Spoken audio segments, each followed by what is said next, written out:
Okay, I think should begin.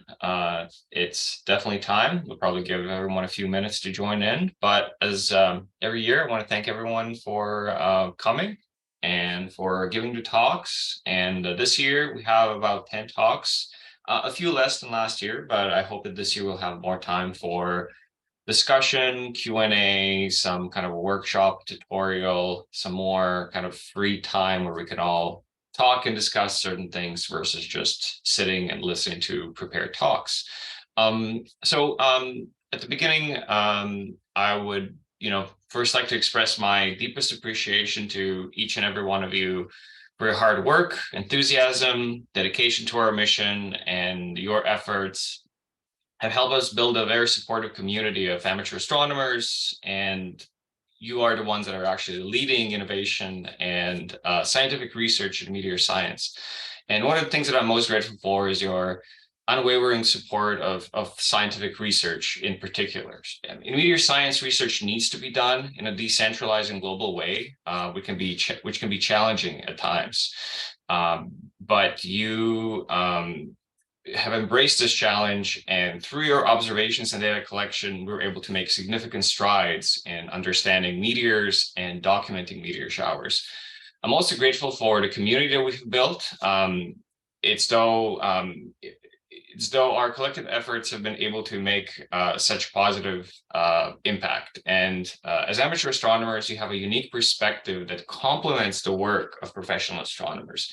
You bring a level of enthusiasm and passion that is unparalleled, and this has allowed you to contribute in ways that would not have been possible otherwise. Your commitment to innovation has also been truly remarkable. Through your hard work, we have developed new techniques for observing meteors, and we have created advanced software and data analysis tools that have helped us better understand this phenomenon. This innovation has not only advanced our understanding of meteors, but it has also helped to inspire future generations of astronomers. And looking to the future, I'm excited about the direction the network is heading. And one area that we'll be focusing on in the coming year is education and outreach. And this is something that's very close to my heart, and I trust yours too. A small group of teachers is developing educational resources, and that will be accessible to students of all ages and backgrounds. And they are working tirelessly to create lessons plans, educational videos, online resources that can be used in classrooms around the world. Through these efforts, we're helping to inspire the next generation of astronomers and meteor observers. And I'm confident that with this continued dedication and passion of our members, we will continue to make great strides forward. And once again, thank you all for your hard work and enthusiasm, and I look forward to working with you in the years to come.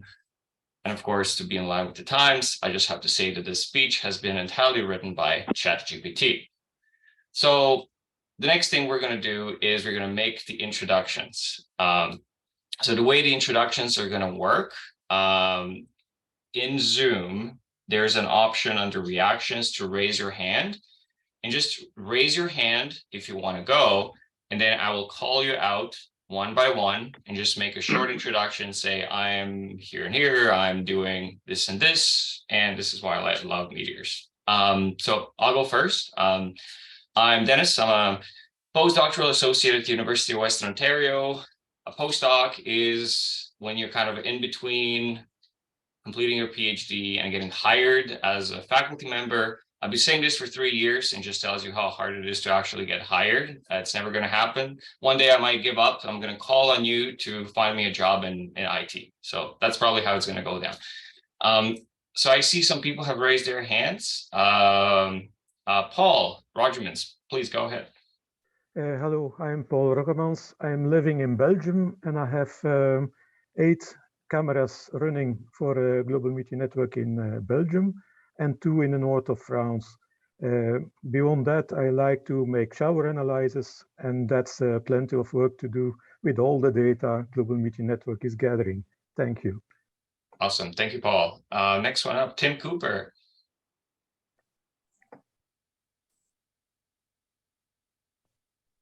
Tim? Hi, Tim Cooper. I'm in South Africa. I've been observing meteors visually since 1973. I started looking at meteors with video in 2017.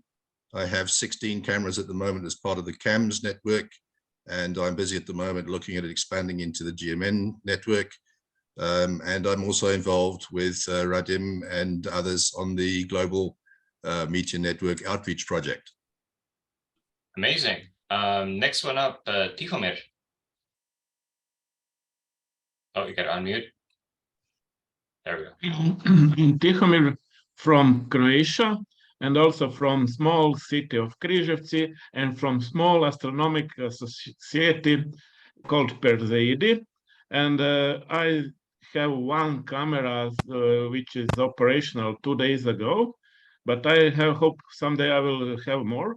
And this camera is on our new observation center, because we have new and small building with a new and a small dome with big telescope, and it is nothing is special here, but the fact I am now in the walking distance of the first meteorite found by this network, and the best photo of this bolide was recorded from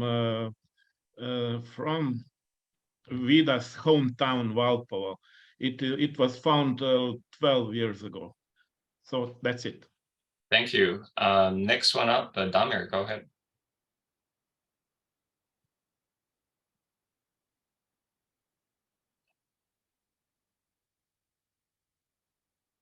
You are muted. Thank you very much. I'm Damir, also from Croatia. Just to correct Tihom, it is the Croatian Meteor Network that found that meteorite 12 years ago. This is global Meteor Network, which actually grew up on what amateurs were building up for years. Now we have a global project which actually found some other meteorites thanks to its efforts. Basically, in the network from the very beginning, taking care of significant number of cameras. Hopefully, the project on education will grow up some other Denises and guys like him, so I will have less job to do. Thank you, Damir. Next one up, we have someone, Eduardo Peloso. And yeah, hi. Go ahead. Hi. My name is Eduardo. I've been Germany since 2018. I have one camera. I'd like to have more than one, but for financial problems at the moment, I have not the money to buy another one. I've just perhaps 2 months ago, I installed the first one in my balcony here in the apartment where I live. I'm an astronomer working as a software developer in an astronomical project, actually, Gaia project. Wow, very impressive. Thank you. Next one up, Mark McIntyre.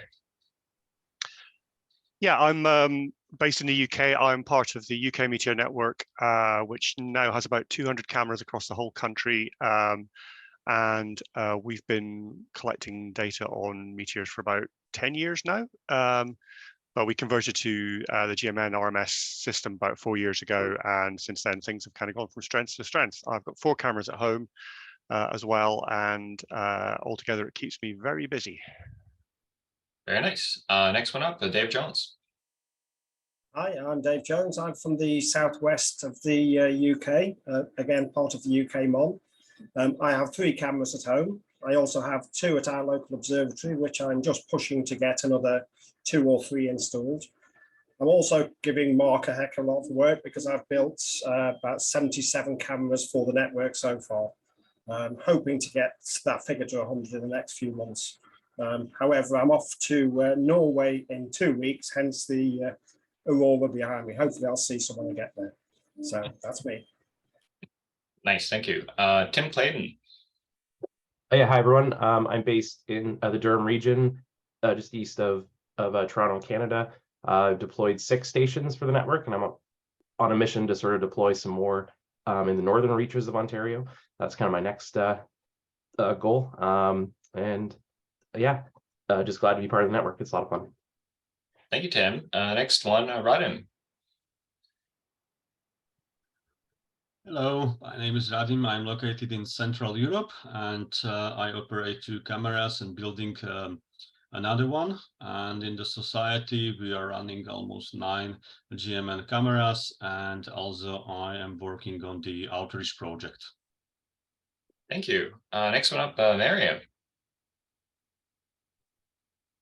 Hello, everyone. I'm Mariam Sharif from United Arab Emirates. I'm a researcher and part of the UAE Meteor Monitoring Network. And actually, I'm looking forward to learn from the best, to learn how we can extract useful information from our observations. And of course, looking forward to a global collaboration as well. Thank you. Thank you. Next one up, Chuck. Yeah, good morning here, everyone. My name is Chuck. I'm located on the east side of the Columbia Gorge in Washington. I have 2 cameras, one still in the box that I'm looking to mount as a complementary to my first camera. And we'll be talking to Dennis more about that. I've been around for about a year and a half, and have 1 camera working, and hope to have more as time and funds permit. Thank you, Chuck. Next one up, Jan Habraken. Hi, hello everyone. I'm based out of the east of the Netherlands. I do not operate any cameras, and I got involved due to my brother case coming up in a few minutes, I think.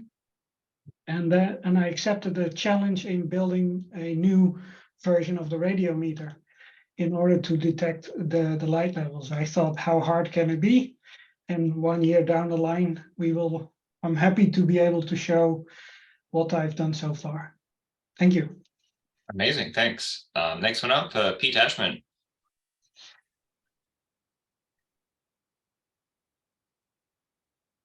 Pete, are you there? Oh, please unmute yourself. There we go. Sorry about that. Hi, I'm Pete Eschman. I'm here in Albuquerque, New Mexico, southwestern US. We got started early on, 2018, 2019, excuse me. And I try to oversee about 25 cameras here in New Mexico, so that keeps me a bit busy. So looking forward to some great presentations today. Thanks. Thank you. Next one up, Kees. Hello, everybody. Kees from the southwest of the Netherlands. Yeah, I'm operating now 4 cameras. Plus, I started with some observing the meteors by radio, and then I switched back. Also, no, I did not switch. I added also the 4 cameras which are running now. They are 2 of them now delivering data also to the CAMS Benelux network. And I think next month, all 4 cameras will supply data also to CAMS. And looking forward to see how the development of the Meteor radiometer is going. And I hope we can, together with my brother and Dennis and all the others, of course, who are involved, to get something up and running, which is providing good data for the scientists to do something with it. So thank you. Thank you. Awesome. Next one up, Gary D. Hi, I'm Gary Diamond. I'm the furthest east in Canada, or North America, actually, in Newfoundland. I did my first spectrum of a meteor in '86, and I've been running an all-star camera since '92. And I've just joined this about 2 years ago, this camera system. Okay. Thank you, Gary. Next one up, Lori Stanton. Hey, good morning. I'm in Washington State in the United States. I'm happy. I think I see at least one other female in this group, but I'm used to being with astronomy groups of white men, and that's okay. I love it. You guys are very welcoming. I'm involved with the outreach group with Radim, and I have been running my first camera maybe for about 4 months now. I have 3 more cameras that I will be introducing students to this summer around the Perseid meteor shower. So I'm here just to learn a lot from you guys. Thank you, Laurie. Next one up, Gene Mraz. My name is Gene Mraz, and I'm part of the New Mexico Meteor Array that was introduced by Pete Eschman earlier. I have a single camera located here in Santa Fe, New Mexico, and I'm joined this morning by my lovely wife, Nancy, who wanted to meet you all and put a little bit more estrogen in the group. and learn. She wanted to learn about what it is I spend all my time doing. Thank you, Gene. Thank you, Nancy. Next one up, Warley Souza. Hello guys, I'm Warley. I'm from Brazil. I'm part of the Exos Citizen Science project. Now I'm running one camera linked with the CAMS system. And there are some months ago, I started to build my check for GMN using Raspberry Pi and the IP camera. Denis included. Thanks for some help via email. I don't know if you remember it, but I'm still looking forward to put the second camera and also maybe some cameras in the future, and also study meteor scatter. We starting now. I'm since 2017 at the Exos doing this research with them. And it's a pleasure being here with you guys. Thank you. Next one up, Marco Segon.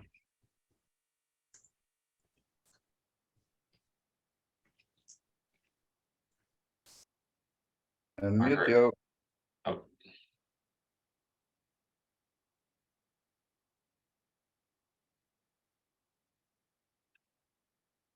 It looks like Marco's having some issues. Let's go to Gary Billings. Good morning. I'm about as inexperienced as a person could be here because I've volunteered to host a camera that the Royal Astronomical Society of Canada Calgary Centre has purchased, and I will receive it very soon and then install it. So I'm just here to find out what this group is about. Perfect. Thank you, Gary. And Herb Lamy. Hope I pronounced that right. Hi, Denis. It's Hervé, actually. Yeah, I'm actually working in the Meteor field as a professional, as the responsible of the BRAMS network, the radio forward scatter network that we developed in Belgium. But I'm more than happy to contribute to the CAMS Benelux network for 6-7 years now. Running 4 cameras, and lately I've added 4 cameras with the help of Paul Rugemans, 4 GMN cameras in addition. So in total, 7 or 8. One is down for the moment, but in principle 8. And I'm curious to see about the presentations today. Thanks. Thank you for coming. And Marco, try again. No, nothing yet. Okay, let's go to Gaetan Laflamme. Hi, everybody. My name is Gaetan Laflamme. I am in Quebec, Canada. So I have since 2 years 2 cameras working, and I am also an astronomer amateur since many years. And if you are interested, with this fall, we will organize a nice exposition at the museum. We have a nice collection of meteorites, and we will invite schools and everybody to visit this expo in Thetford Mines. Thank you very much. That's great. Thank you. Bob Massey. Hi, everyone. Bob Massey here from what apparently is the snow capital of the U.S., Southern California. We operate, we have a small group of individuals, and we operate around 6 cameras currently, mostly in the Southern California desert area along the Colorado River. And we try to interface with both Pete and the group at Lowell University, and happy to be here. Thank you, Bob. Next one up is Lubomir Moravec. I'm not really sure I see that you have any audio options, but maybe if you try to resolve that, and let's go to Chris Ramsey. And if there's anyone else who wants to introduce themselves, we have a few minutes left. So just raise your hand in Zoom and I'm going to call you out. Chris, go ahead. Hi, everybody. Just a quick one from me. I run 4 cameras as part of GMON in the United Kingdom in the east of the country. I've been doing so on off for about 18 months now. It all stemmed originally from actually wanting to do cloud detection to look for clear nights, but somehow came into this. So yeah, really enjoying it and loving, sending data off for scientific study. It's a great group to be part of. Thank you. Thank you, Chris. Well, if anyone else wants to introduce themselves, please write your introduction in the chat. And now we'll begin with the official part of the program. I'm going to start with Jamie's here. Okay, Jamie, go ahead.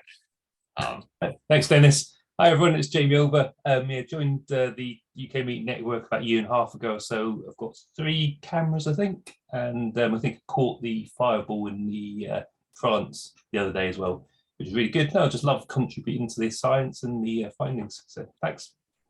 Thank you. And Alfredo. Alfredo, you're going to be the last.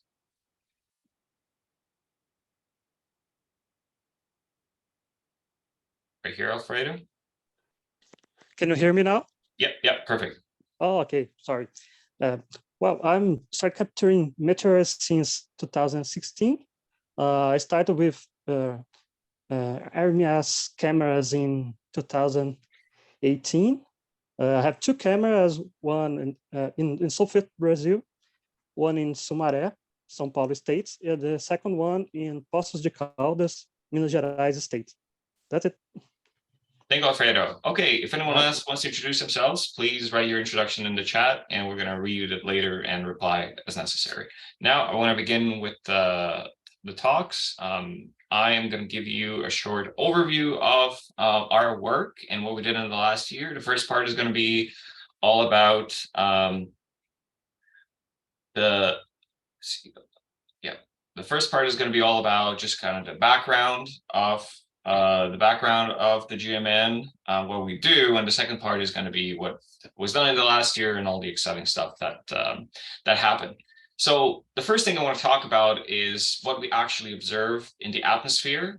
So we observe 2 very separate things. We observe big fireballs and we also observe faint meteors. Big fireballs happen very rarely. Faint meteors, you can usually see them a few meters an hour outside a major meteor shower. When a major meteor shower is active, you can see up to tens or hundreds an hour. And these faint meteors, they all come from comets. So comets are objects that usually reside in the outer regions of the solar system. It's very, very cold out there. They're very icy, full of water. They come close to the sun. This water starts to literally sublimate, turns to gas instantly and takes all the dust that's on the surface out. And what meteor showers are nothing but like old comet tails, and we just plow through them. And all these tiny little particles that are on the order of like a millimeter, kind of dust grain size, when they enter the atmosphere, we see that as meteors.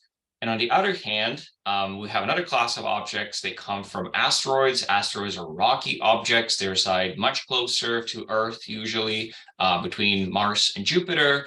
And sometimes when asteroids collide with one another, these little bits and pieces can fly towards Earth. It's not that simple, but let's use that simplification. And then when they come, enter the atmosphere, if they're large enough, they can survive and drop a rock on the ground, and that's called a meteorite.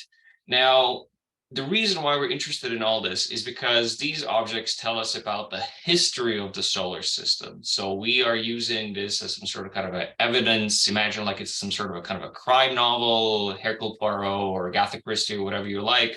We're kind of looking for little clues, trying to piece together exactly what happens. And one of the best places in the world where you can see all of these clues is in Vienna in the Natural History Museum. They have the world's largest collection of meteorites, and if you can go, you should definitely go. They have also a really nice story explaining everything in the beginning of the solar system and how these rocks really explain how the planets have formed, the origin of life on Earth, et cetera, et cetera. But of course, there are a lot of still unanswered questions, and we need more of these objects to understand what's going on.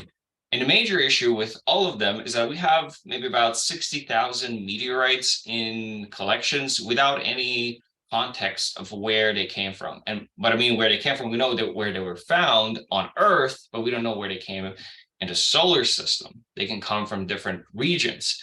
And only about 70, 80 years ago, we had the first fireball that dropped a meteorite that was found and also had the orbit computed. So we know exactly where it came from. And unfortunately, since then, there's only about 50. So we really need to work to increase that number to much higher. So let's say we have hundreds, so we can build a really better picture of where this stuff is coming from. Now, if you don't think this is important, well, keep in mind that NASA has just spent $1 billion of sending OSIRIS-REx, a spacecraft, to an asteroid Bennu to recover a few grams of, well, about 100 grams of samples from that asteroid. And the Japanese space agency JAXA has sent their probe Hayabusa 2 again to an asteroid to recover the sample. So this is obviously something very important. People are ready to spend a lot of money on this to really understand the danger that these asteroids present, what kind of material it would hit us, and also what kind of material existed in the early solar system. Because everything that you put in space, it's kind of like you put it in a freezer and just stays there. And it stayed there for 4.5 billion years. And these are literally the building blocks from which everything is made, from which we are made as well. And what was interesting is that the Hayabusa 2 returned with samples of the asteroid Ryugu a couple of months ago, or was it about a year ago? And it was found that the samples of the asteroid are very, very similar to one type of meteorite. In particular, this one, what's called an Ivuna CI chondrite, which is kind of quite rare, but it just shows that these things are practically equivalent. If we can get a meteorite with an orbit, it is almost as good as going to an asteroid and picking up rock there. But of course, the cost it's not even close. A meteor network costs at most, a few tens of thousands of dollars / euros, while a space mission costs a factor of 100 or 1,000 more. And another thing that we're interested in these small meteors, these small dust particles.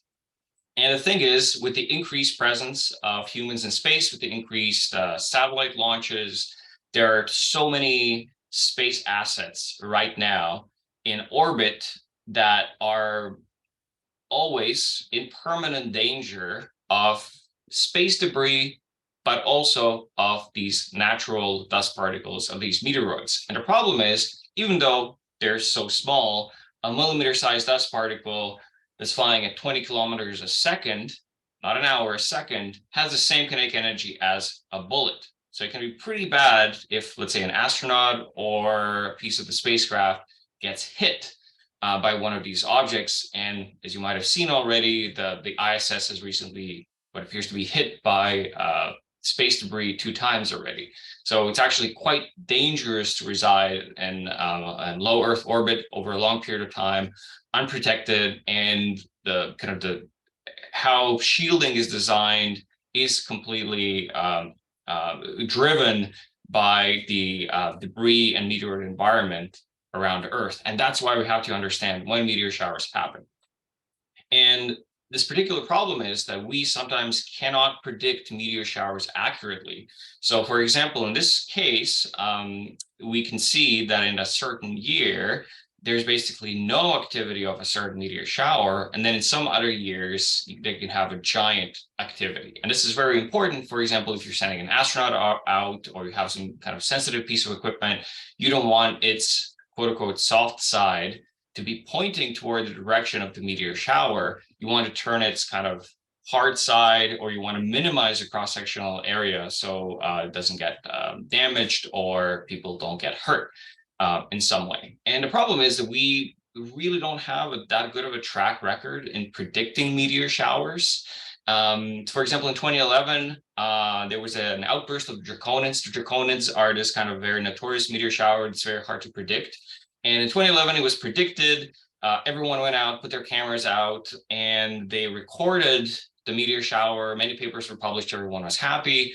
And then next year, Nothing was predicted. They say, oh, it's going to be like a normal year of no activity. Turns out it was a giant meteor storm no one saw coming, and there weren't really any cameras looking. So it was just incidentally found in the radar data a few months after. And the only reason why it was found is because the radar works 24/7, doesn't really care about clouds.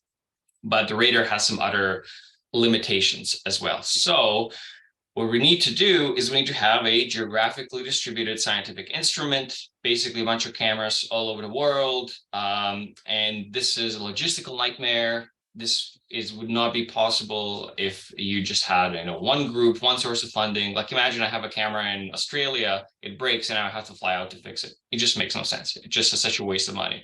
So we created a network that uses hardware and software that is deployed and hosted by amateur astronomers, has very simple installation and maintenance, and replacement parts are readily available. Well, I guess were readily available before this whole crazy thing happened with the supply chains, and now no one can get a Raspberry Pis. But there are very smart people working to find replacements, and I'm sure the Raspberry Pis are going to come back at some point. So this is the current status of the network. We have over 808 cameras across the world. And this is the coverage at 100 kilometers, the height of 100 kilometers, which is usually kind of called the quote unquote meteor layer. And that's where most fainter meteors are seen. And as you can see, we have both hemispheres covered and all longitudes. And this is very important for meteor shower monitoring because, for example, a meteor shower can last only 15 minutes. For example, like the alpha monoceroids in 2019 were very, very short bursts and that were only visible over a particular region. Now, what happens if, for example, that, I don't know, Europe is all clouded out and there is a meteor shower in Europe? Well, you need to have some backup cameras around somewhere where it's still nighttime that they can catch the meteor shower. Just redundancy is also very important, but also worldwide coverage. We have kind of achieved that. We want more coverage in Africa and South America, definitely, and Hawaii, because one thing that this map doesn't show is just how huge the Pacific is, and it's perfectly possible for a meteor shower to happen over the Pacific and that no one really notices that it ever happened. And the reason why we want to have a long-term record of meteor showers is because we feed that data into models where we model the activity and make predictions. But if there is no data, we can't really make a good model. What's even worse is that people usually assume that, oh, no data was recorded. This means that nothing happened. But what actually happened was no one was looking. And we want to avoid that. We want to have a 24-hour surveillance of meteor showers across the globe. For people who are new, I just want to say that our software and data are completely open. Everything is completely transparent, open source. What we want to make sure is that everyone knows how we go from the raw video to the orbits, the final data product. And there are two major libraries. There is RMS, which is the Raspberry Pi Meteor Station that does all the data collection and calibration. That data gets sent to the central server. And then on the server, we have the WMPL, which is the Western Meteor Python library that does all the trajectory estimation and advanced analysis. And this data gets published within 24 hours of observation on our website. The license is free. Anyone can use it. And that can be done either from amateur or professional purposes. The data is used for both. Now, in terms of the software, and this is something that I will show again today because I'm not really happy with the previous tutorial that I wrote. We have software that's called SkyFit 2, and it's basically able to take any format in existence today in which meteor data is collected. This can either be any other professional formats, even proprietary formats, or it can be just any old video you find on the internet that has a meteor or a fireball, but it also needs to meet some kind of quality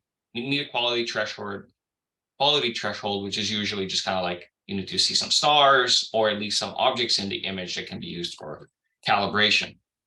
Okay, and that was a short intro, and now I will transition to what was done in the last year on some exciting things. And this here is a talk that I gave at last year's IMC, International Meteor Conference. And it is about a new capability, a new module that is built into the software. And it's all about monitoring meteor shower fluxes. So meteor shower fluxes, it basically means it's measuring the activity of meteor showers over time in kind of a quantified way. And the reason why we have to monitor them is meteor showers is that they, compared to sporadic meteors, they don't come from any meteor shower. They're not that high risk, but the problem is they are a high risk in a very short period of time when a meteor shower is active. And they offer the possibility of minimizing the impact probability. So if you know that meteors are coming from a certain direction, you can mitigate the impact probability. And of course, it's also because there is a new instrument in space called the James Webb Space Telescope, which has 25 square meters of, what we jokingly say, 25 square meters of meteoroid collecting area. And it was already hit a couple of times, and it's the quality of observations was, well, degraded. They say it wasn't, but it's probably going to happen in the future again. And it is very critical to understand the meteor environment really well. So to prevent $1 billion, or I guess $10 billion instrument getting damaged any further. So the way our flux module works, again, the whole point here is we want to say at this point in time, this meteor shower had this level of activity. And by this level of activity, I mean how many meteors you can see passing through an area of atmosphere per hour at a certain limiting mass. What it basically means, let's say everything above 1 milligram per unit area per time. And the first step in taking meteor observations and putting and computing this number is trying to figure out when the sky was clear and when the sky was cloudy.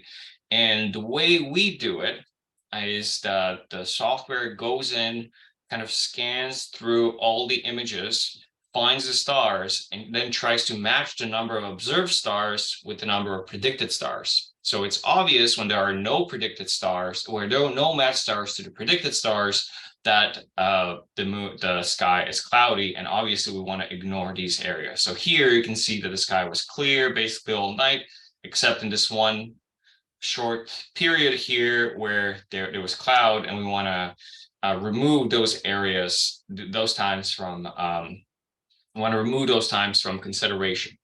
And this is how the software does it. So it actually looks at the image, and then you could kind of briefly see an overlay of the predicted and the matched stars. And then we just simply take the ratio between these two and say, if this ratio is above 0.5, which is something with the number we found that works well, we say that the sky is clear. And the way this works, this whole algorithm, it's actually quite complex, but I'll try to explain exactly what's going on. So we first compute the limiting magnitude that the camera sees, and then we take all stars in this catalog up to that magnitude, and then we filter out all stars that are outside of the field of view. Of course, we just want to keep the stars that are inside the image, and then we correct the limiting magnitude for the effects of extinction and vignetting. So vignetting is basically at the edges of the field of view, you have less sensitivity, like those old-timey cameras, you can kind of see at the edges of the field of view, they're dimmer, they're darker. And then we apply the mask to mask out the parts that don't see the sky. And that's why it's very important that all your masks are correct, because this is used for the flux. And finally, we get the number of stars that it's supposed to see, and then we just compare this and compute the ratio at the end. So this is the graph that it was generated on the data that I showed previously, and you can see that this ratio was quite high, around 1 all the time, except for that brief cloudy period. and then it was around 1 as well. And we set the threshold to about 0.5 and say that it needs to be over 0.5 for over 90 minutes for skies to be considered clear. And then with that in hand, we compute the flux. And the way that's computed is the flux is simply the number of meteors over an area times how long it was observed. A meteoroids per square kilometer meter hours. Now, this number here, the number of meteors, it's actually very easy to get. Literally just comes out of the detector directly, just it's a count of the number of directed meteors. However, this effective area is much harder to get. So we can compute the area that your camera observes at the meteor height. That's not the problem. The problem is that you have to apply all sorts of sensitivity corrections. So for vignetting, extinction, for meteor range, meteors that are further away, you can't really see as many of them just because of the light that reaches you drops out by the square of the distance. And there's also like a radiant elevation correction, angular velocity correction, because fast meteors travel very fast across the field of view, across the sensor. And then what happens is that less light gets integrated in every pixel, and you just kind of lose some sensitivity. But we were able to implement all of these corrections, and they're automatically now done in the software. And we're able to produce very good activity profiles of major meteor showers. So for example, these are the Geminids, and we're also able to combine data from multiple years and multiple cameras. So in this particular case, there are hundreds of cameras that are combined, and we're able to get a nice smooth profile of the Geminids and see exactly when the observations are taken. So this is the solid longitude, basically the time. And here, this is kind of the total, what we call the time area product, basically how much time and area was observed. And you can see, for example, where there's a lot of observations and where there's less observations, and be able to tell exactly which parts were well observed. And then the way we verified our method is that we looked at other observations of meteor showers from the past. For example, for the Geminids in particular, people take telescopes and they observe the moon and they look for impacts. And you're actually able to say, well, my limiting mass is on the order of about, let's say, about 10 grams. And when it impacts the moon, I can compute the energy and I can compute how bright that impact on the moon is going to be. And then they count the number of impacts and they derive a flux. And then all of them should kind of be on this line to fit well, because the masses go up kind of exponentially increase according to a power law. And you can see for the GMN, this point is right here. And for the Perseids and the Quadrantids, this point that the GMN measures actually matches really well to other data. And this way, we're able to confirm that our method works well. And then the first kind of success, or the first measurement that we've done, was of the Perseid outburst in 2021. So again, everyone thinks, oh, the Perseids is this kind of well-known shower, everyone knows what's going on. And yet in 2021, we had this kind of a surprise outburst that was huge. The ZHR went up to over 200. It was probably around 250, 300. And with the GMN, we were able to go back and reprocess that data and get a very accurate peak or very accurate measurements of this outburst. And this is now going to be fed into algorithms and models to better predict future Perseid outbursts. And last year, we had the outburst of the Tau Herculids in May, and we were able to very quickly fully integrate the pipeline, and within 12 hours of when the outburst actually happened, we were able to fully characterize the flux, and over 1,000 high-quality orbits were available on our website for investigation. And so the general public, but also scientists, can know what's going on in almost real time. And we are working towards having a website available where with real-time meteor fluxes, where you'll be able to track the activity. So hopefully that's going to be out in some reasonable amount of time, but still needs to be approved. And we're going to have all major meteor showers. And one thing that I want to highlight in particular, these are the torids last year, and the torids had a little bit of an outburst where a potentially dangerous resident branch was observed. And this part here with this kind of, you can see the elevated flux is just evidence that we are actually encountering this branch. And this is, I think, for the first time that someone actually noticed it in the flux quite well. So, okay, this was all about small stuff, small meteors, small dust particles. But what about the big stuff, the fun stuff? There were a lot of fireballs that people observed. However, I'm going to highlight two, and all of them happened in the last couple of months. And the reason why I'm highlighting them is because they're quite rare. They are asteroids that have been discovered before they entered the atmosphere, and then they were subsequently observed from the ground. And this was only the 7th time that something like this happened, and the first time ever that happened over a populated area with actual instrumental meteor cameras that observed the asteroid while it was entering the atmosphere, and also dropped meteorites. This is really exciting, excites a lot of people. You might have heard about this one. This event was over Canada, actually right over my head. And this was posted on the MPML Minor Planet mailing list. And in November, I was already asleep, 1:20 a.m. I had no clue what's going on. And Richard Kowalski, who works at the Catalina Sky Survey, said that one of his observers, David Rankin, who is also a member of the GMN, picked up an object which appears to will impact around the Great Lakes region, which is here in Ontario, in a couple of hours from this message. And these are the images on which the asteroid was discovered. You can see that it moved pretty fast. And then JPL produced the impact location. It's around Brantford, Ontario, which is like an hour from where I live.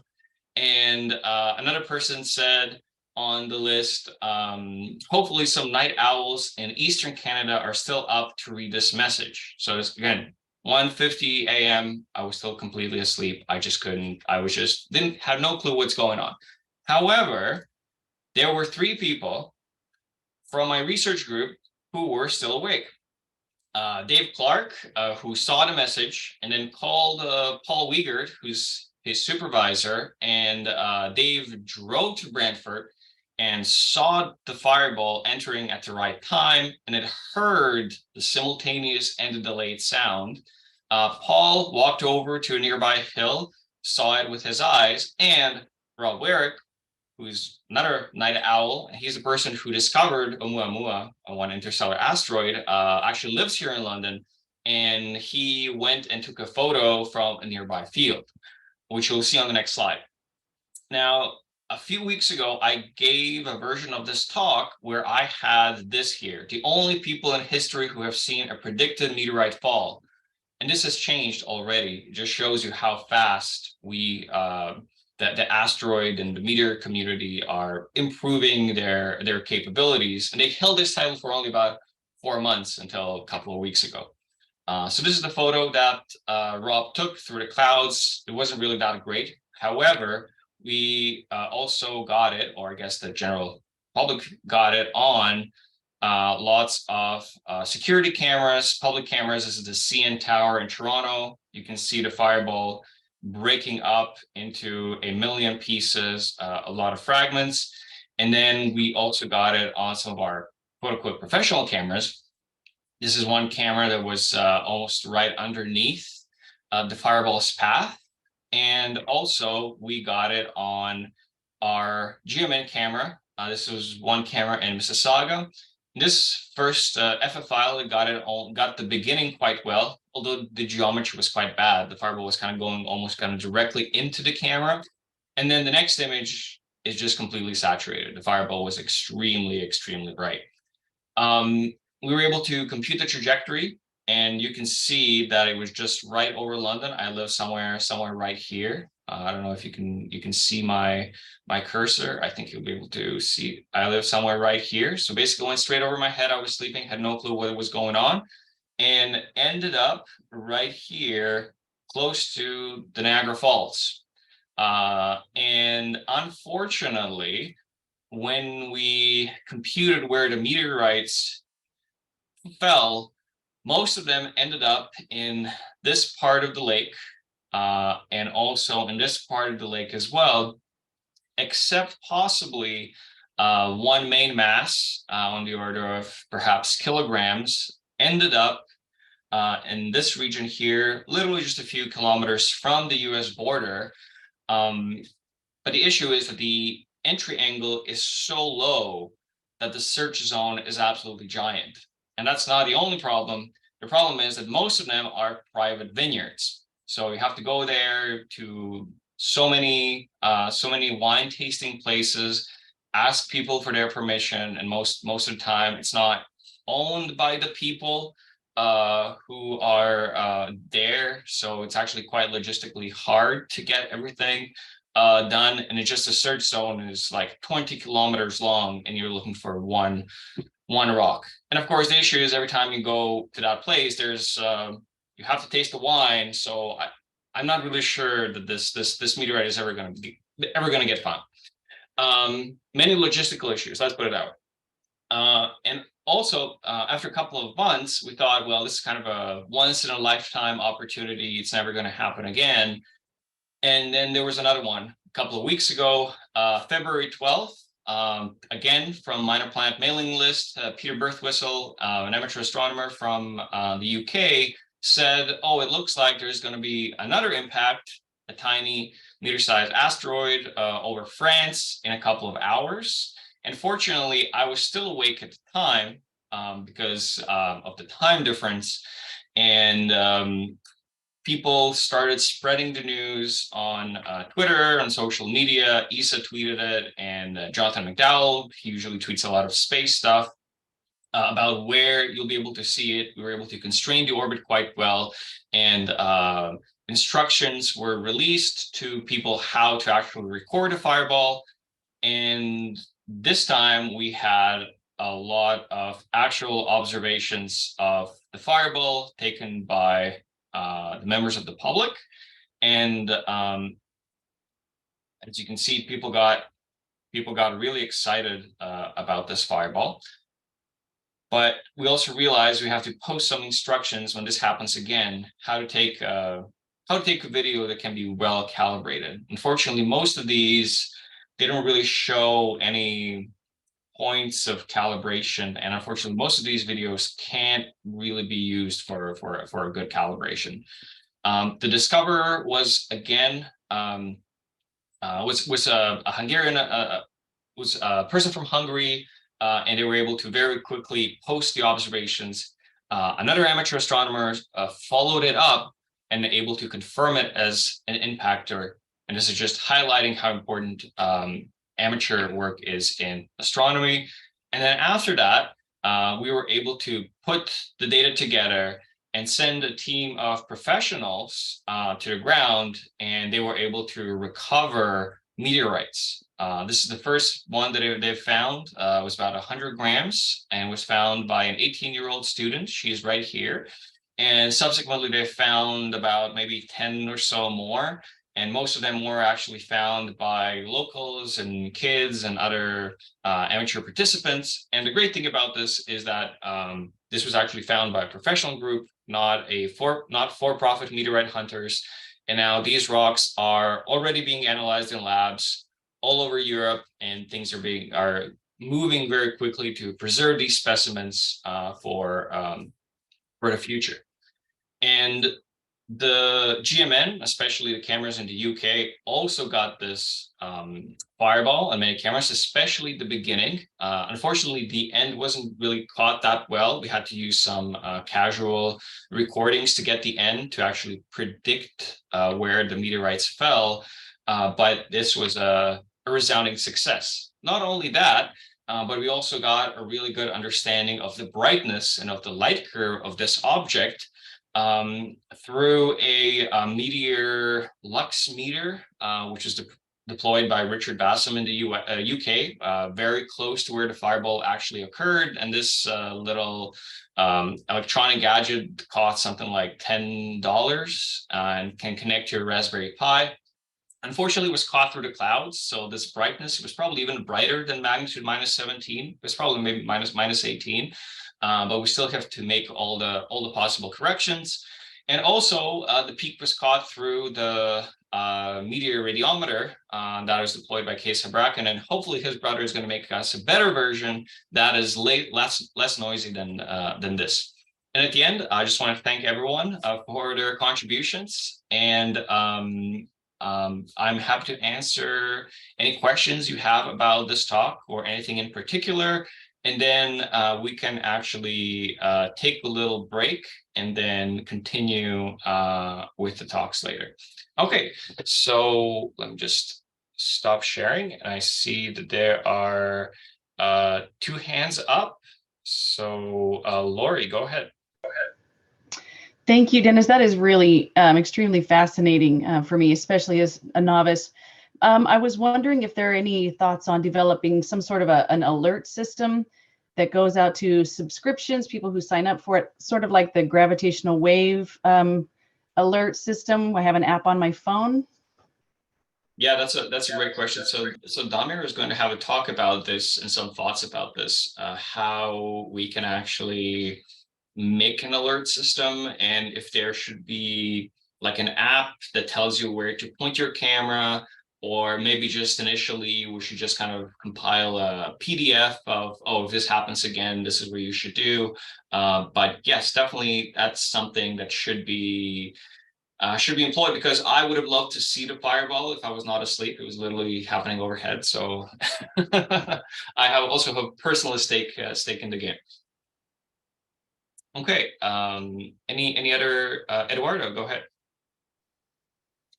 Hi, I would like to suggest that you said this first of all, there is this luminosity system using the $10 sensor. And I also heard you talking about the radio observations. There should be some kind of a yourself page like there is for the cameras in the global network. So that people can try to do them themselves to add to. Sorry, Eduardo, I don't know if anyone else is having some issues hearing. Could you maybe possibly turn off your video? There might be some bandwidth issues. Sorry, could you please repeat? I was okay. There were some systems that you talked about, some hardware systems. For example, I heard you talking about radio observations of meteorites, and also about the luminosity observations with the $10 sensor. Yes. Perhaps there could be some sort of do-it-yourself page explaining how we could do ourselves a system like that, as there is for the cameras, because that's very interesting to be able to do. It could costs, and it's also interesting to do yourself. Absolutely. So we do have a work group that's building the radiometer. It is it's another mailing list, but it's still very, very early. But people are building their versions. If you're interested, and I have already posted this on the main group, and I think there are already some emails you can find on the main group of how to actually build one yourself. But keep in mind, it's a very, very early prototype. And the luminosity, the deluxe, the calibrated deluxe. Yep. Is it possible to do it at home also? Is it too expensive, too complex? No, that one is 10 pounds for the sensor. And if you have a Raspberry Pi, you can also work on a Raspberry Pi Zero. And as far as I understand, they're more available.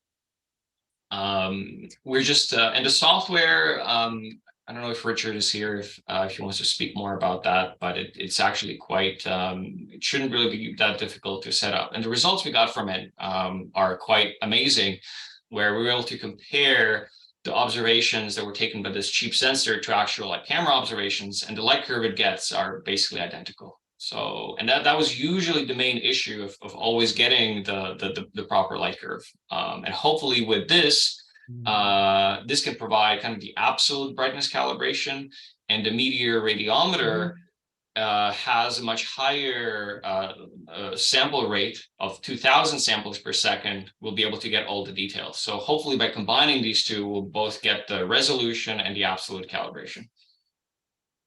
So the idea that I think that would be nice to do in time, because should be something for medium time scale, not something that's very fast and easy to do, would be to provide instructions on how to build all sorts of equipment to people and integrate this into the system, into the network, with automatic uploading and downloading data and things like that. And also, I'd like to ask if you know any way to integrate the second camera into one Raspberry Pi, because I have a Raspberry Pi 4 with 8 gigabytes of memory, and it's really, for example, nowadays in Germany, to buy everything for one camera is 150 euros. To buy one Raspberry Pi with 4 gigabytes is also 150 euros. So the same amount of money that I expend in one complete camera, I must pay for another Raspberry Pi. It's very expensive nowadays. Yeah, it's true. That's a good question. I just added this as a Q&A topic later, so other people might give their thoughts, and to find some alternatives. Okay, thank you. I know that it would have extra costs. For example, you should need a hub or a switch or something like that to put a second camera into the pole injector, but it should cost less than buying another Raspberry Pi, which is very expensive nowadays and difficult to find. Yep. It's true. There's some software limitations and hardware limitations that I'm not sure we can get around, but we can definitely discuss this later. Okay, I think I saw some other hand, but if anyone else has a question, just unmute yourself and go ahead.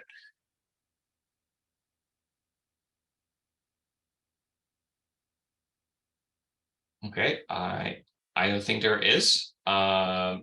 Okay, is there anyone else who would like to introduce themselves? We will make a short break in a couple of minutes, and we will continue with Mark at 17:15 UTC.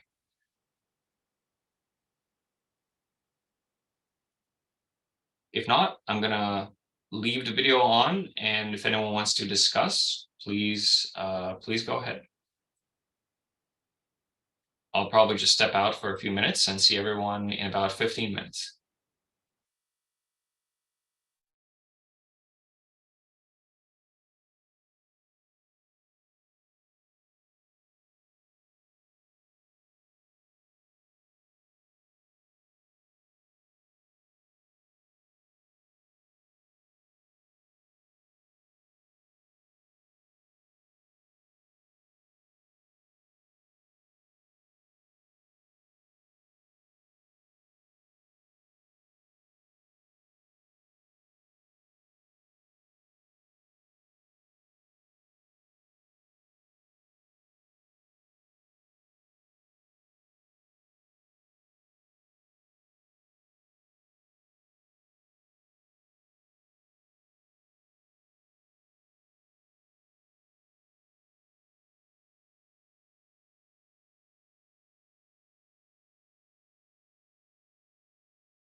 Okay, we're going to resume in a couple of minutes.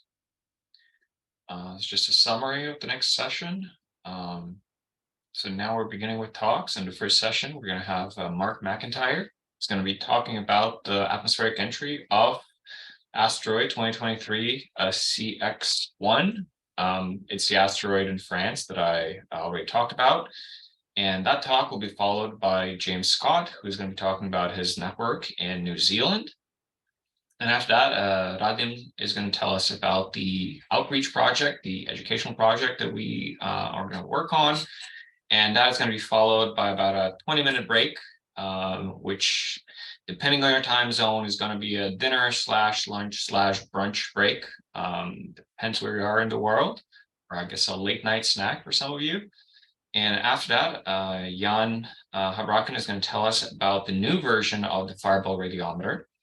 And then Damir is going to tell us about the future of asteroid impact observation.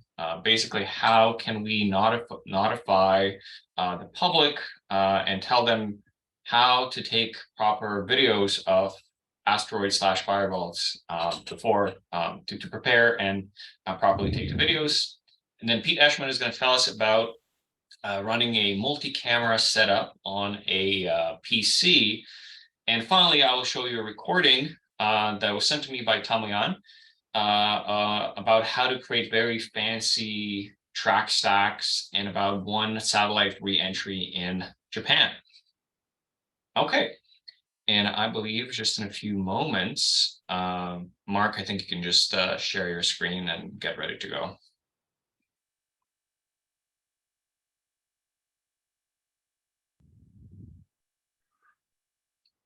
Perfect. Okay, You're right on hopefully time and you're good to go. Excellent. Hopefully you can hear me. Have I got the mute off? Sounds good. All good. Excellent. Okay, so Dennis has covered a little bit of this already, but I just wanted to talk very quickly about 2023 CX1, which was the asteroid that entered the Earth's atmosphere on the morning of the 13th. So as we've already heard, this was discovered the previous night, about 7 hours prior to its entry. And this video, which I think Dennis showed earlier as well, you can actually see the asteroid moving through the star field here. It was predicted to be entering the Earth's atmosphere about 7 hours later at 02:59 in the morning. It's actually a really accurate estimate, this in the end. There's a lot of good analysis done on this. And it was pretty faint when it was first picked up. It was about mag 19.5, according to the discovery report. Because it was predicted to impact on Western Europe during the night for us here, it obviously went into the Earth's shadow. And at that point, we lost tracking of it on the telescopes, I believe. It was about mag 11 at that point. It was about 1 meter in diameter and probably weighed 1.5 to 1 3/4 metric tons. So what's that? It was the mass of a small car, I suppose. And it was traveling at about 9 kilometers a second. The estimates vary a little bit on that, but roughly 9 kilometers a second. And I think, as Dennis said earlier, there have been very few occasions where we have actually picked up something that was going to impact the Earth and seen it before it impacted. So this was a really interesting event. And you know, as we mentioned earlier, a lot of people were alerted to this. When we found out about it in Western Europe, it was still early evening, so plenty of people had plenty of time to get themselves together, and many people did in fact drive to suitable locations in France. These are some of the videos that were taken. So at the top left here, you can see some of the UK Meteor Network video. These haven't autoplayed. I'll try and get them to autoplay. As Dennis mentioned earlier, with these cameras, they are so sensitive that quite often when the fireball actually explodes, it completely wipes out the camera, as you can see here. There were 3 different UKMON cameras picked this up, and in all cases, the end was completely lost in this massive white fireball. The picture at the top right there is a piece of video from a webcam on the seafront at Brighton. And you can see the meteor lighting up the sea there as it goes in to explode. And a couple of nice pictures down the bottom. I think the bottom right picture actually was NASA's astronomy picture of the day last week. These were taken from, I think the one at the very bottom was taken outside Paris, and the other one was taken in a field somewhere in central France. So these are the kind of pictures that we got. There was other footage as well. Again, as Dennis mentioned earlier, these images themselves weren't enough, but luckily there were some doorbell camera footage and some other amateur footage, which was able to be analyzed. And putting all that together, an orbit was able to be calculated and a trajectory was able to be calculated. This is the kind of data that you can get out of that solver. This was actually my solution that I put together very quickly with those 3 UK Mon cameras. Because we lost the event in the glare of that fireball, we were only able to track it down to about 44 kilometers above the ground, 44, 45 kilometers above the ground. And the magnitude estimate you see here is going to be much too low because we can't measure in a saturated camera like that. But still, nevertheless, we've got a pretty good idea of where it's going to land. That picture down the bottom shows that it was going to hit somewhere over the west coast of France. It was already traveling at under 5 kilometers a second by this stage, and that's all good news. That means it's got a good chance of surviving to ground level. So what happens to it after you lose sight of it? So the blue line on this picture at the top right here, sorry, the top left here, that is that's the track of the fireball as we saw it going across the sea. And this is calculated again from the UK Mon data. And the calculations indicate it's going to hit somewhere in that red square. That's the approximate fall zone that we came up with on the first pass. If I go back to the wider view, once it goes into that dark flight period, you can't track it anymore in your cameras. You can't see it. It's slowed down so much it's no longer glowing, and it's in the dark flight period of its journey. During that period, we have to model what we think it's going to do, and that modeling takes into account a lot of factors. But one of the key factors really is the wind, particularly at high altitude. When these things are still at sort of 20 or 30 kilometers altitude, there's a lot of very vigorous winds blowing across the site, and so it's very important to take that wind data into account. And if I just enlarge the picture at the bottom there, this is one of the calculations of the fall zone. That kind of yellow banana-shaped region is an approximate fall zone. The meteor was traveling in the direction of the big yellow arrow. The winds were blowing across the site, and the smaller pieces of the rock were going to get blown more by the wind than the big pieces. And so the predictions based on this model suggest that one gram pieces might be found somewhere to the north of a village called Angien, and 50 gram pieces might be found somewhere to the south east of it. And right over on the far side, you can see if there was a 2 kilogram piece, it would have landed, according to this model, somewhere out there to the east. I don't think nothing that heavy has been found. But this is the kind of analysis that you can do. And that's the kind of thing that informs the search party. So using this kind of data and more accurate models that were done with more data, we can then send a team out, which is exactly what the guys in France did. And you've seen these pictures, I'm sure, in Twitter and on the papers. So the rock at the top left there, that's the first piece that was found. That's about 93 grams. That was found by the lady in the center who's pointing at it. She's a student at one of the universities, I think. And this is the team from Vigiciel that carried out the search. A more typical sized piece is the one at the bottom right, that tiny little rock nestling in the grass. They have been carrying on the search since then. Now, what's really interesting for me is that comparison between the pre-entry orbit calculations that were done. So those observatories that observed the object, they did a calculation of the orbit, and that's what let us know it was going to hit the Earth. But comparing those numbers to what is coming out of WMPL, of the analytics libraries that Dennis mentioned earlier, it's really encouraging to see those numbers being so similar. It's very rare that we get an occasion where we see something before it hits the Earth and as it hits the Earth. And so being able to compare those two sets of data gives us some comfort that our analytics are reasonable, that they're giving us the right numbers. And so the next time we have a fireball where we don't have that pre-orbit data to look at, we can feel pretty confident that the numbers that we're calculating from the video data are good and are going to lead us to the right area for a fall. As I said, there has been more stuff found since then. When I wrote this paper about 5 days ago, there were 7 pieces found. The Vigiciel team have now found at least 12. Again, I think Dennis shared this picture down the bottom left here before. This is the map that Vigiciel produced of all the areas where they found fragments. Now, if you think back to that fall zone that I showed earlier, on that fall zone earlier, the area to the north of Angien, we were expecting to see 1 gram pieces, and the area just to the south of it was more like 10, and then further away was 25.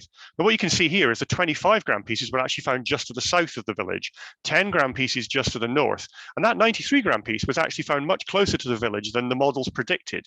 So that suggests that the winds may have been stronger or may have been more in a northwesterly direction than we had originally predicted, or of course it means that the fall zone was slightly misplaced.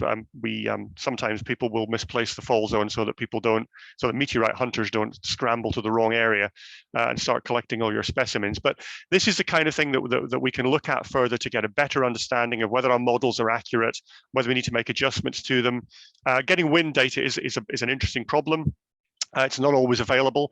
The last meteorite that fell in the UK, the winds changed direction sharply during the period that the meteor fell, where we're northerly at one time and southerly at the next time.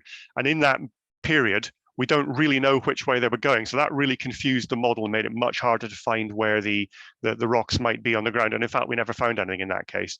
But in this case, they have found lots.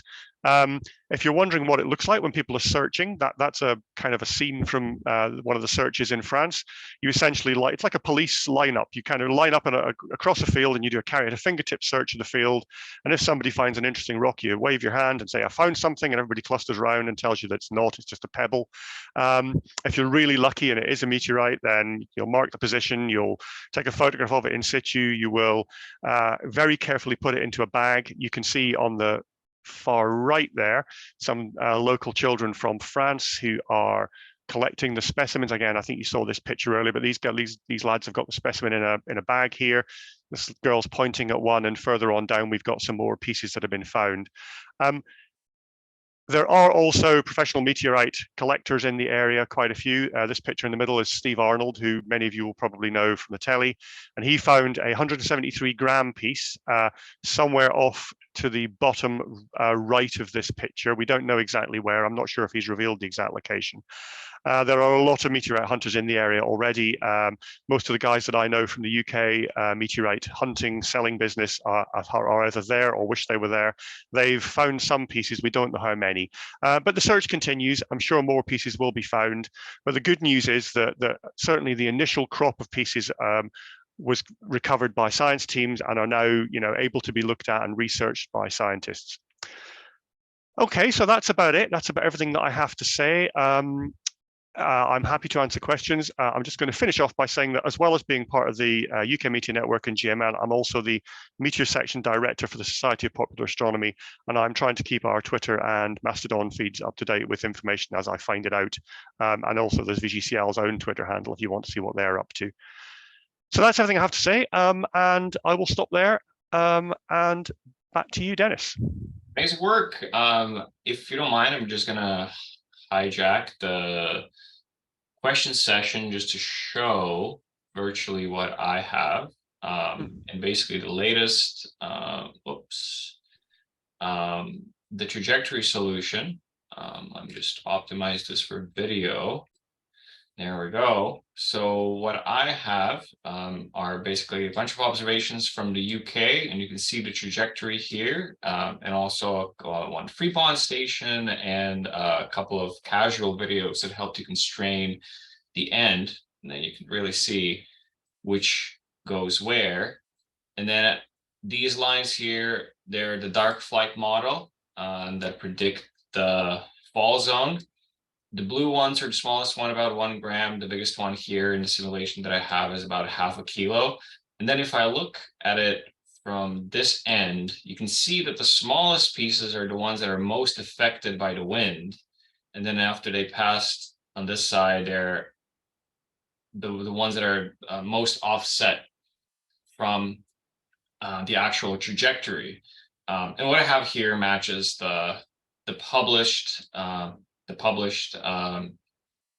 dark flight and strewn fields that are already public. And one thing that you can also do is we can also take a look at how long it took for these meteorites to hit the ground. So Google Earth is actually quite cool, that allows you to move stuff around and show the time. And the smallest ones, they take a few minutes, and usually we have some good Doppler data, which is basically the weather radars can also see these small meteorites, and you can cross-correlate the location at a time, but unfortunately, then help you understand where there are meteorites. But unfortunately, in this case, the data is not really that great. That's all I can share about this this event. If you have any questions, could you please put them in the chat, and I'm sure that Mark is going to be happy to answer them. And the next one up is James Scott. So James, go ahead. Sure. Can you hear me there, Dennis? Yep, sounds good. Looks great. And presumably, yep. Yeah. All right, I'll just leap straight into this. Absolutely. So I'm helping roll out the New Zealand Fireball camera network, and I'm just going. James, you're muted. All good. Yeah, I should be unmuted now. I'm unmuted now. Yeah, it's all good now. Yeah. Go ahead. Okay, so I'll just leap straight into this. So this is the New Zealand Fireball camera network, which you'll see has grown relatively rapidly over the last year. I'm going to talk about our deployment, the fireballs that have resulted from it, and one of the meteorite hunts. One of the things that we've focused on doing, so this is just addressing a little bit of a problem that I hear, that these cameras are too expensive or quite expensive to roll out in big batches. But here's a model that's worked, and you might consider something similar for yourself if you're interested in doing that. So we've tried to have quite a large media presence, to the point that the picture in the background here was designed by one of the camera operators. It's now a sticker that gets mounted on the cameras and put on various information that goes to the media. Right. So this is a diagram that we've seen already today, and it shows the coverage on Earth. And you can see that the camera network coverage is pretty good in the UK and Western Europe. There's some clusters in North America that are quite bright. There's a nice little cluster in South Korea there. And then down in the corner here, we've got New Zealand, often left off the maps. But you can see there that we've actually managed to blanket most of the country now. We've got about, and the other thing to point out is that the latitude there is quite an important one. Probably the southernmost global meteor network set of stations on the planet at the moment. Although I kind of have a dream of putting one down on Antarctica and the Ross dependency, but we'll see about that. Okay, so this is in 2022, there were 6 cameras active, NZ0001 to 6, and this was by astronomers. And a year later, we've now got 44 cameras active with another 30 in various states of installation. The coverage here, this is a diagram that one of the members has generated that shows the quality of the coverage on the North and the South Island of New Zealand. And it's a little bit better in the South Island. The brighter the area represents good coverage, 25 kilometers. The more intense, the red means good coverage at 100 kilometers. So we're a bit patchy at 100 kilometers, but pretty good in certain places at 25 kilometers. The goal for this has been to blanket New Zealand as night skies and find New Zealand's 10th meteorite. In the last 160 years, there have been 9 that have been collected, which is a pretty poor haul for a country the size of New Zealand. And only 2 of those have been falls, and only one of them was seen to fall. The other one burst mid-morning through somebody's roof, bounced off the sofa, hit the ceiling, and came to rest underneath the television. And otherwise, there's only been 1 fall collected. So that was one of the goals. And the other one is that really draws the astronomers is the ability to look at meteor showers. The RMS software is very nice for displaying that. And we can see that simply on the IstraStream site for the general public. The coverage is pretty good. And at the moment now, we're working on plugging the gaps to increase the coverage. So the way that the New Zealand networks rolled out was we got an initial seeding grant of about 20 cameras through a participatory science funding platform grant. And that enabled us to purchase the bits for 20 cameras and also have a couple of students paid to help encourage them to build them, and also for us to purchase bits and pieces to help with the installation. We made them freely available to schools and observatories across the country, or at least across the South Island. We've extended it to other places in New Zealand. But nobody said no to not a single school or observatory said no to a free meteor tracking camera. And so the first 20 were rolled out really rapidly. And then about 6 weeks after the installation, we had a large fireball event where a meteor came in right in the center of the area that we had just deployed them. And the result of that was there was a lot of public awareness raised, and we made a large effort to get onto the radio, TV, newspapers, and so forth. And then that has had a cyclic effect, that there's been a demand for more cameras. And then with 3 much smaller grants, we managed another 20. And then that generated more interest. And then a third batch has been supported by an anonymous donor who thought it was so interesting that they would give us money to buy more cameras.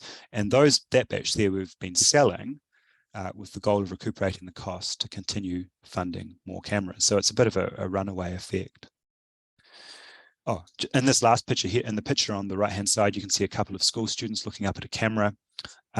When I was installing this camera, they were very standoffish and they assumed that it was something to track their movements at school.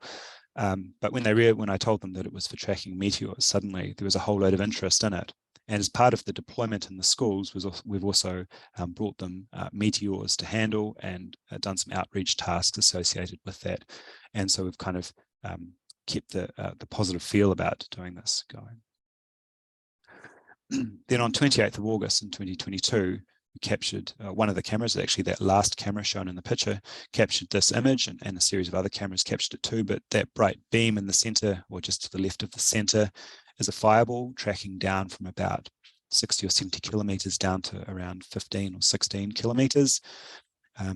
For those of you that are not entirely familiar with this kind of image, it's a stacked image of the course of the night. You can see the southern celestial pole up here. This is the star trails, not partially filtered out. And then we've got a series of meteors that are showing over that night area. But the key thing is this bright beam here, which is a fireball. It was captured by a couple of cameras. And I'll just move to the side. And there's the fireball photo or the fireball video that shows it. And then that's the luminescent stage. And at that last moment there, the fireball winks out and it enters the dark flight stage that both Denis and Mark have just mentioned recently. So this was a very big thing because we got it into the media and ended up doing before I get to that, this is the data that's shown. You can see that this is altitude here. These are the 4 stations we used to model the path of the luminescent path of it. Started up quite high. This was entirely done by Damir Segon and Denis Vida, so I don't take any credit for doing this at all, except just to show you the important facts, which is that it started out at a highish elevation. It was tracked down. A couple of cameras lost the fireball trail, and then it's shown down here, extending down to an elevation of around, I think it was around 16 kilometers before it entered the dark flight stage. The velocity and time, you can see it was visible for about just over 6 seconds in the night. We had a number of the public notify via the International Meteor Organization website, notify us about the event, and we got some nice footage out of that as well. So 2 stations tracked it down to 16 kilometers. The result of this was that the dark flight and the strewn field were able to be calculated by people substantially smarter than I. But that led us to a search. You can see that this is a diagram. This is an image from the local newspaper. We've got the obligatory people walking in a line. Somebody's even brought their dog. Somebody even suggested that dogs might be able to sniff sulfur, which actually is a thing. I think they have to be trained for many years to do that. Anyway, so this is the local newspaper had, we got them to come out and join us in the search, and there's the team walking out there in the line. We provided them with some diagrams. This diagram here is one I quickly drew up and gave to the media to show the luminescent trajectory, the fall area, and not the strewn field, which we kept to ourselves for that. It landed in some farmland just east of a place called Dunedin, which is actually where I'm based in the university. And there I teach. I'm a professor of geology at the University of Otago. So it's really close to where we're based. And it landed in farmland, a little bit rugged farmland, and the farmer's daughter was very keen on finding the meteor before us, and that's a picture of her there. Ultimately, the search was unsuccessful, which was a bit of a shame, but nonetheless, it's given us the information about how to go about doing a search subsequently. But what it did do was it really caught on in the media. So the media just love this sort of stuff. Meteors is something that virtually everyone knows the word. And so articles in the Conversation, the national newspapers, on the radio, and so forth. And the effect of this is every time we had one of these interviews, we'd say, well, if anyone saw it, feel free to log it on our website. And if anyone's interested in joining the network, please also register on the website. And as a result of that, the coverage of it, of the network, has gotten larger and larger, and more people want cameras, and so on. So in summary of our rollout, there was this initial seeding grant, which was really important, and that got us a number of cameras. And a key thing, I think, at least from the New Zealand side, was making them freely available to schools and observatories. We built some outreach into that to try and keep those schools interested in what was going on, not just having a camera there, but also providing them with the opportunity to handle some real meteorites. And subsequently, we've created tasks for the teachers to roll out as well. We linked with the National Geological Society of New Zealand and also the Royal Astronomical Society, and both of those two groups have been really excellent for promoting it. The Royal Astronomical Society collated a number of people, astronomers that are interested in having cameras, and then it's just a case of getting the cameras to them. One of the problems that has been pointed out is that there's a sort of a global shortage of Raspberry Pis. The Raspberry Pi Foundation really liked the linkage with schools and provided us access to another batch of Raspberry Pis as well. And this has led to, as I said before, this led to several smaller grants and donors providing funding for subsequent batches, which we then use to build more cameras. So you can see that it's a very cyclic process, or it's a runaway process potentially. And we got the media on board to try to get articles in there very quickly, and they're very excited about these sort of things. So we expect there to be multiple events per year. New Zealand's size suggests that there should be 3 to 4 greater than 100-gram meteors landing per year.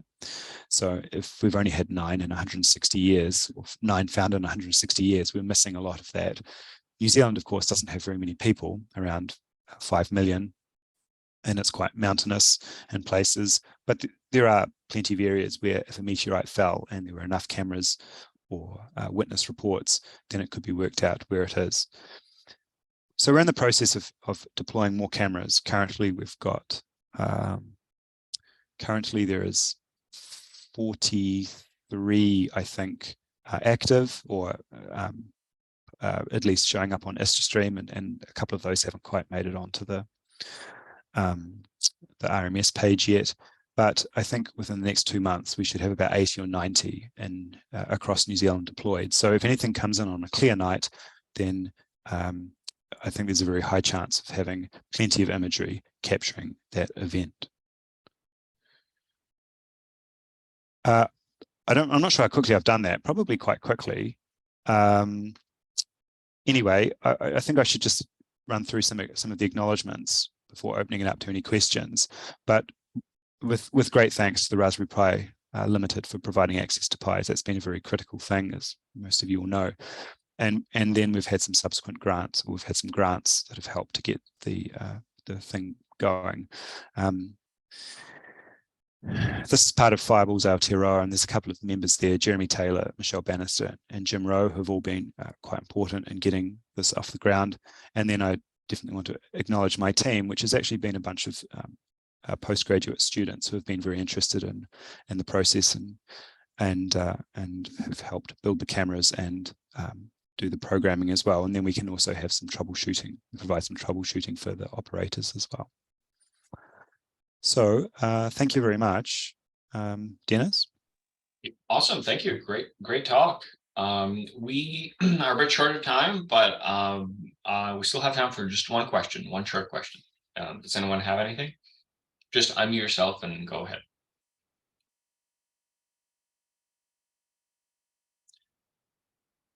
If not, you know how to contact James and Radim. It's the podium is yours. All right, Dennis, thank you. Audio check. Yep, sounds good. Good, great. Presentation check. We can see it. All right, let me. Right, good evening, everybody. Good evening, everybody. My name is Radim Stano, and this evening I'm going to tell you something about the GMN outreach project we are preparing. So what is this outreach project about? It is the STEM project for high school students that will install the cameras, plug and play systems, or they will assembly, mount and operate the camera.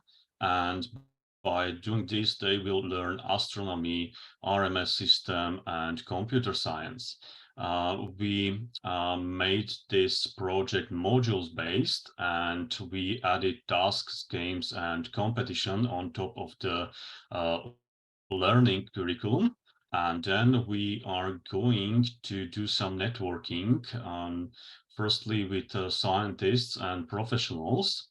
And then we are planning to do the networking between the students groups and encourage them to share their experience, their path, their problems, and to document everything for a big closure where the students at the conference will present their path and everything they did and learned and experienced by going through this project. So how does it look like? It looks like, I hope you don't see this one, sorry. So how does this looks like? There will be a couple of documents and video links in there. And as I said, we made it modules based, and we will have astronomy, computer science, and GMN, where the RMS system will be explained. So 3 modules in total.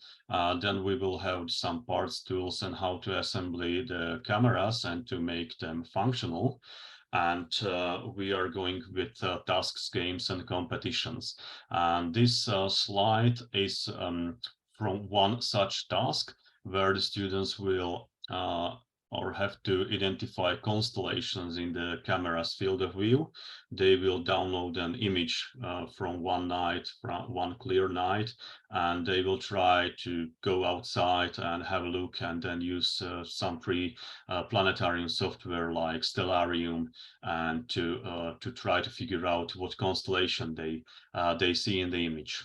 And then alternatively, they can try to solve the astrometry via astrometry.net and to have such nice pictures for their presentation or to share on their webpage. What are our goals? Our goals are to spark interest in science, technology, engineering, and mathematics through the Global Meteor Network and all the projects, all the work we do here, because it's not just about meteors or astronomy, it's connected with programming and with real science. Then we would like to showcase the diversity of the science, technology, engineering, and mathematics. Because in here we are using a lot of tools, and that's a variety cross field we are really doing here. Then very importantly, we would like to create connections between the students, schools, and the professionals. Second, the goal is also to increase the coverage of cameras, especially in the Southern Hemisphere. And once we are done with the first iteration, we are going to make it publicly available for everyone. So some astronomical club can come on our website, download the materials, check the path the students in the first iteration went through, and do their own project, or even to contact us, and we will try to coordinate them and support them in matters of networking. And then we would like to make it extensible, because we don't want this project to die on in schools after 1 year or so. So these are the goals. And what are the locations? So in the first run, we are going to have camera installation in Washington State in the USA. This will be done by Lori. Then we got Wales in the United Kingdom. This will be done by Paul. We got Tim, who will be working with students groups in South Africa. And then me, I will be doing installation in Scotland, United Kingdom, and in Germany and Austria. And here is our roadmap. This project is running, or is in preparation for more than a year now. And we went through the preparation phase. We defined the curriculum, and now we are in phase where the cameras are being distributed to the members who will work with student groups. And we are writing the modules and task games and preparing all the documents for the students. Then we got a lot of work lying ahead of us. And we plan to go live with the start of the school year in September 2023. And here, to accompany the roadmap, to just showcase you how much work was already done, and what we need to finish before we can go live. So it's a lot of tasks that awaits us, and a lot of things that people are doing in this project. So for the future, as I said, we would like to do it extensible, and we would like to involve new students in the schools that already will have this camera installed. And we would like to keep interest and learning for the existing students. And we will try to achieve it by providing more learning materials to go in depth. And we would like to create more tasks, games, competitions, and probably include some more advanced topics like Python programming and stuff like this. Then we maybe will add additional devices like Luxmeter. You could see that one in Denis' presentation, and maybe also the radiometer. Who knows? We are working on this, and we are open to new ideas.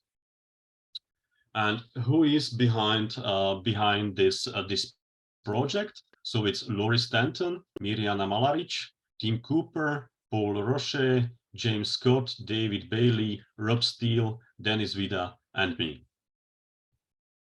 And before I will come to this last slide, this project won't be possible without the financial gift of an anonymous donor, which is covering the cost of cameras. So thank you, anonymous donor, for your generosity and support of STEM education.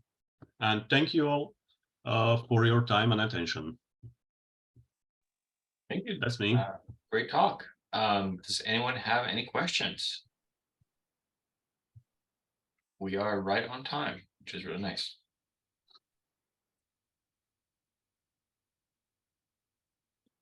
Okay, good. Well, because we are now going to begin our long break, dinner / lunch / brunch, or late night snack, depending on your time. I'm gonna leave this open here, and if anyone wants to discuss something, ask questions, please go ahead. I will be preparing some materials for the workshop, so I'll definitely be here. And hope you have a nice meal. See you all in about, let me see, 15 minutes or so. Is that 15? It's about 20 minutes. We're going to start at 18:13 UTC with Jan Habraken. He's going to tell us about the new Fireball radiometer. Thank you.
Okay, we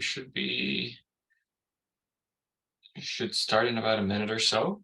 So Jan, if you don't mind, just sharing your screen and getting ready. Yep, I will set up.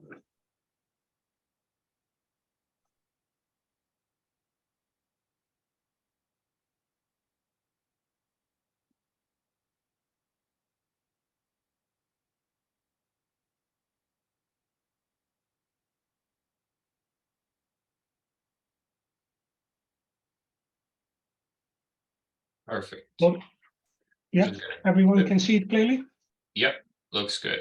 We're just gonna give it maybe a minute until the exact time, just in case someone is still not back. All right.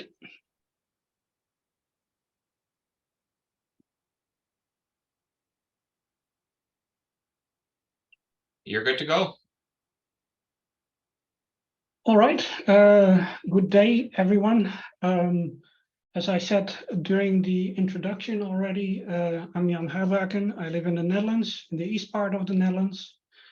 And I was challenged by my brother in developing a new, or basically building the radiometer that was published in 2018.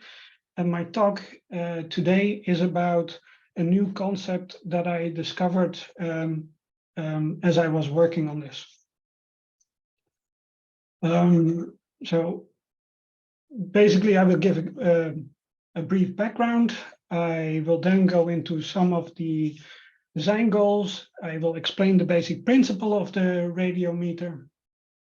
I also did some simulations, and I will quickly show some of the simulation results. I also went already ahead and designed a proper circuit and a PCB. I had the PCB manufactured, which I will show.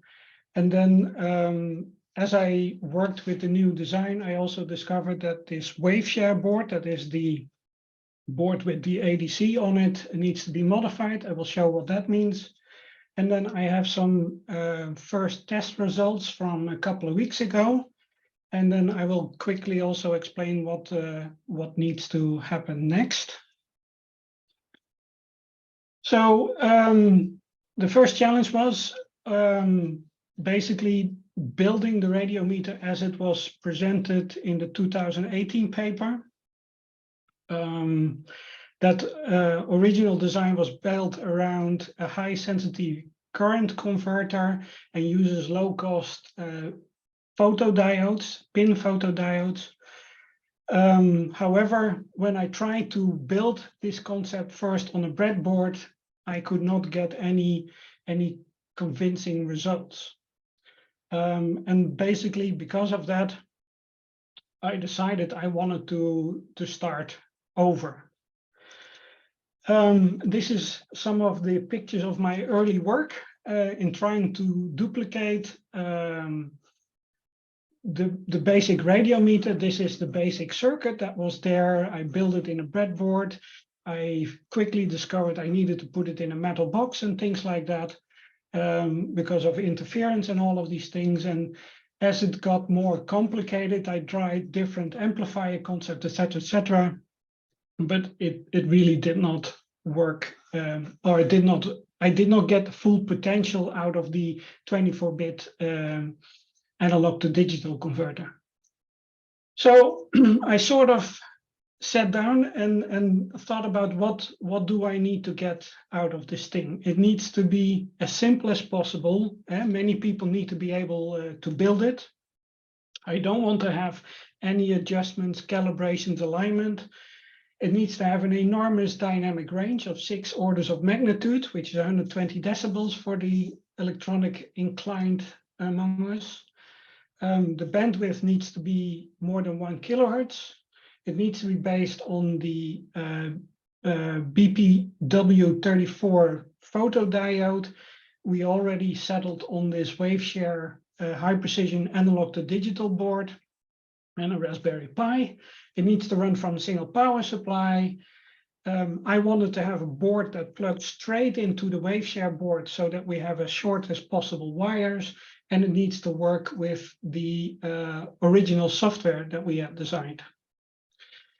Now, as I was thinking around, I needed a way to measure the dark current and things like that. And I was struggling with that to set that up. And that is when I discovered that the best or the simplest current to voltage converter I could design was actually a resistor. And that is basically the concept that I came up with. Simpler than this, it doesn't get, right? So you have a photodiode, a resistor, and basically the photodiode passes a current that depends on the light. The problem with that is that this diode, as it is reverse biased, also has a leak current that is also part of it and disturbs the measurement. And I thought we need to find a way to offset this. And there's ways you could come up with a temperature sensor or things like that, but that is complicated. I thought of a better method, and I thought, why don't we build the same thing again, but this time the diodes do not get exposed to light.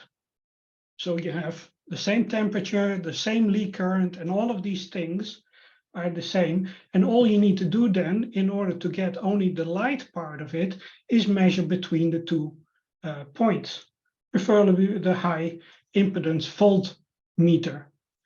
The ADC converter on the waveshare board is a 24-bit converter that has some unique properties, like a very high input resistance, ideally suited for this task. And that is what I then tried to set up. I first wanted to make sure that it was working properly, so I designed a simulation. Looks very complicated, but what this allows me to do is to do a proper DC analysis, an AC analysis, so what is the bandwidth, all of these things, and that it really works as intended. And also I was then able to model also the part that I did not design, but is part of the waveshare board.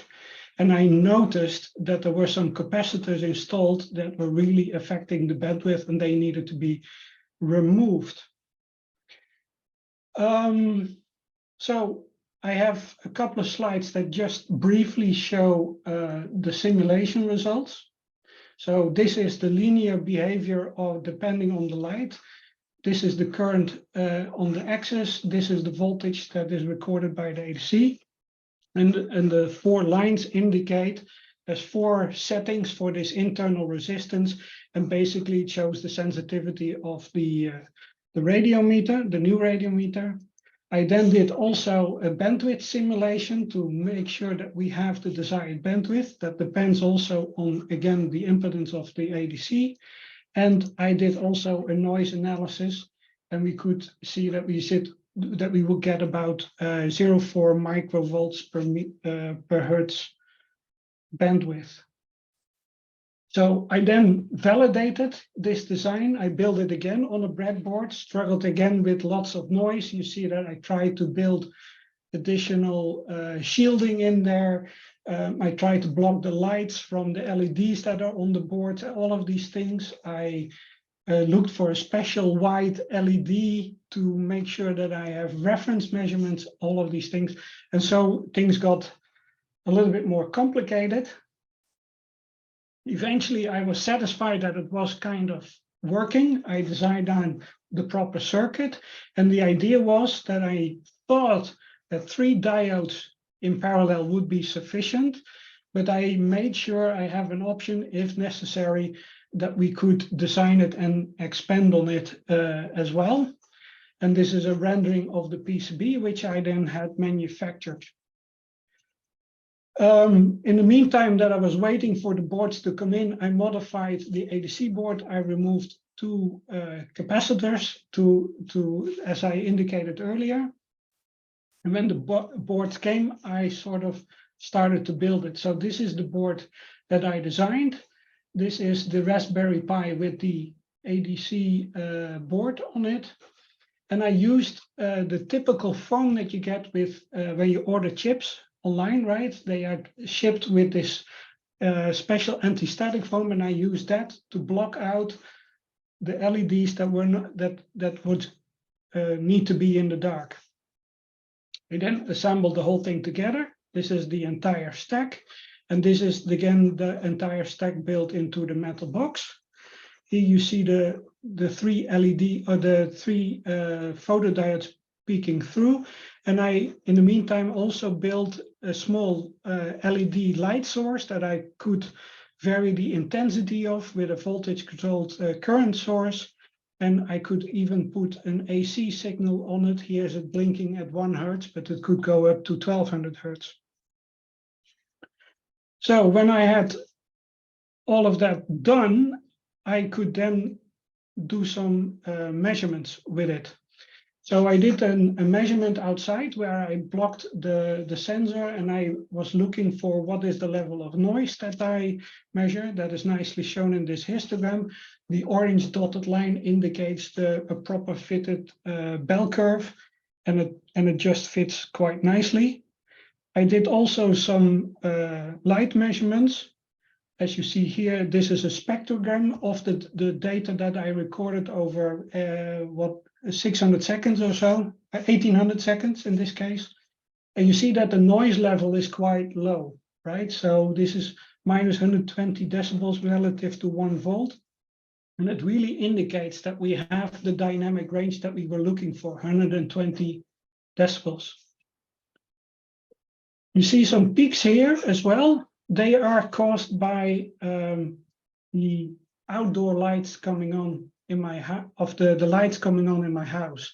So they are motion activated, and as I had the measurements going on outside, you see that these lights come on, and there's also a source of interference about 435 Hertz that I have yet to identify where it's coming from. And then I did a special lab test. This is using basically the light generating device that I showed earlier. And here I measured for a total of 180 seconds, where 60 seconds I did not do anything. Then I put a 600 or 800 Hertz test signal on it, and then I switched it off again, just to indicate that it was all working quite nicely. There's a couple of things that still need to be done. One is to fix the radiometer software. There is a bug that prevents it from running on Bullseye, which I think would be nice if we could migrate it to Bullseye. Also, I would like to adapt the same software to get control over the ADC's buffer amplifier. At the moment, that is not possible. We like to do some more tests as well, and of course, capture a fireball in the end. And some other things is finding a proper enclosure so that we can install it outside in a proper way, etc. That is what I had so far very quickly. Are there any questions? Amazing work. Yeah, that was really, really next level than what we've done before. I have a short question, and then I'm gonna let anyone else ask another short question. Have you thought about how to put the diodes as high as possible just below the window? Because most fireballs are gonna be recorded very low at the horizon. Do you have any thoughts about that? Yes, so in the end, that is going to be part of the enclosure design, right? So really to get them as close as possible. What I'm looking for is now a new metal box, and basically this is the box I used for all my experiments as lab tests, right? So it's full of holes now.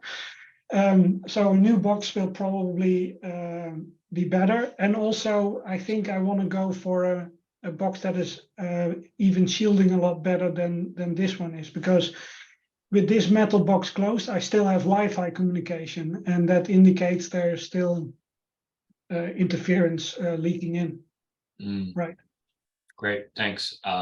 just for context, the professional radiometers that are deployed, there are only a few of them around the world. They cost $50,000. So if we can do something for less than that, that'd be great. And that's exactly what Jan is doing. Okay, any other questions for this talk? And then we really have to go.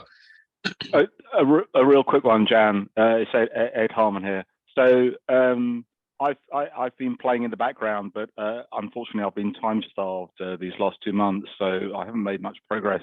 But I've been looking at using that same AD converter, but using the ones from out east, which are 1/10 the price of the wave share option. And the only issue that I have with them is, of the two that I bought, they're basically four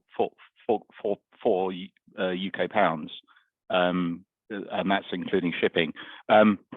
Is the fact that the reference voltage pin isn't brought out. However, it's easily accessible even with someone with moderate soldering skills. But I haven't had a chance to do some as in-depth testing as you've done. But that looks brilliant results, by the way. I mean, fantastic to get down to that noise level. Yeah. Real.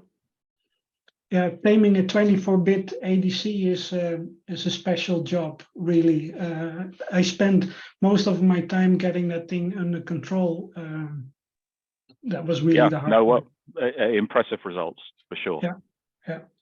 Absolutely. Thank you so much. We can discuss more about this particular device and radiometers in general during our workshop. But now, Damir, please go ahead with your talk.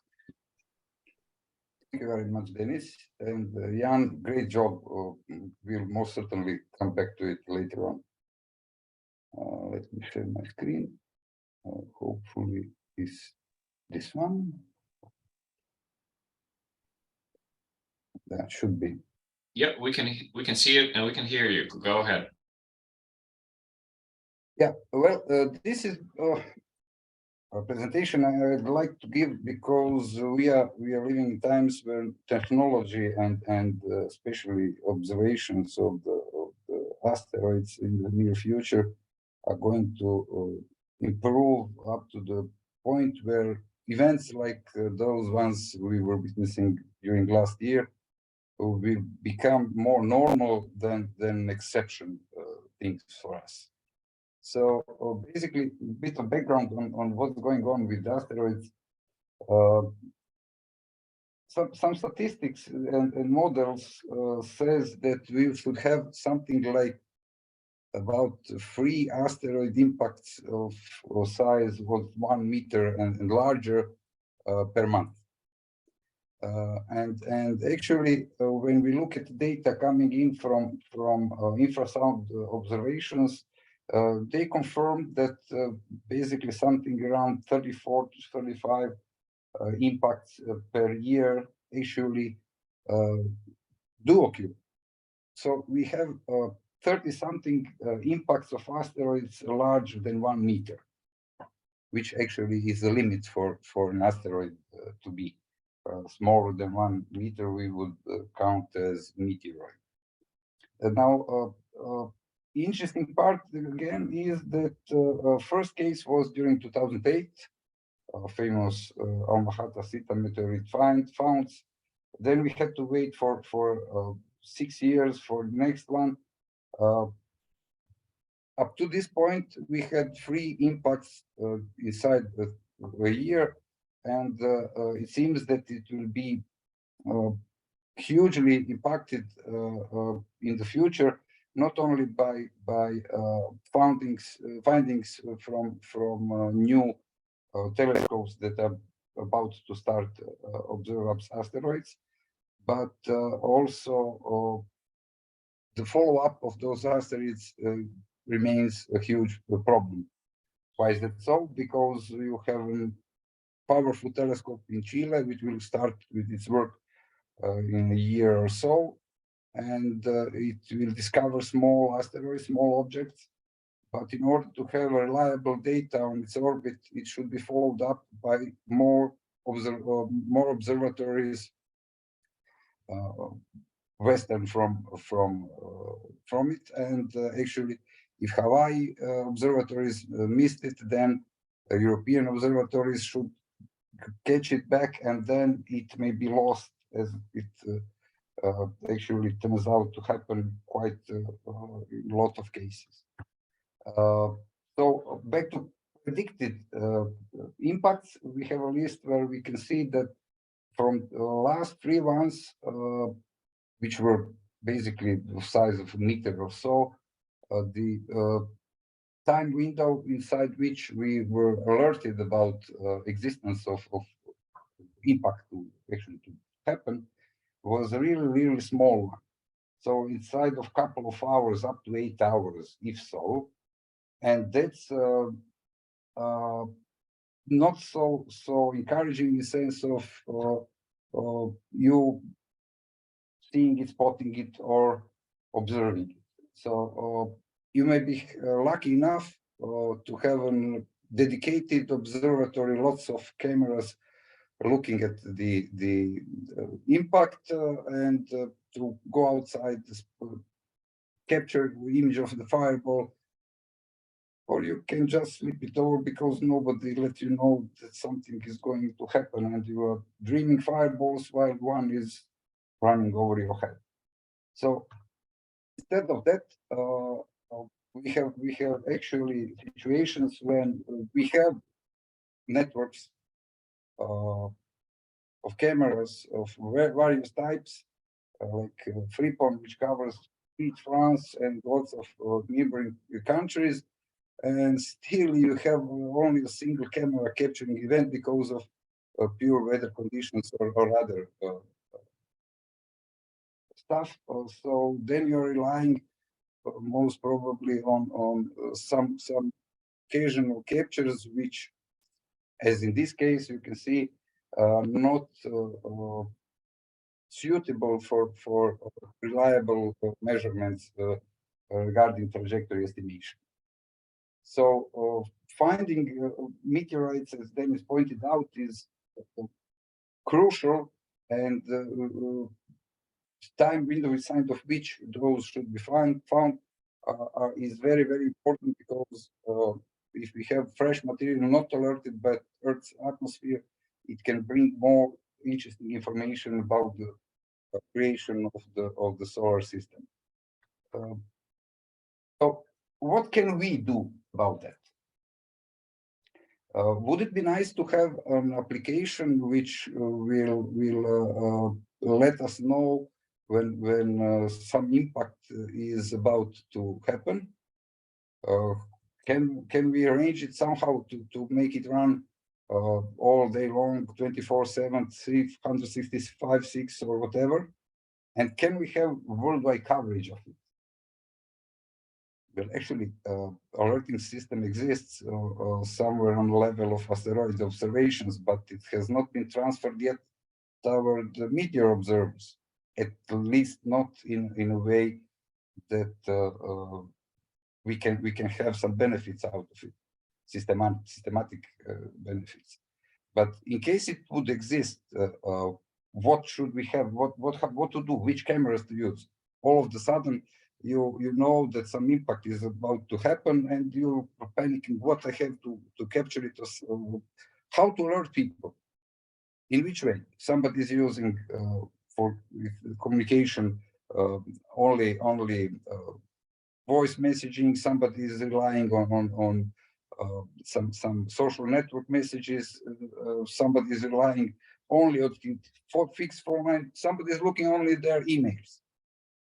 Can we make it like a system that would cover all those communication channels? And could it be something that we, in most cases, bring along with us all day long? Well, I was thinking about something that can be built up on a cell phone, like a mobile application, and actually something that would provide urgent information via all communication channels to per registered person inside some radius from the impact coordinates. In this way, if we would be swift enough to educate people how to use this application, what to do in situation when they receive a message about the impact to happen, we could really have all that we need to process data as soon as possible. Namely, a mobile application could embed GPS coordinates. It can be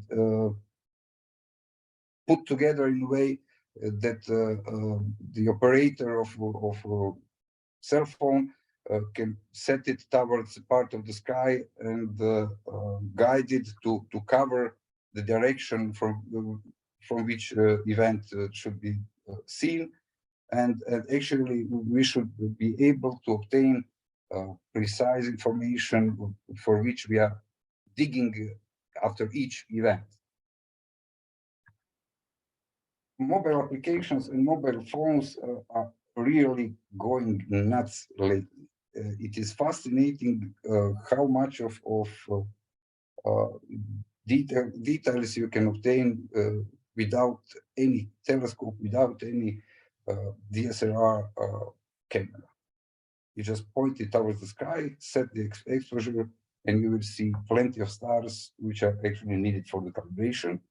While still in video mode, those handsets are able to capture meteors and fireballs just like that.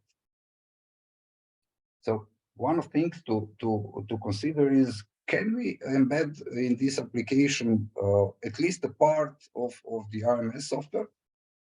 Can we teach it to once set up on a tripod or just laid down somewhere and standing still to do the basic astrometry and to start recording send data like an ordinary RMS camera?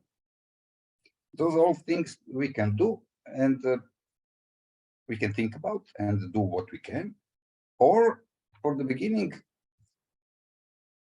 well, we may just start and send an email to people of what they should do about an impact that's going to happen. That would be at least something that should help us to obtain information about fireballs in real time as soon as possible. So this is going to happen. Somebody will do this application, because as said, in a couple of years, those impacts will be, I would not say an ordinary thing, but I can estimate that we will have at least half a dozen, if not dozen or more per year. Yes, not all globe, not all Earth is covered by population, so we have solid ground only for about a third of it.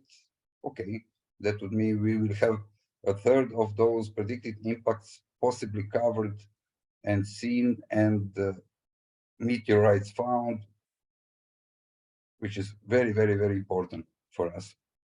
And I'm happy to let you know that the part which is probably bordering how to do the communication part, well, that part is going to be sorted out in pretty much straightforward way, because it happens that I work in a company which is able to provide such a service, namely to forward information via all telecommunication channels, and that would be done for free, not to worry about the cost of that part. And that would be more or less all from my side. Excellent talk. Thank you. Are there any questions?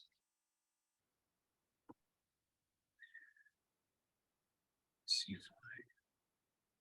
anyone has a hand up. Yeah, so generally, I think the first step would be just to put everything on paper, just general instructions before any automated systems, and a part of at least as like a document or a PDF in terms of like, if this happens, this is what you should do. And at least we have a list of requirements and a start.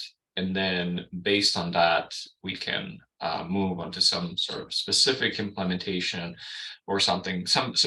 I guess the vision that I have would be to have like an app or something where, as Damir mentioned, it kind of shows you where it's going to be in the sky. So basically like shows you a point here and then tells you, put the phone down, don't move it, make sure you can see some stars and then wait for the fireball. But if you just move it around, then you don't get any stars and you just see the fireball cropped out, that data is completely useless. This is something we should probably communicate if we have a few hours in advance before the actual event. Okay, we really have to move on. The next one up is Pete Eschman, and he's going to talk about running multiple cameras on a PC. So Pete, go ahead.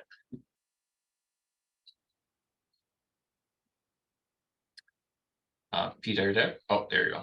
Yes, I'm here. I didn't realize I was up next, so I'm a little unprepared. Sorry about that. That's right, no problem. The schedule I had didn't show that. All right, let me see if I can get my screen share going here.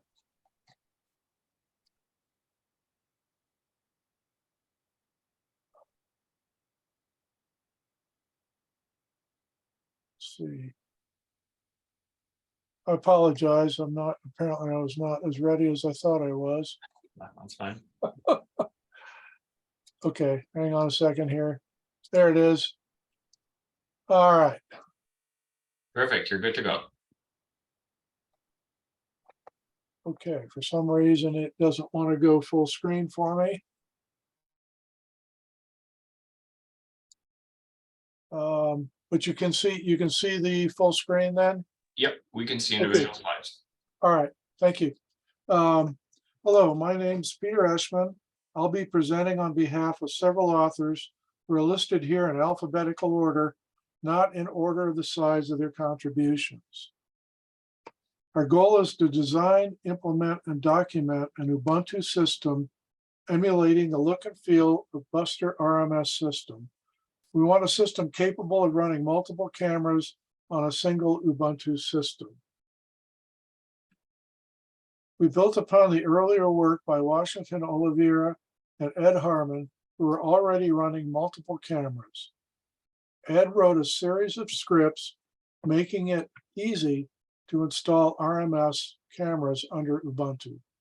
We're very grateful to Denis for making changes to RMS to help support this project.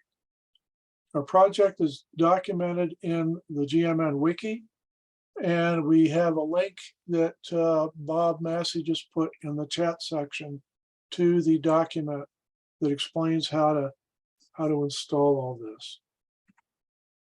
We found that RMS will run quite happily on relatively low spec hardware. We have run successful systems with 4-core CPUs ranging from old Celerons to i3 and i5. Thanks to the efficient design of RMS, not much RAM is needed. Requirements start at about 6 gig, but a total of 8 gig might be better. A good quality SSD drive is probably best for the system drive.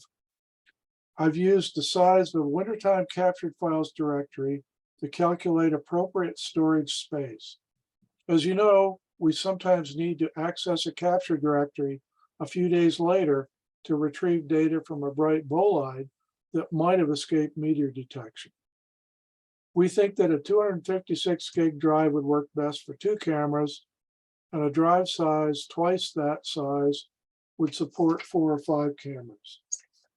That being said, if you want space for more cameras later, or plenty of headroom, you'd be better off starting with a 1 terabyte SSD drive. And price-wise, 1 terabyte's not a whole lot more than a 512, so it's probably wise to consider that. There are a number of advantages to these systems. There's only a single RMS installation to maintain and update. You can implement a single user system that hosts multiple stations. System can run for many days without rebooting unless an Ubuntu system update requires it. They are rock solid. It is very convenient to manage multiple stations from a single remote connection. And most importantly, 2 scripts make it very easy to install RMS under Ubuntu. It's really a piece of cake. This is our normal directory structure we're used to seeing for RMS, with config, mask, and plate par located in the source RMS directory. So it's down in this area. Our new directory structure, we see the input side of the new GUI Linux system directory with the config, mask, and plate pars for each camera are stored in station-specific directories under source stations. That would be this area over here. If needed, unique SSH keys can be specified in each config file. We also have a source scripts directory that contains utilities specific to the RMS system. So this is where we would store our system-specific scripts. Camera data is stored in station-specific directories located under RMS data. So each station would have its own set of captured files, all under a different subdirectory. IMX cameras, the 291s, do not generate very much network traffic. 2 cameras only use about 1/10 of 1% of a 1 gigabit link. This diagram shows the wiring topology can be quite different from what you use for a single Raspberry Pi camera. Cameras can simply use IP numbers in the local address space. This also means you can monitor a camera using a second hardware access point alongside a capture that is running on an RMS Linux system. These IMX 291 cameras support up to 3 concurrent streams. This screenshot shows a 3-camera system with 3 capture sessions ready to start recording the next evening. As I said earlier, it's really nice to be able to monitor multiple cameras from a single remote connection. So these are the 3 sessions ready to go. On this particular box, I've run up to 6. You can see I've got a few other utility things going because the box is doing virtually nothing during the day. So I use it to do some other housekeeping and maintenance. Looking towards the future, this slide shows cost estimates for a 6-camera system at approximately $600 US. And note that power over Ethernet may not be needed because 12-volt power could be directly supplied from the source near the cameras.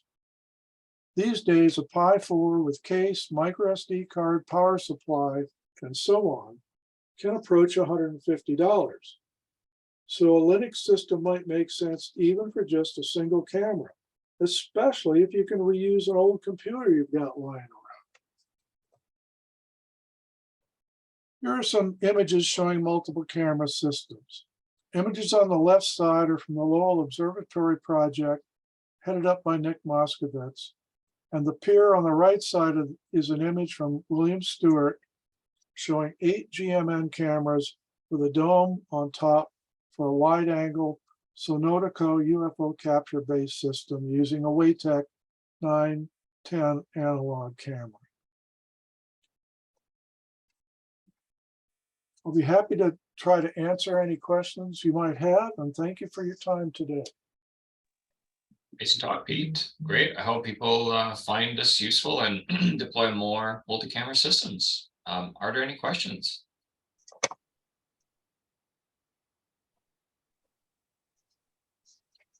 I see in the comments, someone is asking if you could use an 8 gig Raspberry Pi.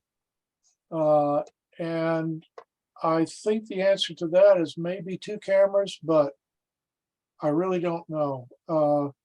The processing power of an old Celeron if you look at the benchmarks, it's typically faster than a Raspberry Pi. So an old PC or buying a refurbished PC that, for instance, nowadays people can't upgrade to Windows 11, so they're getting rid of a bunch of hardware that'll work more than adequately for a multiple camera system. Probably get my case particularly is that I would like to run a second camera only, and it would be the Raspberry Pi costs 150 euros here in Germany. So if I can spare some money, just a second camera would already be good.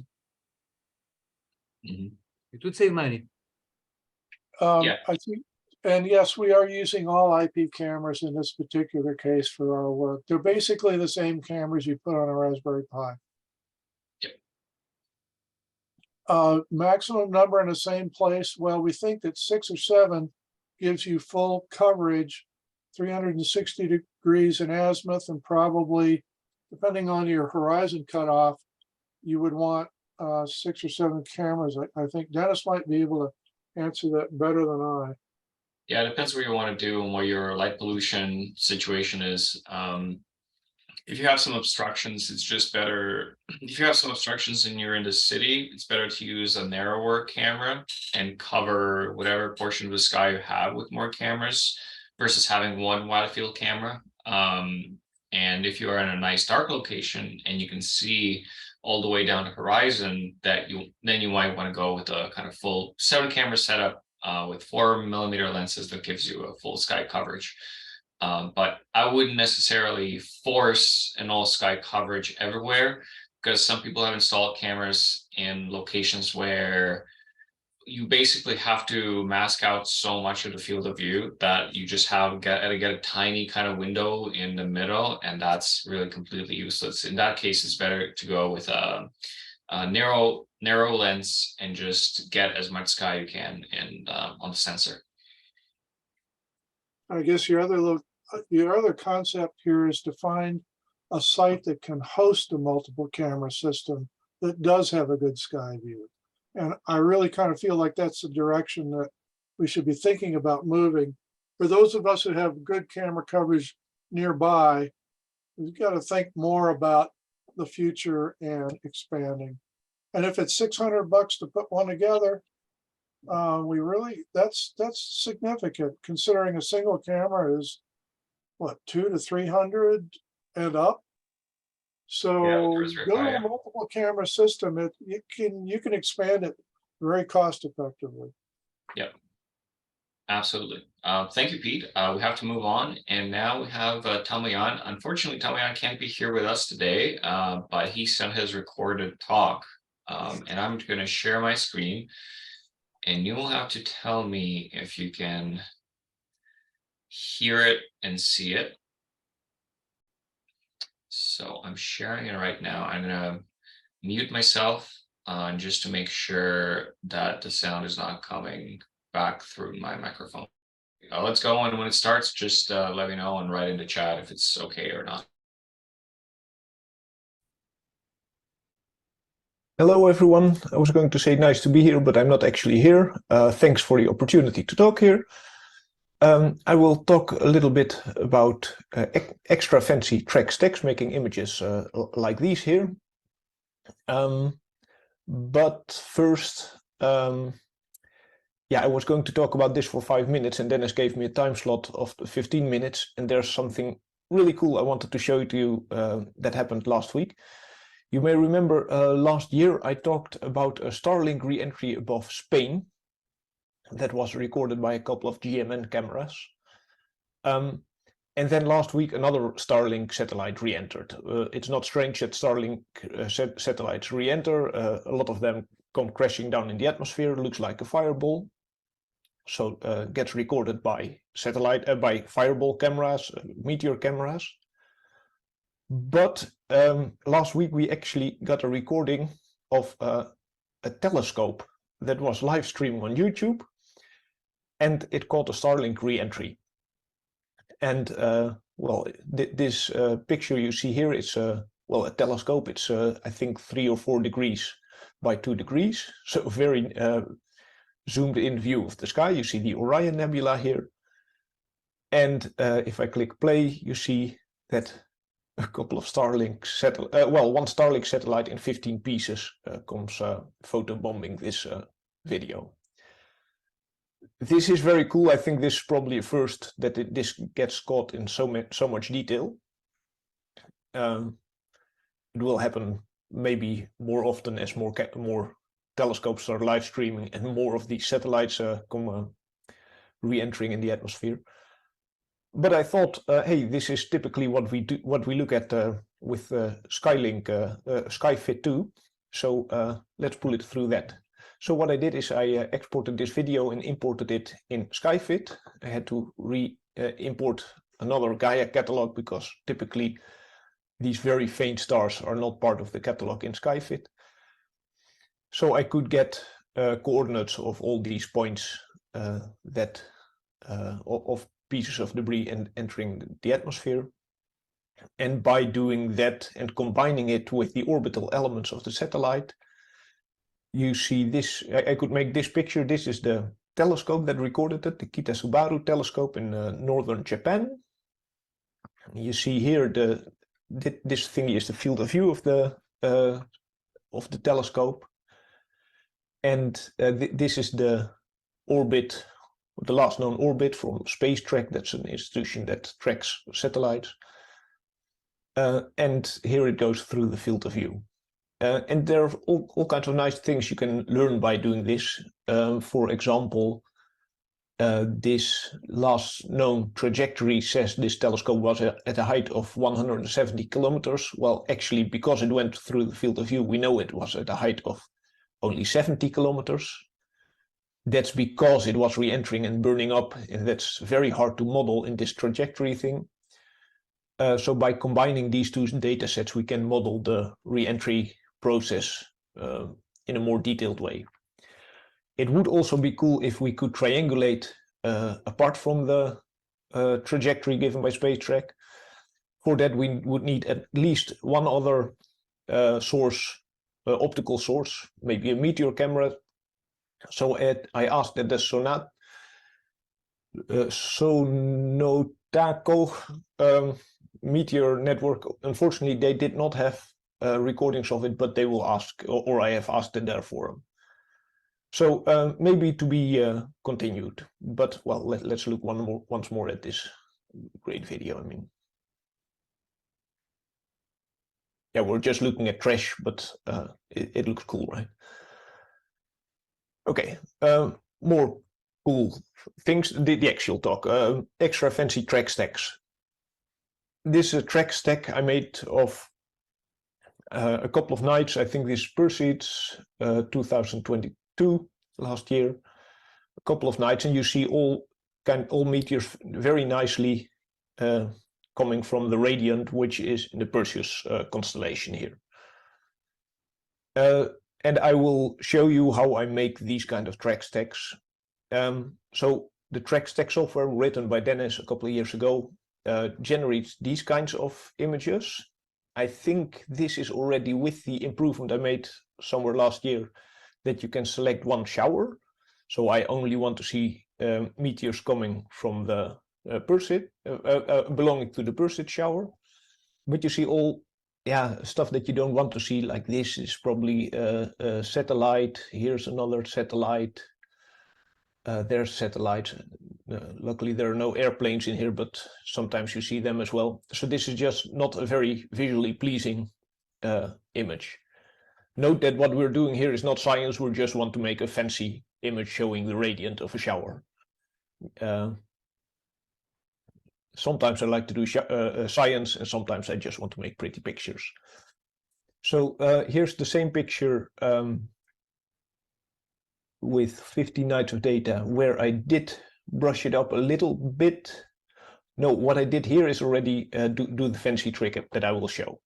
And when I posted this on Twitter, we still had Twitter then, the first thing was someone asked, can't you put in the constellation? So I made that as well. And here you see the same image. Do you? With constellations overlaid? There you go. The constellations, and if you know constellations, which I do not, this is the, well, I know this one is Cassiopeia. This may be Perseus, and this could probably be the radiant in the Perseus constellation. So here's the trick. If you're stacking meteor detections like this one, here we have a meteor detection, and here's a stupid satellite, and here's some clouds, another couple of satellites there. So what this track stack does, it stacks a lot of these images on top of each other, correcting for rotation of the sky and everything. But if you stack this image, then this thing ends up in the stack as well as the clouds. But since it's a meteor detection software, the software already knows where the meteor is. So what the trick is draw a little box around the meteor and use only that part to do the stacking. That's the whole trick. So when I applied that to the Orionids last year, yeah, the Orionids, yeah, they have the disadvantage that the radiant somewhere here was not very nicely in the field of view of my one camera. So yeah, it's a bit curved, but yeah, what can you do? So if I use this buffering trick, so to use only the box around the meteor, this trick, if I use that trick, then I end up with a track stack like this, where you see, yeah, some parts of the sky are missing because there was no meteor there. Yeah, here and there, and also here, some meteor is used with a lot of clouds in there. I'd rather not have included this meteor in the stack because it's ugly. So here's the manual reduction. I think this one is nicer than the last one. So in here I already give it away. It's a manual process because things like it's ugly, I don't want this, I do want that. That's a kind of subjective process. I could try to automate it, but then again, I've done this for three showers so far. I have a neural network built into my head, so I can use that neural network. It does cost a little bit of time. So what I made, and I have not pushed this software online yet, is an updated version of Track Stack, currently living on my computer, and that's this one. I have a screen recording of it. Here it is. Here's a Track Stack shower. I press enter. So what happens here? Here's a video. Here's a image viewer that automatically reloads an image once it changes on disk. It's Visual Studio Code. That's very nice because now at the first meteor, it asked, do I want to use this one? No, I don't want to use this one because I don't see a meteor. Do I want to use this one? No, I don't want because I don't even see the meteor in here. Same here, same here, same here. Oh, it's a screen recording. I can actually fast forward. I shouldn't have done that. Go backward. This one, I do want to use this one, but this is the one I showed. I only want to use that part, so I press mask here, and that will use the mask. This one, I can use the entire image because it's a very nice one, so I don't end up with holes in the sky. This one, I think I'll choose to use a mask here, around there. This one,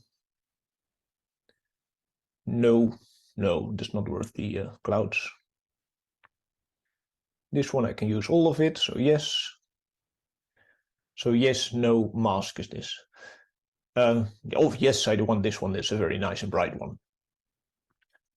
So you can see I'm actually there's a manual process in the middle of a computer loop, so it shows you how long the total process will take if you go along with this speed. So it takes 20 minutes for 199 meters. I think it will take longer if I try to implement everything in a computer program. I don't know actually. Okay.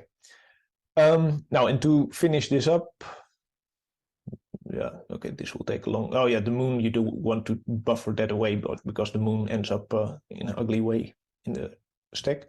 Yeah, if I finish this, oh yeah, then what you can do as well is make a nice constellations overlay.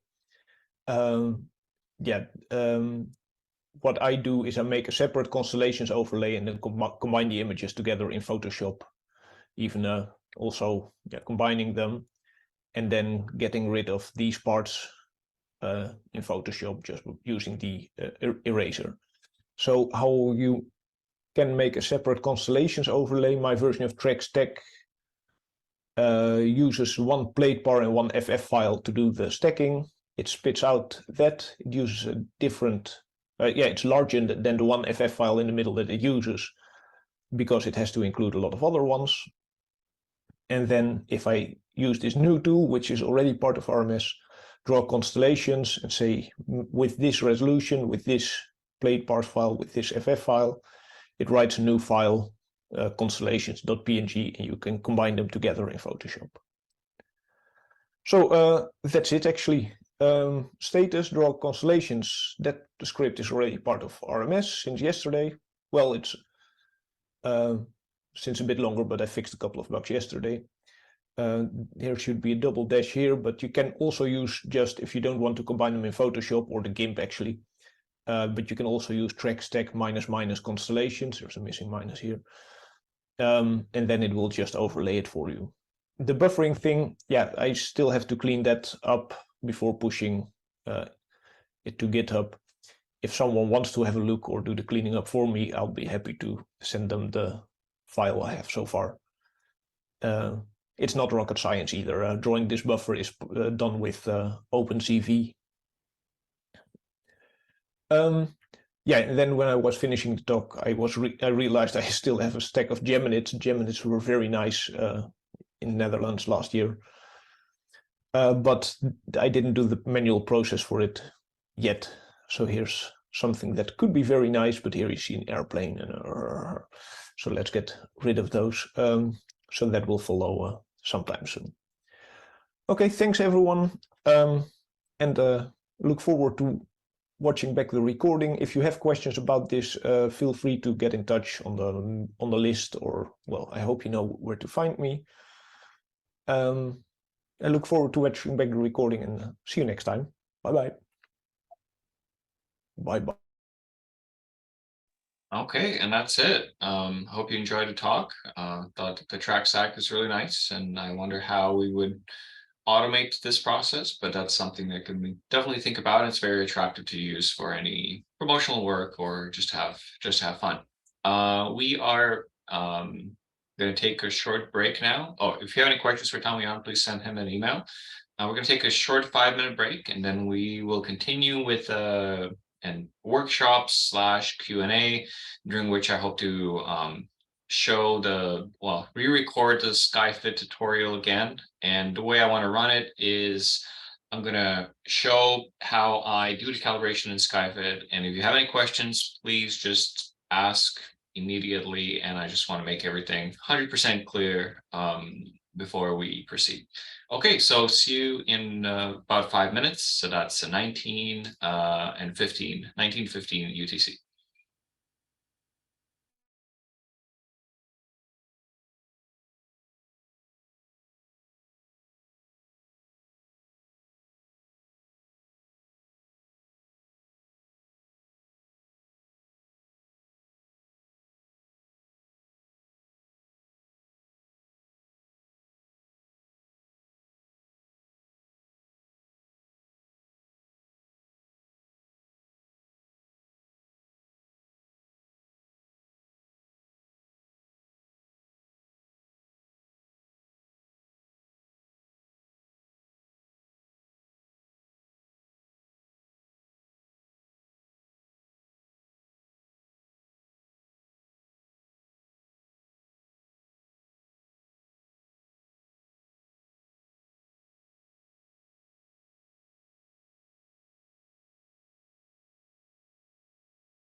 Okay, and we're back. So the next part is the workshop / Q&A. The beginning, I'm gonna show again how to use SkyFit, how to make good calibrations, followed by a reduction of a fireball. And then I'm gonna also show you how to use any casual data, like security camera video or anything that's produced, and any video that was taken not using RMS software. And you'll see it's actually quite easy to do once you set up a config file and once you define the time. Okay, so the last SkyFit tutorial I made in, I guess 2 years ago now, and I wasn't really that happy with it. So let's start from scratch. I'm going to share my screen here and show you what I mean. So when you install your camera, you are going to get something like this. This is a folder with a bunch of data files, and the most important ones are the FF files, which are basically the files that contain the images and the compressed videos. There's also a CalStars file. So if I open that, you can see that it's basically just a bunch of lines here, and these are stars that are detected on the image. The X coordinate of the star in the image, Y coordinate, and then some brightness, background, amplitude, and the shape of the star. And another thing that's very important is the flat. So this flat is basically a median stack of about 200 images taken throughout the night with stars. And what the median stack does, it removes everything that's moving in the image and only preserves what's static. And in this flat, you can nicely see all obstructions. These things don't move. And this flat can be a basis to make a mask. So as I said before, the mask is a very important thing to have to mask out all the things. So for the flux algorithm to know which parts of the field of view are not supposed to see any stars, and for the detection algorithm to work well. Otherwise, it might try to detect something on, let's say, this tree, and the tree is like illuminated and moving, and it might produce a lot of false positives. So the first thing that you should do once you get this is to make a good mask. If your flat is just completely clean, you don't have any obstructions to the field of view, you don't have to do anything. Just leave it as it is. You will have an empty mask. However, in most cases, you will have some obstructions. So I'm going to show you how I do it. Before I do that, I'm going to enable, there's a thing called a little program called Screen Key. And this program is going to show you everything that I do on my screen. So I click my mouse, and you can see here in this bottom corner that I clicked the mouse. So I'm going to take this flat here. I'm going to make a copy of this file, and I'm going to paste it in here. And I'm going to rename this mask, mask.bmp. And you can do this on the Pi as well. SkyFit should work there, at least on the Pi force. And now that I have this file, I'm going to right click and open it in GIMP. GIMP is also installed on all Pis. And once you open it here, making a mask is extremely simple. It takes me less than 30 seconds. Once I'm setting up a new station, I select the lasso tool here. This is the free select tool. And it's basically up here. It looks like a little lasso. And then I'm going to use the kind of a cutting motion. So I'm going to mask out this part and this part and this part. And there's also a little part here. So what I do is I just kind of click here, and it lets me pull the line. And then I click here, click here. I'm going to mask out this area here like this, draw around, and mask everything out properly. And then this little nubbin here, and there we go. Maybe a bit of this corner. Maybe that wasn't necessary, but better safe than sorry. And that's it. I finish it and I complete it. And then I hit enter. And then this forms this inner selection. And once I have that, I hit delete on my keyboard. And now that I hit delete, it made everything white inside. White means that this is the part of the image we do want to take. And black means this is where you should mask out. So basically just applies it on the image using kind of a 1 and 0 logic. And the next thing we got to do is we got to mask out these regions, other regions. So we should click on select and invert. So this is going to invert the selection. It's going to select the areas that were not selected before. So hit invert, and then I hit delete again on my keyboard. Now those areas disappear as well, but now we have to paint them. I select the paint bucket.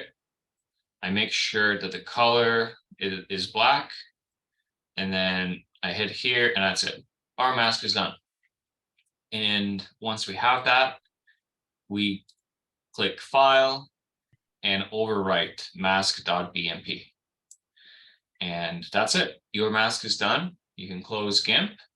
And once you have that, you should transfer that on your Pi into the source RMS directory or where the config file is. And I usually tell people transfer these files into the source RMS directory, and that's where it should go. So if we open the mask file, this is how it looks, and it's all done.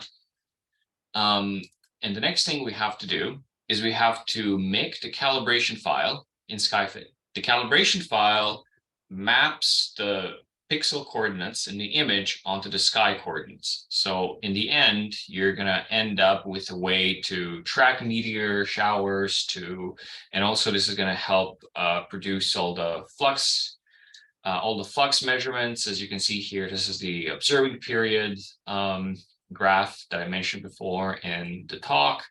And also this is the calibration report right here, which shows you which stars map to which stars in the catalog, what the field of view is, where the pointing is, et cetera, et cetera. And this is helpful for computing meteor trajectories. Well, not helpful, but necessary to compute meteor trajectories. Okay, so let's go back to what we have here. I will assume that you have the config file and that the correct latitude and longitude are already set in the config file. That is something that you should do before the station is deployed. And that's just an assumption I'm going to make that that's basically already done. The next, yeah, go ahead. Is asking something. Yep.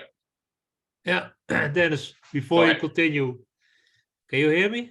Yeah, I do. Go ahead. Okay, so a short question, a simple question about GIMP. You said you have to choose the black color. Yep. And I was always fiddling around in GIMP. What is black? Okay. So you can have different settings to, yeah, and I because you said it's logic 0 or 1. So if you're not exactly in the black color, then maybe something goes wrong. But I have always difficulties to find the black in GIMP. Yeah, so the black, you can just click on, well, let me open it again. You can just click on the color picker, literally just click on the color here, and this will open. And just make sure all of these are set to 0, all of these numbers. So I can just click here, go around, and you can see how the colors change, and you just do bottom right corner, and all of these are just black. All these are 0, and that's the black. Okay. Okay. Yeah, that's clear. Thank you. Perfect. Thank you for asking the question. Okay, so we have the config file and we have the mask. That's done. We have the CalStars file. We have the FF files. We don't really need anything else. Display part file, I'm going to delete it. I'm going to pretend we don't have it. And the state file as well. And all we have is this. You're starting from a blank slate.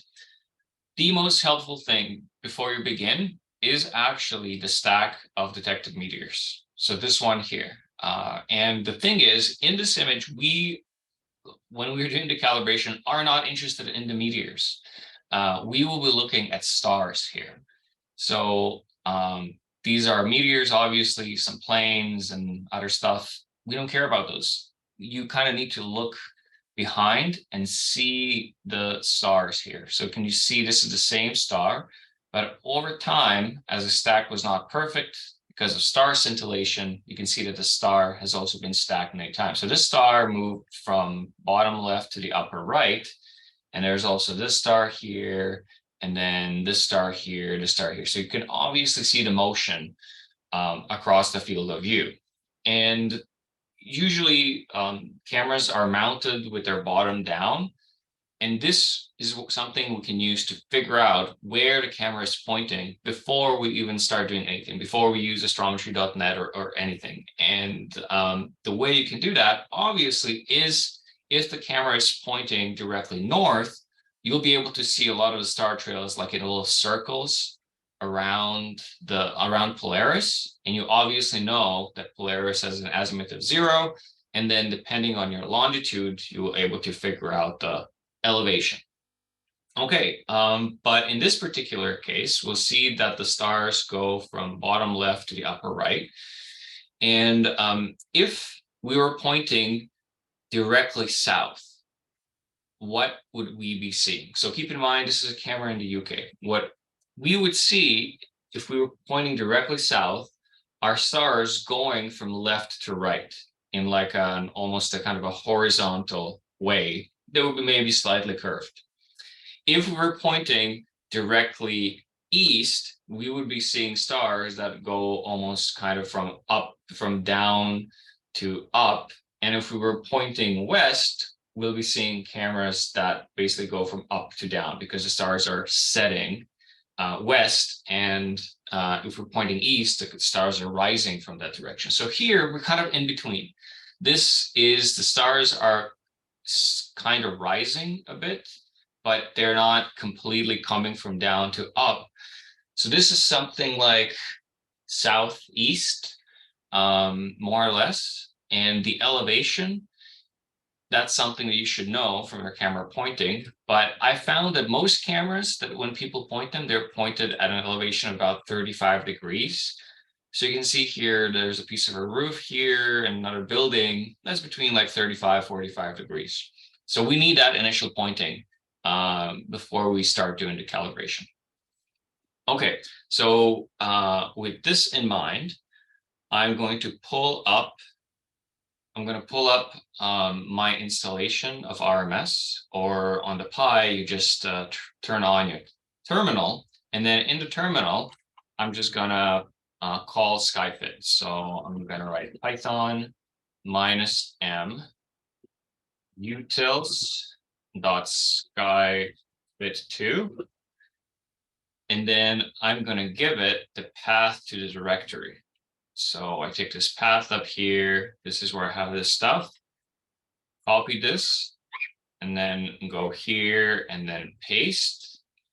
And then the next thing I have to do is I have to tell it to use this config file that it's in this directory and not anywhere else. So I'm just going to do --config dot. So the full command, Python -m utils skyfit2. That's utils.skyfit2, the path to directory, and then --config dot. And when I run this, it's going to ask me for an existing plate par file, for an existing calibration file, but we don't have one. We're making one from scratch. So I'm just going to click cancel, say we don't have that. And then it's asking me for the pointing information. So please enter the field of view center in degrees, azimuth defined east of due north, and rotation from vertical. So azimuth, altitude, rotation. Azimuth, in this particular case, I thought we said it was about northeast. Sorry, it was southeast. I'm just going to guess an azimuth of 120 degrees and an altitude of 35. And rotation, I'm just going to say it's nothing, 0 degrees, because most cameras are close to 0. I'm going to click OK. And this is what I get. So I see the image and I see the overlay, this red markers. They are the catalog stars. And then I can move them around. So if I hit F1 and I just keep hitting F1, you can see that it can cycle through the hotkeys that you can see on the screen. And here you can see everything, absolutely every single option that SkyFit has, which you can use. And these are all the keys, all the shortcuts that you can use. So for example, A and D are to change the azimuth. So if I hit A, you can see that all the stars move left. And if I hit the D key, you can see that all the stars move to the right. And then S is to go down, W is to go up. So this is how I can adjust the position of the stars. And then Q and E on the keyboard are for rotation. All the keys are all kind of in one spot on the keyboard. That should be easy enough to do. And then up and down are for the scale. So this is the up key, down key. You can see how all the stars move around. It's just it's like a little video game, basically. Okay, so our goal now is to match the catalog stars to the image stars. The stars in the image that are automatically detected are these green circles here. The first step that we should really do is to adjust the image levels so we can see these stars better. So here, there's the levels tab on the right-hand side, and it allows you to use these sliders to adjust this is the brightest point, which is called the white point. When I pull it down, you can see that the image gets brighter. And this is the black point here. You can see that the image gets darker. It just cuts out the darkest pixels and stretches the image. So if I just pull this down to this area here, and this is a little histogram that shows us where most of the kind of pixel intensities / colors are, you can now see that when I can kind of compress that around here, I can see a lot of stars. I can see stars much, much better. Okay. And then with the scroll, I can zoom in and zoom out. I think this is very, very important when you start picking and moving around. So this is the scroll key on my, the scroll on my mouse. Okay, so the first thing we have to do is we have to match up the catalog stars to the image stars. And now it's kind of obvious that we're off. And the best thing to look for are some patterns. So in this particular case, I can actually go to settings and then turn off catalog stars. So the red markers disappear, and I can also turn off detected stars. So these green circles disappear as well. And now we just see the image itself. And I can immediately recognize that this is Orion here. Orion's belt, this is M42 here, and just the general shape of Orion and some other constellations. Sometimes you might recognize this, sometimes not, but let's put everything back, turn everything on, and then let's try to find some of these patterns here. And I can already see this pattern. So for example, here where Orion's nebula is, these are these three right here. So we have these three, and then these two are basically these two, and then these two stars here are these two stars right here, this here and here. So what I'm going to do is I'm just going to press the A key to align the stars. Just going to go down a bit, and I'm close. And now I'm going to apply some rotation for the alignment to be even better. And now I'm going to maybe increase a little more to the left. I think I have to increase the scale a bit. And yeah, there we go. I think we are close enough to do this alignment and start picking and pairing the stars. So basically pair the catalog star to the image star. There's one thing also that we can do. We can also increase and decrease the amount by which we move. So let me hit F1 again. And in the left-hand corner, there's a little kind of a status snippet, which tells you what the reference azimuth is. In this case is 135 degrees. The altitude is 38, the rotation, blah, blah, blah, blah, blah. But also there's a thing called an increment. An increment is by how much all of these numbers are going to move when we press the keys. So if I press the plus button on my keyboard, you can see that the increment goes up. Now it's 5. So when I press the A key and the D key to move left and right, you can see that we move by a lot. But if I decrease, set the increment to, let's say, 0.01, which is right here, you can see that now we move by almost tiny amounts. This allows you to fine tune the pointing. And then you start picking stars. Now, this is kind of an ideal case where you're close enough and you can pair them. And I can do this mostly from just directly from the star motions that I can see. But sometimes, maybe if you don't have any experience, or sometimes it's just so hard to figure out where the camera is pointing, especially if the field of view is smaller and narrower, that you're just completely lost. So what I'm going to do is now I'm going to intentionally put the field of view somewhere else, just move everything completely out of whack so it doesn't know where it's pointing, and assume that I don't know anything. And the next thing that you can do, or what you should do in that case, is you should use astrometry.net. So exactly as Damir says, if you don't know southern skies, yeah, I'm completely lost in the southern hemisphere. So I then hit Control X on the keyboard. So let me just show you in the hotkeys.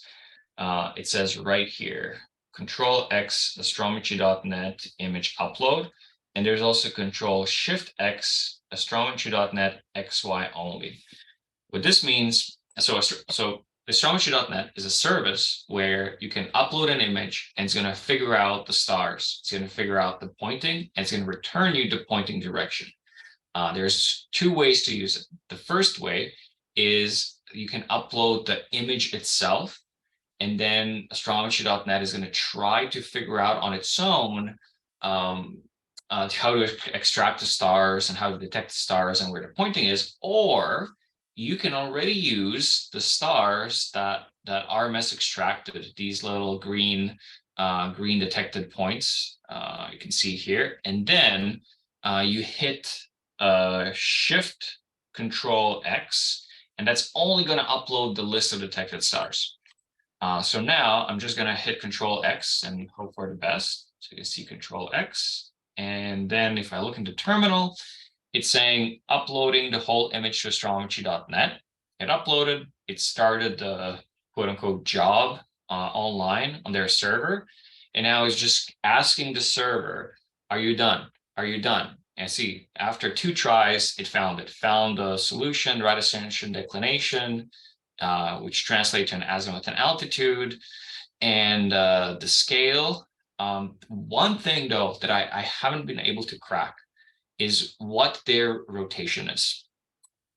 It just doesn't make sense to me. I don't know, maybe I'm missing something obvious, but astrometry.net, this process, when it returns the solution, the pointing is usually correct, the rotation is not. So sometimes you might just be rotated by like 180 degrees or 30 degrees. Don't be thrown off by that. For some reason, I have no clue what's going on. So here it says the rotation with respect to horizon is like -7 degrees. I don't think it is. So I'm just going to rotate it until it matches better. And there we go. Now they all match perfect. Okay, we have the initial pointing location. Everything is pretty good. The only thing though that you have to be careful of now before you actually start the picking is to make sure that you have stars, or you have a perfect image with stars across the whole field of view.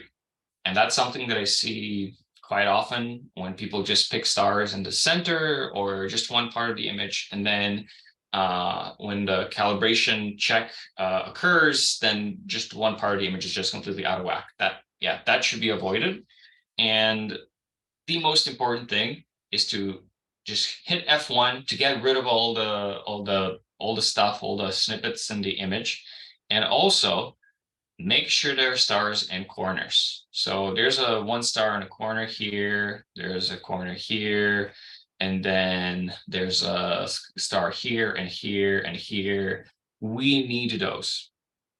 The way the calibration works is that assumes that the image is warped with respect to the center of the image. And that's how we model the distortion. The distortion is basically just kind of the lens takes a wide field of view and then has to kind of compress the size of it to everything to fit on kind of a flat plane of the sensor.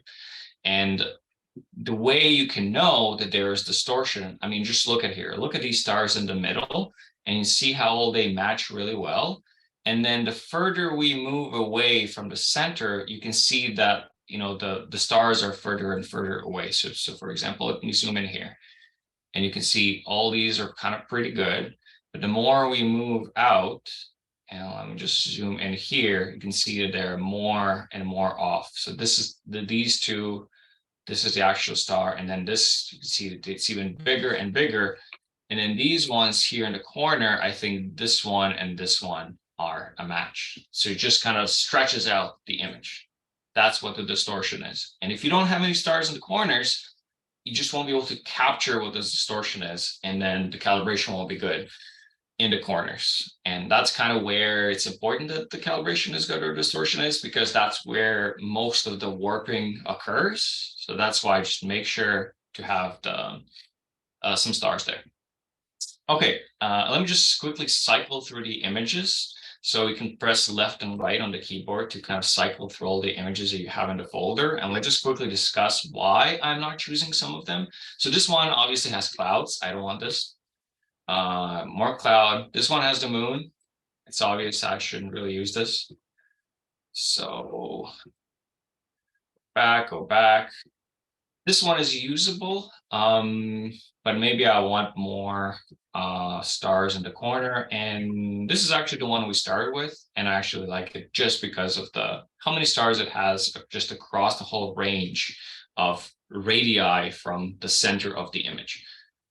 And now it's the time to start picking. This is the laborious part. So we press Control R. As you can see, Control R, and this turns on this little annulus that follows the cursor around, and this helps us to make the picks. And now it's off to the races. So the way I usually do it is just zoom in around some stars, and then I hold Control.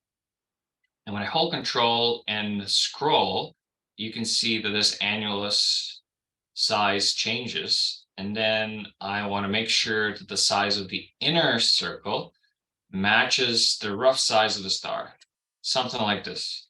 So let me just zoom in a bit more here. And now you can see what I'm talking about, maybe even a bit tighter, like this. And then I click, and then I hit space or I hit enter to confirm my choice. If I don't want it, I hit escape. So in this case, I'm going to hit space to confirm. And now a blue X appears, which basically just kind of connects these two. And now I zoom out completely. And I just keep doing this for as many stars as I can, making sure that all the stars that I pick in this first iteration before we slightly improve the fit are the ones that I'm 100% sure that they are that they match. I don't misconnect them. That's the very important thing to do. So I'm going to do this one here. I'm going to do this one here. Again, I click on it and I hit space. I zoom out again, and let me show you what happens, for example, here.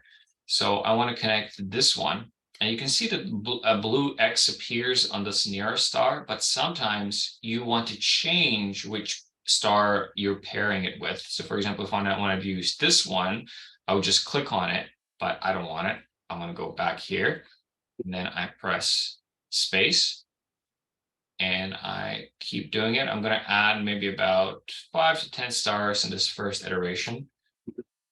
So I added this one, and let me see this one here. Okay, so I have 1, 2, 3, 4, 5. That should be enough for like a very rough calibration to improve the pointing and help me pick more stars. Now I'm going to switch to a tab here called Fit Parameters. And in this Fit Parameters tab, I can see all the parameters of the fit. azimuth, altitude, rotation, scale. And also I can choose the type of the distortion.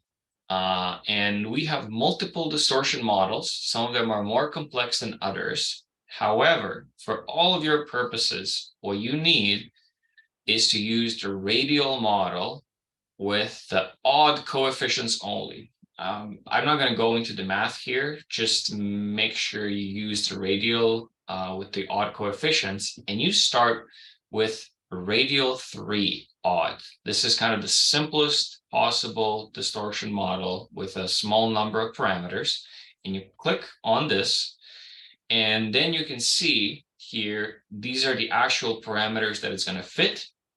And it's going to fit 3 parameters. The first one, the first 2 are where the center of the distortion is. So this is distortion X and Y.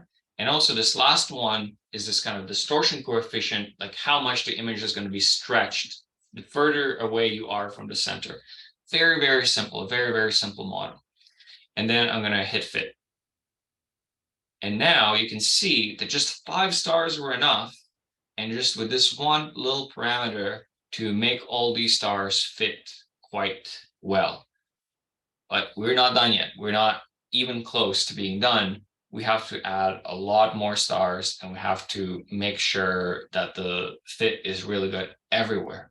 So I'm going to add about 20 more stars, and I'm going to work fast so you don't have to wait a long time, but you generally know what you have to do now. So zoom in, click, zoom out, zoom in, click, zoom out, and just keep doing it until you add a lot. And in this case, I'm also adding stars that are all across the field of view, especially in the corners. So I'm going to go here, and I'm going to zoom in here, up here, and then select this one. I'm going to select this one down here, select this one down here, and I'm going to add a few more. And just keep going. Let's see. Okay, this should be enough for the next step. So I click fit. And now you can see that these little tails have appeared. These little tails tell you what the fit error is for every single star. And these little tails basically tell you that there is, see, like a radial trend. Obviously, they're kind of radiate from the center. And this tells us that our model doesn't really capture the distortion fully. And the next step we're going to do is we're going to kind of add more complexity to the model to try to reduce these errors. Before we continue, I'm also going to show you the residual plot. So here, there's a little button, astrometry residuals.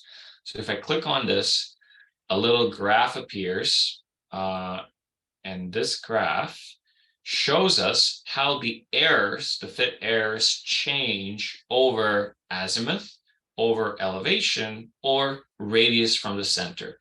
And you can see that the errors actually have a bit of a trend. So the errors start like large, high here, and then they dip down and they go up.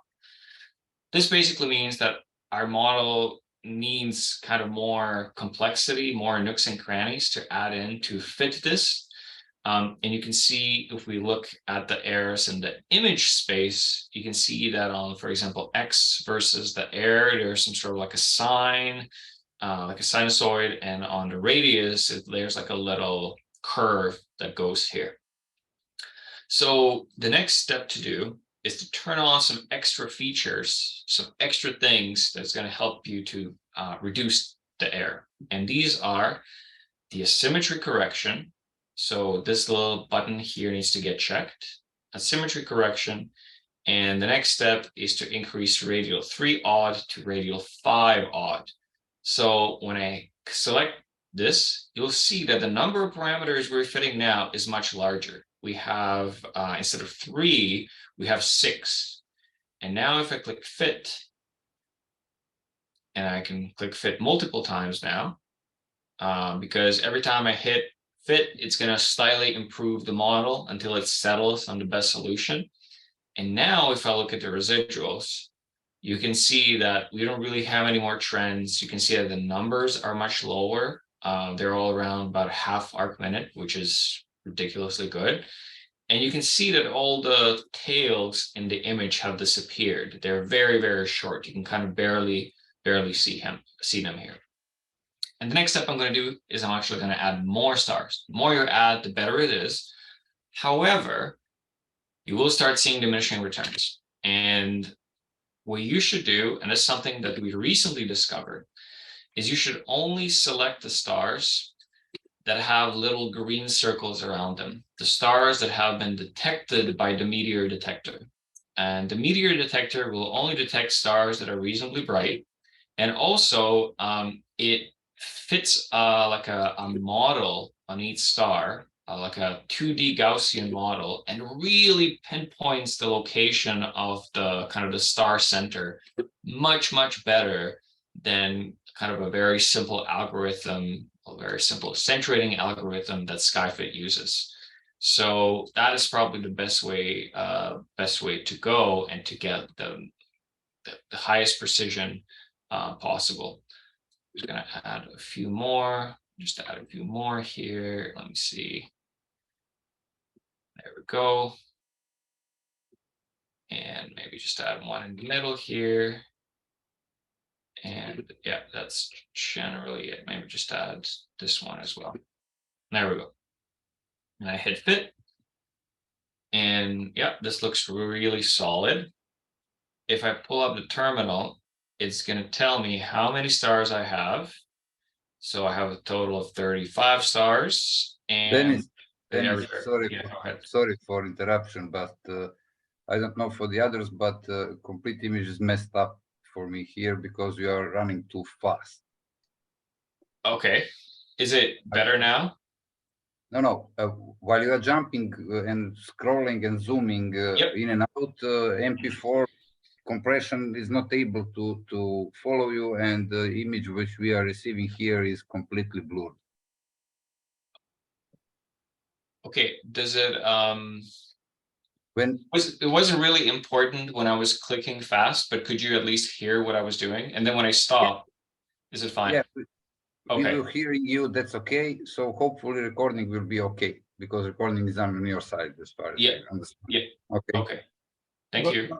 Now that you've stopped, it's still blurry for me. Is it? Yes. Okay, let me uncheck optimize for video. Maybe That's just wonderful. Thank you. Oh, that's a lot better. Thank you. Okay, perfect. I hope your recording is going to be better than the way you receive it in your end. Okay. So what we had here is we had the list of stars. We picked about 35. And we have the errors here. And then I'm just going to look at the astrometry residuals. And they look pretty good. So there's a 0 line here. And all of the errors should be around 0, just kind of randomly jumping around 0. And that's good. There's one final step, though, and that is to increase the distortion model from 5 to 7. 7 is kind of the best one of the bunch that we found that works great for everything. And then when I click fit, it should slightly reduce the error down to, yeah, it's about the same as before, but some cameras need the 7th order polynomial. Otherwise, it just, the fit is not as good. So that should be it in terms of the astrometry. Which looks really solid. This is for this sensor. It's just incredible that we can get such a good fit. But it also depends on the quality of the actual image and the detected stars. And the next thing we have to look into is the photometry. So the photometry is how do we go from pixel brightness into magnitudes, and then we can look at this residual plot here. And what's important to get is the vignetting coefficient. And the vignetting coefficient is actually already preset. It's fixed to 0.001. and 0.001 is good for 4 millimeter sensors. So if you have a 4 millimeter sensor, just leave it as it is. All is good. All will be fine. But if you have a 6 millimeter sensor, that one has a vignetting coefficient of 0.0007. So 3 zeros and 7, slightly lower. So let me just show. So it's 3 zeros and 7. This is for the 6 millimeter sensor. This is not the 6 millimeter sensor. This is the 4 millimeter sensor, which has a vignetting coefficient of 2 zeros and 1. And that should generally be it. So what the vignetting coefficient does, it basically corrects for the fact that the edges of the image are less sensitive than the middle of the image. And then you can see this plot shows the radius from the center versus the fit residuals. Sorry, the 6 millimeter lens, that's right, not the 6 millimeter sensor. And then you can see how the sensitivity drops off. So the red points are the raw points and the blue points are the corrected. And you can see how the corrected points are now around the 0 line versus this line that drops off from the middle. And that's going to tremendously improve the quality of the photometry. And this is also necessary for proper flux computations. And you can also see, for example, at the edges of the field of view, it's 1 magnitude less sensitive than in the middle of the sensor, just because of vignetting. Okay, and then once we're done, we just hit Control S, and this is going to save the plate par file in the R folder, which should be here, if I've done it correctly. Did I hit Control S? Let me see. Okay, there we go. So the plate par file is here, and this file can then be transferred with the mask into the source RMS directory. And you just put it there, the software is going to pick it up, it's going to start producing calibrate results, and then you're going to start seeing this calibration report being generated automatically. It just shows you how the calibration matches the actual observations, and all of these should be kind of pretty solid. It's going to show you the median distance. This is the error, and that should always be less than like 0.3 pixels, ideally. In this case, 0.15, which is amazing. And also, it's going to show you the photometry report and show you how things match. This, yeah, looks really, really good, really, really solid. And finally, this data is going to be used to generate the trajectories automatically. And this is all you have to do. The procedure is similar for 6 millimeter lenses, for 8 millimeter lenses.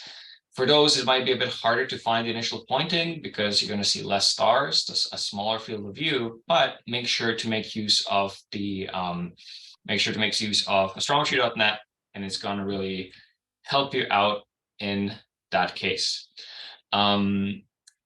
The next thing that I can talk about is, Damir says you need to add more stars, pick them uniformly distributed over the image. I would say that about 30-40 is enough for most applications, especially if we get a pretty good fit. But some cameras definitely do need more.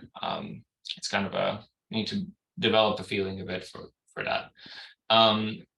There's another question that I had, and that is, what if I already have a plate par file, but I just want to adjust the pointing? So this is a very important thing, and a recent addition, I guess, an addition that we added after we recorded the original tutorial, and that is when you already have a plate par file, but the pointing is a bit off, and something happens, your cameras may be shifted, and the camera maybe moves. How can I just adjust the pointing without going through the trouble of repicking everything and doing all the calibration? So this is what I'm going to do. I'm going to save this, and I'm going to close SkyFit, and I'm going to pretend that my pointing shifted a bit, and I just want to adjust that. So I'm just going to reopen this from scratch. And now I already have a plate par file. And now I can hit Control A to automatically adjust the levels. but I'm gonna, on purpose, move my pointing a bit. So now you can see that the stars are shifted, they no longer match. And I'm gonna pretend that this is what actually happened in real life. In this case, you will have to adjust your mask. So keep in mind that the mask should always match what you see. And an easy way you can check that is the case is you can go to your directory and just quickly compare the mask to the flat. So I'm going to open the flat, and then I'm just going to switch between the mask and the flat. So I switch to the mask and I switch back to the flat, and then you just kind of visually check that the masked out areas match whatever is going on in the flat. Okay, that's a very quick and easy check. I just kind of move between the images left and right. In this particular image editor, you might want to do it in some other way, depending on what you have installed locally. Okay, but let's just adjust the pointing. So here, I'm also going to add, let's say, a bit of rotation and whatever. Let's say just really out of whack. I don't know what's going on. So I'm going to try my best to move these back together. And let's say this is the best I can do. I can kind of see the pairings, but I don't want to redo everything. So what I do is I go to fit parameters, and here I select the only fit pointing option and also fixed scale option. What this will do is this will not going to fit the distortion parameters. It's not going to fit the scale, kind of zoom in, zoom out. It's just going to fit the pointing, because that's literally what happened. Your camera was just repointed in a different way, and the plate bar is no longer good. So I repeat the process. I click Control R, and this is the star picking mode. The little annulus appears, and now I start selecting some stars. So I zoom in. For example, I want this one here, and I zoom in, and I click on it. That was one. Zoom out, and I want this one right here. So I'm going to zoom in, click on this. That's two. Let's do this one here. Three. And I'm going to do, let's say, these two. This one and this one. Zoom out. And then I'm going to click fit. And there we go. They're all magically back into place. And it's always good to have at least one in the corner. So I'm going to do this one. It's basically this one up here, going to fit again. And you don't really need that many for the alignment. You can see that the alignment now is fine. And RMS is going to take over completely. If you're doing an alignment, maybe you use 10 stars to make sure just kind of the fit is good.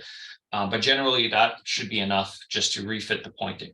So again, to recap, we selected only fit pointing and fixed scale. And if we are not using this option, it's just going to refit everything. And if we refit everything using these options, I'm going to show you what happens. You should not do this. So I'm going to save whatever we have here.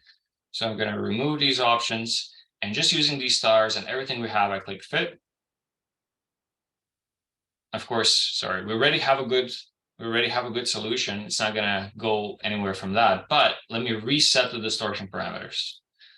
So I reset the distortion parameters. Let's say the distortion is not good. And then I click fit now.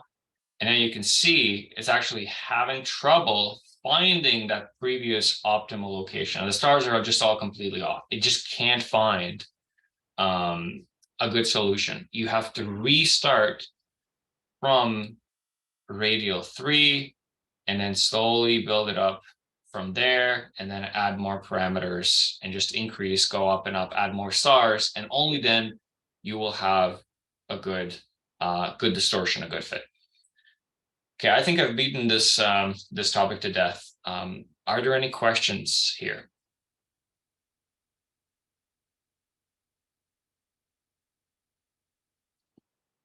Okay, good. Well, if you have any questions during the process and what I'm going to do next, just speak up and we are going to answer everything immediately.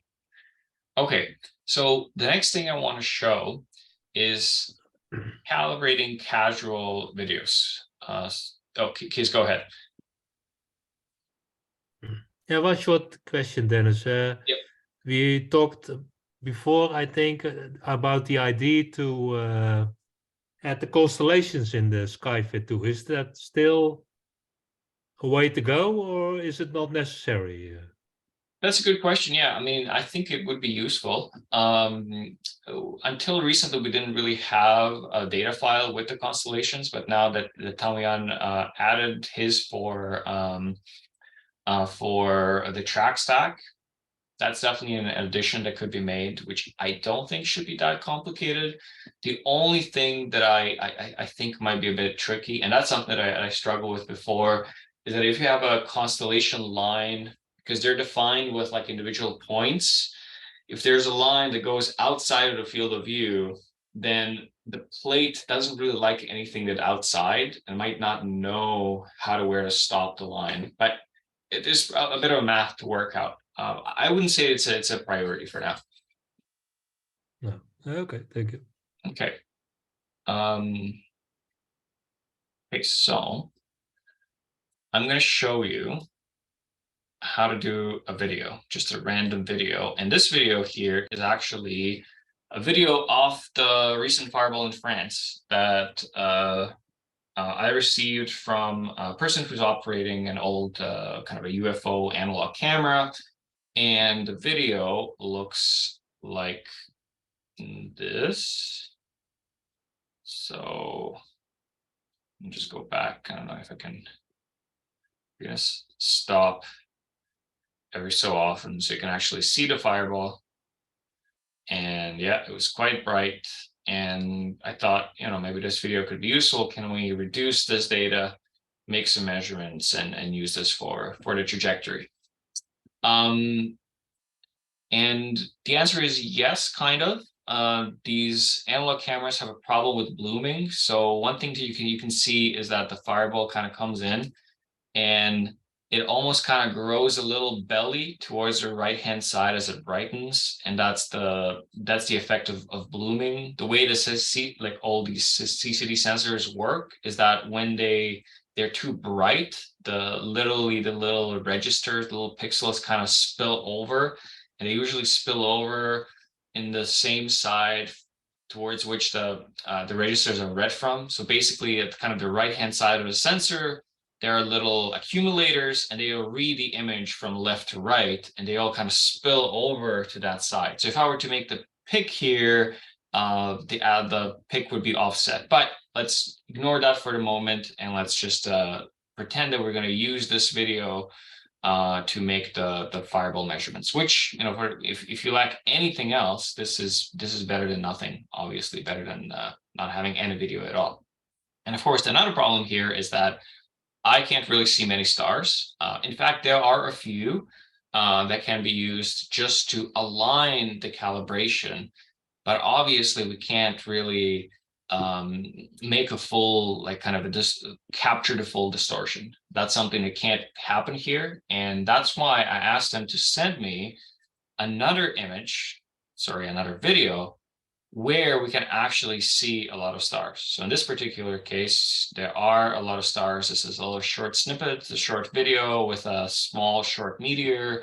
And believe it or not, I think that Ryan is here in the video, and we're going to see that better in SkyFit when we load it in and when we fire up when we stripe the levels. And we'll make a proper calibration here. Okay, so we're basically starting from nothing but a normal MP4 file. This can also be like an AVI or MOV or really any type of video file. I think if it's not supported by SkyFit, it just basically means that I haven't added an extension in the list of supported files. But anything that OpenCV can read, SkyFit can open. So that shouldn't really be a big deal.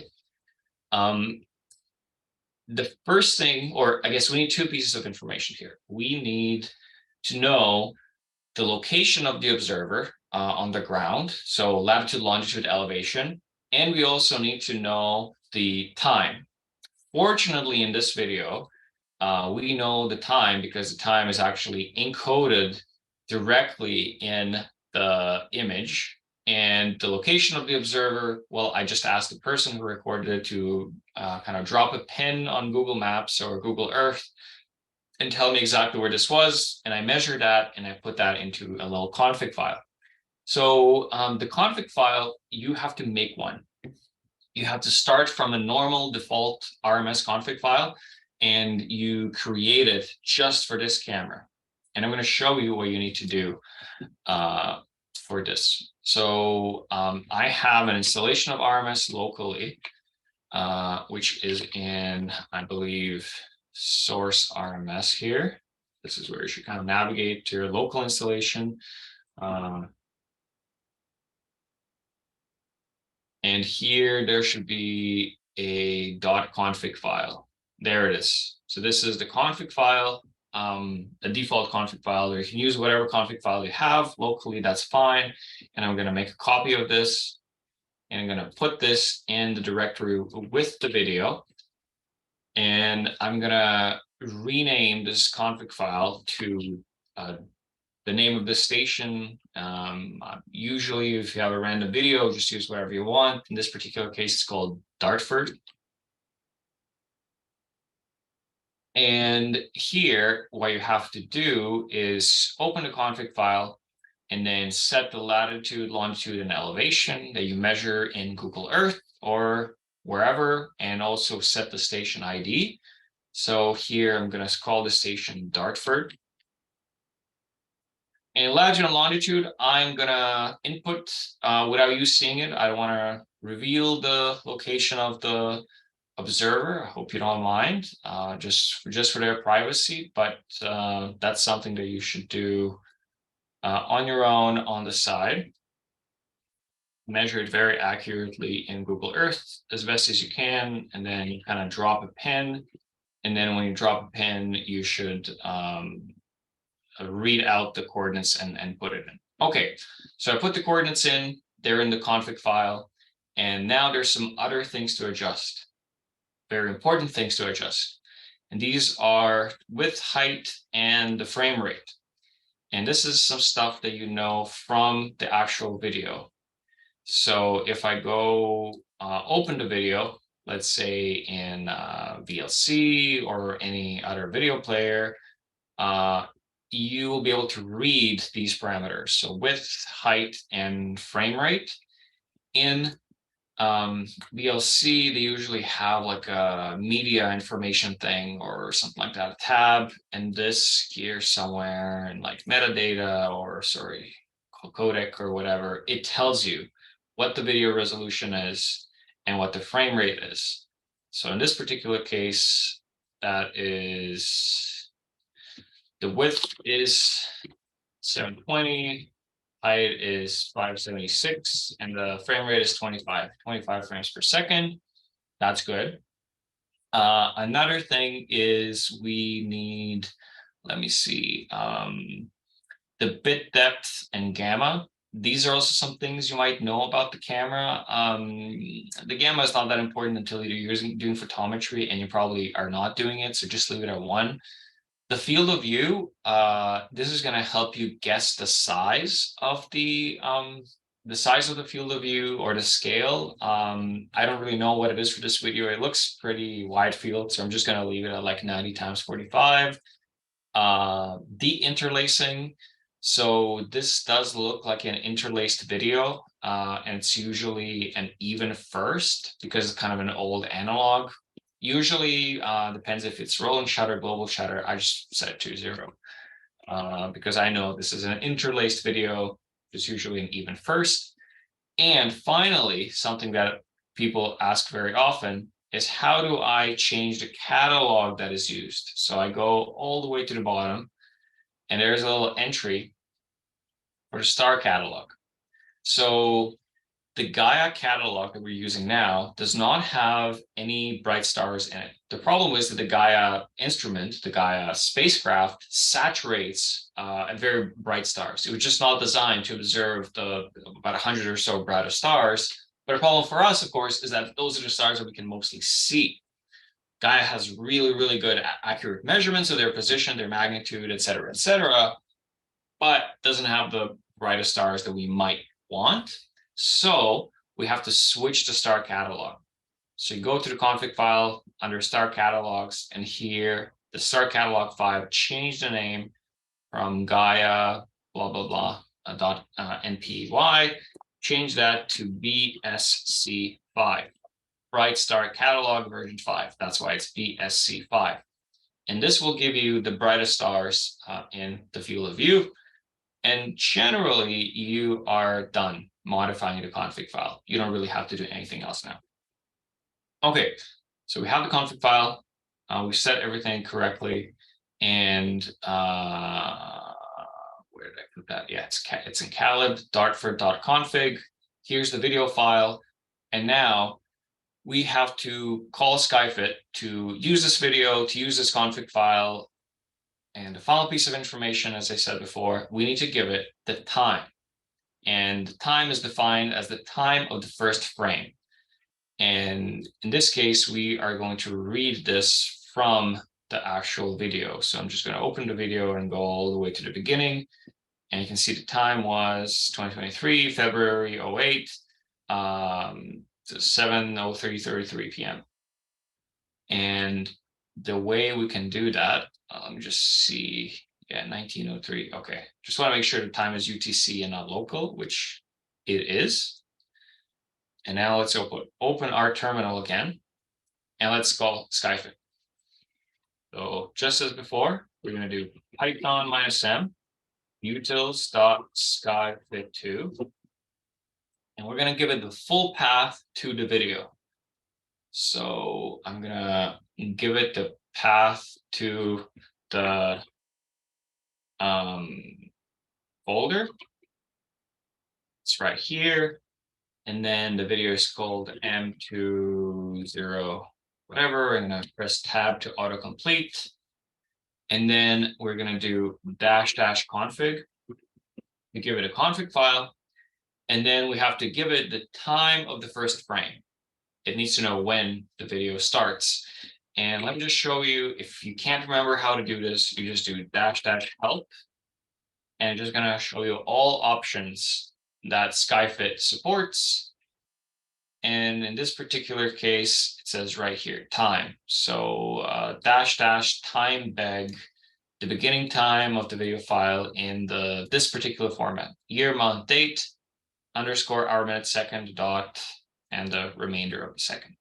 Okay, so I had this command. I'm going to go back, delete help, and I'm going to do --time beg, which was 2023 0208 _ 1903, and then that was, what does the video say?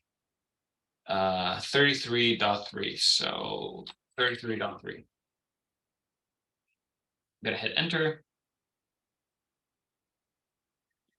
We do not have a plate bar file. We got to do that from scratch.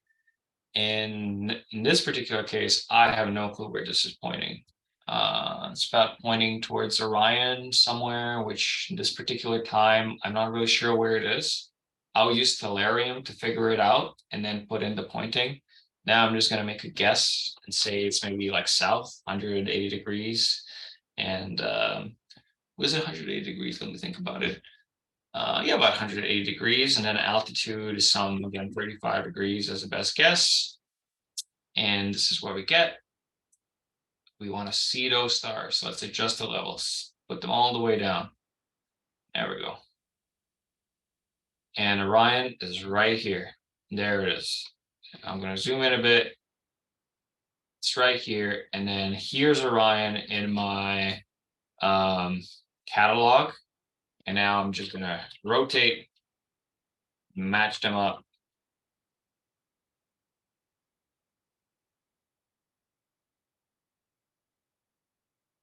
Okay, I think the scale is not that good. I'm going to adjust the scale up and down a bit.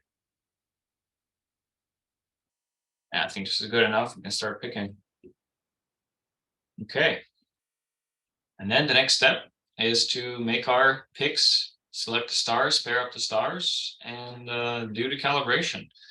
And with these cameras, there's one extra trick that you have to remember. And as these old analog cameras are so terrible, their pixels are not square. I'm going to show you what that means. So I'm just going to zoom in here into Orion.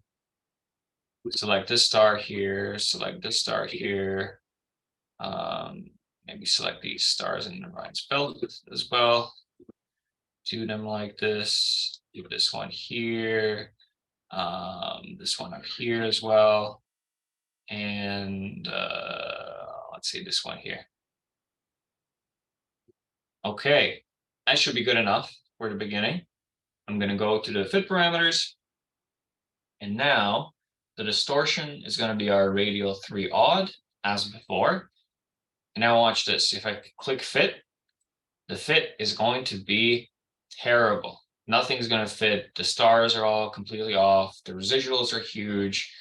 The reason is that our fit assumes that the Y scale and the X scale are all equal, that the image aspect is equal. Unfortunately, these old cameras literally squish the image a bit. These old analog video digitizers. So you have to deselect this equal aspect here. And it's actually going to fit the aspect ratio. So if we click fit now, you can see that it's much better now when it fits the actual aspect ratio. And now all stars are actually in their proper locations. And then I'm going to zoom in on here and I'm going to click, select this, and then select a few more stars here. I want to maybe a few more of them here. And just add as many stars as you can, as long as they're not too faint. So for example, this one here is fine too. This one here as well. Just add as much as you can. This bright one here, how do I miss that? Okay, and we're gonna click fit again. You can see that the fit is actually quite decent. I do want to add a few more somewhere in the corners, but again, as many as you can. Yeah, we don't really have that many in the corner here, but I don't think that's really important for this fireball. Okay, let's do this one here. Okay, and then I'm going to hit fit. And this is what we have. If I look at my astrometry plot again, you can see that it's not really that great. I'm going to increase the radial model to radial 5. And there we go. That really improved it. All these little tails are now a bit shorter. They're not ideal, but they're still pretty good. And if we look at the fit, we'll see that the fit errors are about, let's say, 0.3 pixels and a bit under 2 arc minutes, which is good enough. Not perfect, but better than nothing. One thing that we could try is the asymmetry correction. And the asymmetry correction is when the lens is not perfectly perpendicular to the sensor. And it's try to model when the lens is just kind of hanging on the side. And sometimes you might not even see this happening, not see this in the image, but it actually makes a noticeable difference in the fit. And these things, the refraction and the symmetry correction, should really always be turned on. Okay, I think this is quite decent. I'm not really sure we have enough stars, and especially in the corners, to warrant a radial 7 fit. Here, yeah, it's actually a bit better with the symmetry correction. Okay, and now we calibrated this MP4 video, random MP4 video that's not RMS compatible or anything, and we can make our picks, our measurements, and that is done in the manual reduction part of SkyFit, where when you switch, you click here in the bottom right corner. It's going to show you individual video frames. So in the SkyFit part, it actually stacks the frame so you can see as many stars as possible, because the stack really kind of averages out the noise and shows you the background that doesn't move, i.e. the stars. Well, the manual reduction is going to show the fireball. Manual reduction mode is a bit different, but with the left and right keys, it's going to go through individual frames. And in this particular case, you can see this meteor is kind of barely visible. I'm just hitting a Control A to change the levels. This is the meteor right here. So let me just go through the frames. So again, keep in mind, this is not the fireball. This is just a calibration image that we use to make the full calibration. Now what we're gonna do is we're gonna return, close SkyFit, and take the plate bar file, take the config file that we got, and take it out of the calibration folder, and then put them into the folder with the video of the actual fireball. So show you. This is the actual fireball video. If you remember, this is what we're going to try to reduce. And now, again, I'm going to run SkyFit here. Just going to modify this previous command. So this is the folder. The name of the video is M2. Click tab to autocomplete, -- config. And the name -- time bag is going to be first frame. So this time is, I would say, if you don't know the time, just try to get it to the closest second. That should be good enough. In this particular case, 2023 0213 _ 0259 15.5. Did I get that right? I think that should be fine. So yeah, one thing when fireball is recorded or something is the accurate time, and that can be sometimes a bit tricky to get. Okay, now we have the plate part. I'm going to open it, and as I said before, this one is really, really tricky to calibrate or to align the stars because it was basically mostly cloudy. In fact, I think we can see literally just only one star in the whole image. No matter how much I stretch the levels, it's just this star right here. I'm not really sure what it is, but it's just, yeah, if I zoom in, there's really nothing else. There's really, really nothing else. So we can't run the normal alignment procedure here, unfortunately. But what you have to do is you have to manually align this to match the location of the star. And I've done this before where I used to have like just 2 stars, and it's a very approximate, but it's necessary because look, I zoom in and it's obvious that this star here, where it thinks the star is and where the star actually is, it's off. So what I do in this case, I kind of select the star and I match them like this, but I don't, how can I put it? I don't hit fit. I actually manually, so I change the increment to a very, very small number. So look at this increment here. It's very, very small. And then I press A and D. I'm going to make it even smaller to just move the star in place. I'm going to assume there's no rotation. I'm just going to literally do it on just one star. Just try to fine tune it as best as it goes. As best as it goes. There we go. And this should be better than what it was before. And I'm going to hit Control S to save the plate bar file. And now if I switch to manual reduction, and I just kind of go through all the video frames, the fireball should appear.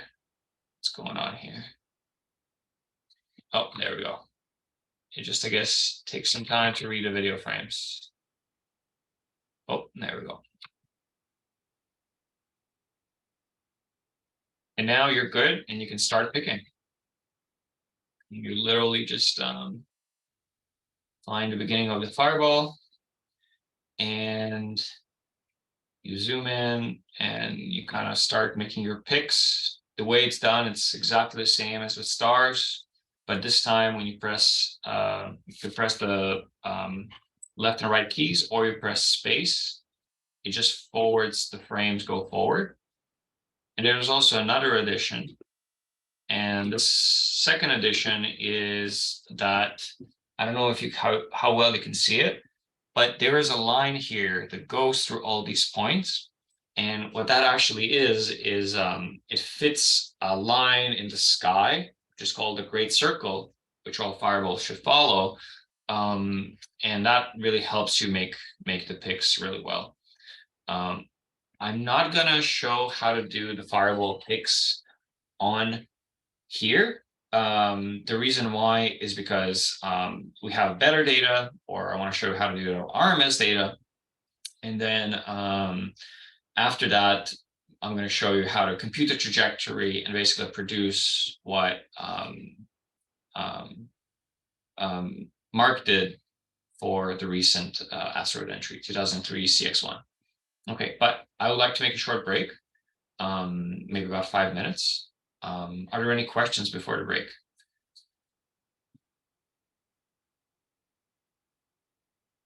Let's see, 5-minute break.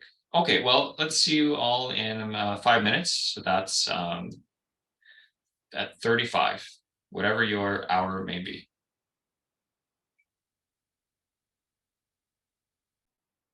One thing that I want to show you is also that we have a wiki page about SkyFit. And that, I guess, is a somewhat recent addition. And I think it should be linked on the main page, which shows you kind of a rough overview of the user interface, what some buttons do. And I think it's a really nice description of what's going on here and what individual settings do. Feel free to explore it. There's really nothing much that you can break.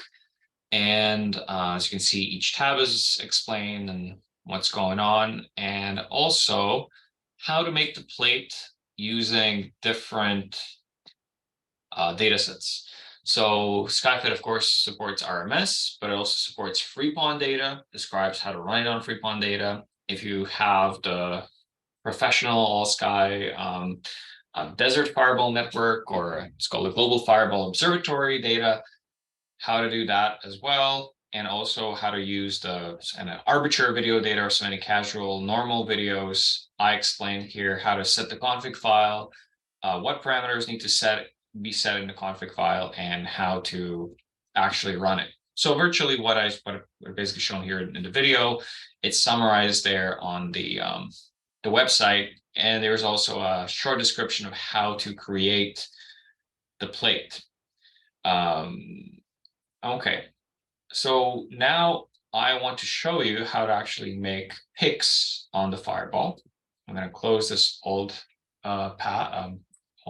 video that we had, and I'm just going to quickly demonstrate what I've done and what Mark's done on the UK Mon/GMN data that recorded this recent fireball entry. And I'm going to use this data from UK 8T. And I'm just going to do one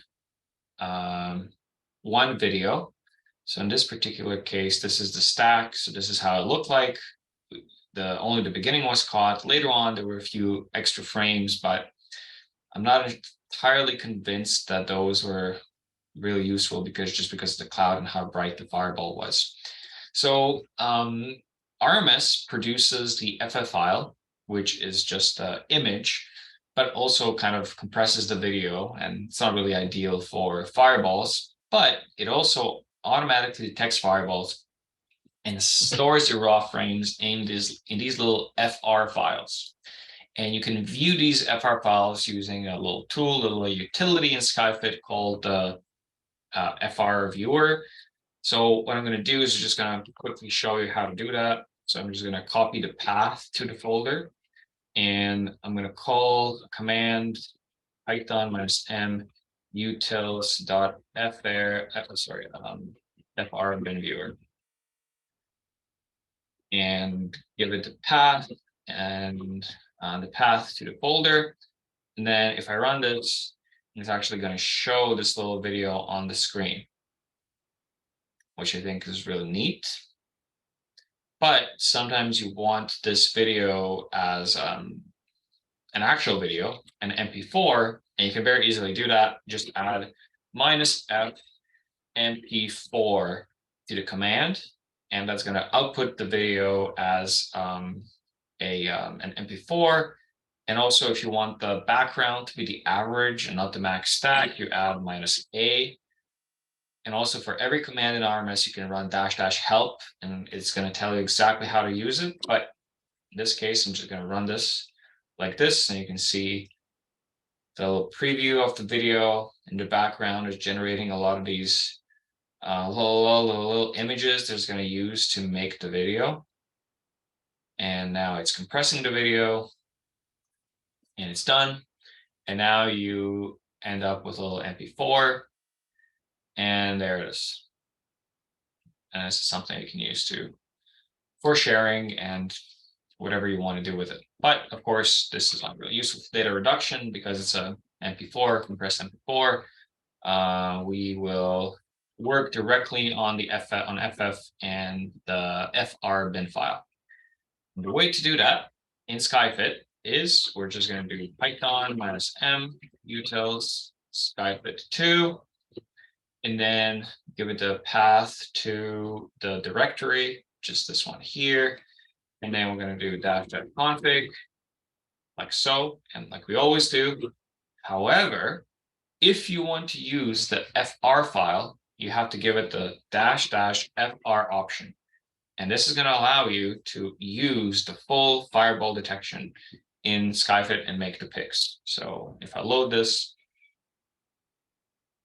play bar file, we got it.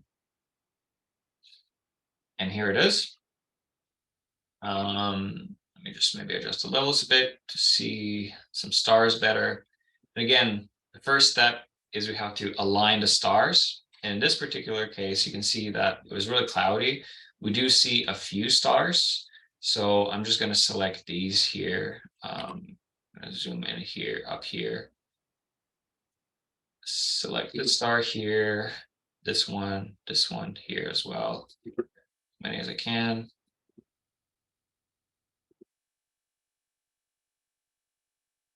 And this one here. Sorry if I'm doing it fast, but it's because it's the boring bit. I want to just skip over it, select as many stars as I can. They're actually visible. Maybe this one here. So the problem here is that we can't really do a full refit of the plate.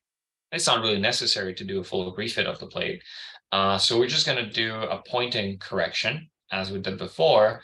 So we're just going to do click fix scale, only fit pointing, and then hit fit. And there we go. And now we just kind of align the stars back where they're supposed to be. We can look at the astrometry fit.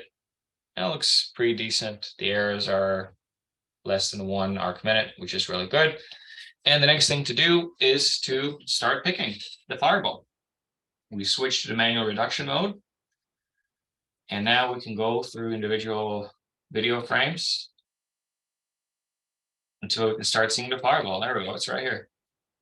And now I'm going to zoom in, hit Control R to turn on our little picker, and click, and then space, click, space, click, and you just keep going. I'm going to zoom in a bit more maybe. And just keep adding little picks on the fireball. And just keep going.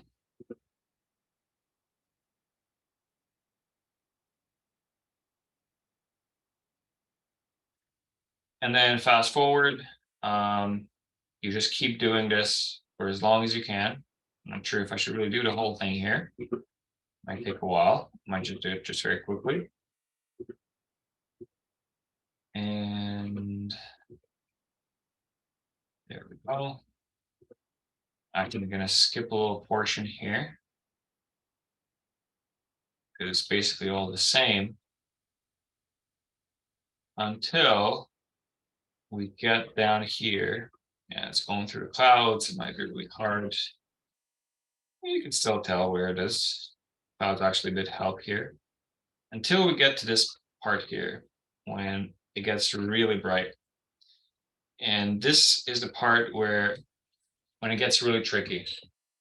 It gets really tricky to pick the position of the fireball, because, I mean, look, if I enlarge this annulus here and just kind of say, okay, I'll just pick it here, and I just move the annulus a bit on each side, like you can see that it's really jumping around. It's not really well defined. Like, even though I take the whole thing in, it's not able to automatically determine where the actual centroid is. So this here, when the fireball gets really bright, it becomes more of a, how can I put it, an art than science, where you have to gauge from how much it moved between the previous frame. So for example, like let's look at this one, the previous 2 frames. You see how much it moved and where it went. And then you also kind of have to do that on this frame. Just make sure that the movement is consistent. And this line here that the fireball is supposed to follow is going to help you to position the pick along the trajectory. And then the relative movement from frame to frame is going to help you to make the pick, how can I put it, along the trajectory. Okay. So once I've made my picks, I, of course, am going to save this. And perhaps one thing that I can also show you is all the picks that we were doing now, they were, we were picking astrometry. So we were picking astrometry, and that basically means the position of the fireball. However, if you're working with fainter meteors, or for example, in this particular part here, before the fireball starts saturating, and by saturating, it basically means that it just overwhelms the sensor and can no longer track the actual light, but it just kind of hits a ceiling. That is actually represented in the video, in SkyFit with a pink color. So look at this here. This is pink. This basically means that the sensor is saturating. So the way you can know that, you can actually see the image levels. So look how when I'm moving the cursor around, look at the bottom here. This is the status bar, shows you X, Y, intensity, azimuth, altitude, right ascension, declination. It shows you, if I put the cursor here, the intensity is 253. That's very close to 255, which is the maximum, which basically means that it's just hitting the ceiling. It just gets way too bright, and any brightness that we capture in the video, it's not the real brightness. It's the real brightness is actually much more than this. However, if you want to measure the magnitude of a meteor or fireball before it starts saturating, you can very easily do that.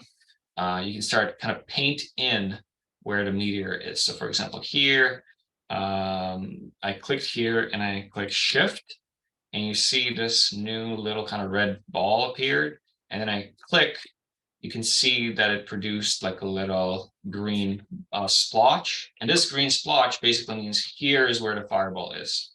So I'm gonna click here and produce it. Click here and another, just kind of paint it in. So see, if I go from frame to frame, you can see that the splotch moves as well. This is where I told it that the fireball is. And now you can see that I can just literally kind of paint it in where the fireball is. I click on it with the mouse, hold shift and click, and if I want to delete, I just right click the part that I want to delete. And then let me show you what this is going to do. So, oops, what am I doing?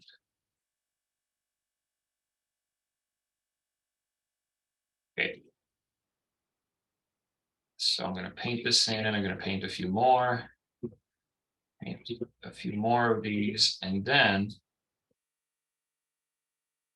if you press the P button, and you can see here, it says right here, if I press P, it's actually going to show you the brightness of the fireball in magnitudes. Here, for the ones that we haven't selected anything, it's going to show you that the magnitude is like 10, which of course is nonsense because we didn't pick anything. It means that the brightness is like a 0. But if we zoom in here, you can see that the fireball actually started with a brightness, a pair of brightness of about maybe magnitude 2, and then slowly increased. But again, there was some cloud here. You can't really trust it. And of course, there's another very simple way to do both at the same time, both the astrometry and the photometry at the same time. So let me just deselect a few of these points. You can see that the little pluses are going to disappear. So here, if you want to do both at the same time, there's an option called single click photometry. And you click on single click photometry, and then literally with just one click, it does this. Selects the point and paints it around the fireball, and just does everything in one go. And that makes the reduction very, very fast. Again, this is something you might want to do for normal meteors that don't saturate, but for fireballs, they will saturate, and you're not going to have a lot of fun. Okay, so now that I've done this reduction and I picked as much as I could, although we could keep going down here, I'm just going to, for the interest of time, I'm not going to do everything, but this is just kind of a general idea of what you should do. I save this, click Control S, and then what's going to appear in the folder together with the file is a file with the eCSV extension. So if you open this file, this is a file in an, I would say kind of it's called a global fireball format that basically gives the time, the location of the fireball, right ascension declination, the brightness, as a magnitude, the observer location, and we put this through the trajectory solver. We take a bunch of these files from multiple locations, we put this through the trajectory solver, and it produces a trajectory. And let me show you how to do this. So I've done this for UK 8T, and then imagine I repeat this for UK 45, UK 79, and then I have these folders here. In each of them, look, I go in and I organize it nicely. I have the ECSV file here. And then for UK 79, there's also the ECSV file is here as well. So it's just embedded in these folders. If I just go up, what I can do is I can run the trajectory solver, and it's going to kind of go through all these folders, find the eCSV files, read the data of where individual stations saw the fireball, and it's going to compute the trajectory. So I'm going to do that right now. So I take the path to this folder where I have all this data, and then I pull up the Western Meteor PyLib that is installed locally. So this is a library that is separate from RMS and has functions for trajectory estimation, stuff like that. And then I'm just going to call the trajectory solver. I'm going to run Python -m wmpl.formats.ecsv. Make sure that the capital letters are correct, that the case is right. The commands are case sensitive, so capital F and uppercase ECSV, and then I give it the path to the directory where the data is, and then I tell it to go through the directories and find all ECSV files. The command for that is --walk, and again, if you want to see all possible options, do --help, and when you run this command, you will see everything that this can do. And let's see what the walk option does. There we go. Recursively find all ECSV files in a given folder and use them for trajectory estimation. If a directory contains the file, if the directory containing the file contains the word reject, it will be skipped. So if you want to reject one of these, just add reject to its name or do like _reject, and it's going to be ignored. But right now we're going to use everything. So we have the walk option. We're also going to use the -D option, which uses Monte Carlo. This kind of runs a long time for error estimation. We're going to disable that. And also we're going to do -X, which is not going to show all the plots on the screen. So don't show generated plates on screen, just save them to disk. We're going to run this, and we're going to see what we get. The trajectory solver is running. Takes some time to solve the trajectory. It's got to find all the alignments between the stations and align the time and many other things. And then that's it. It produced a trajectory. It's saving the files and saves them in this folder here. see that it's still saving a bunch of them. And it's generated this attractive plot, which basically shows you where the stations are and when the trajectory is.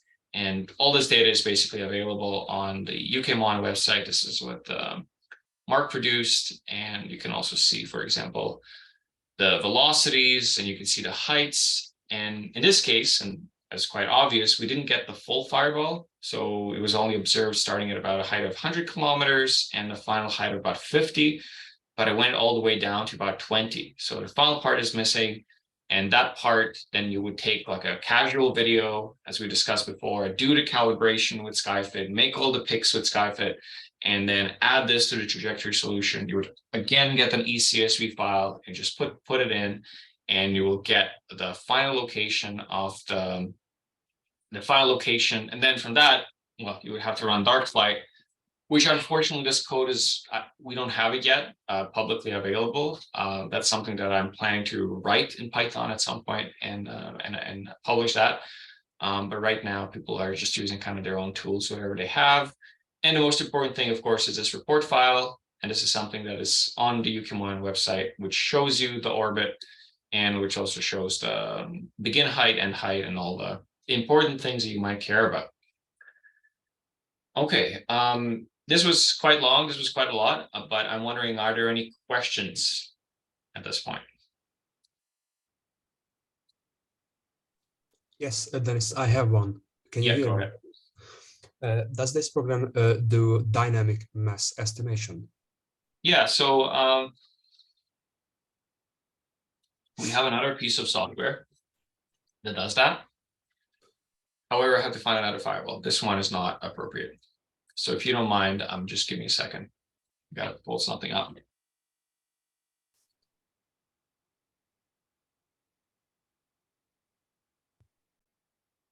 Okay, so this is Winchcombe here. And a paper about Winchcombe is actually going to be published. All these details are going to be published soon anyway. It's in kind of the final stages. So the dynamic mass. I'm going to show you the plot that is already generated. So the dynamic mass is basically you take the velocity measurements at the end and you assume that the fireball, that there is no fragmentation anymore, that you're just observing kind of the final piece that's just slowing down. There's no really mass loss anymore, just slowly decelerating.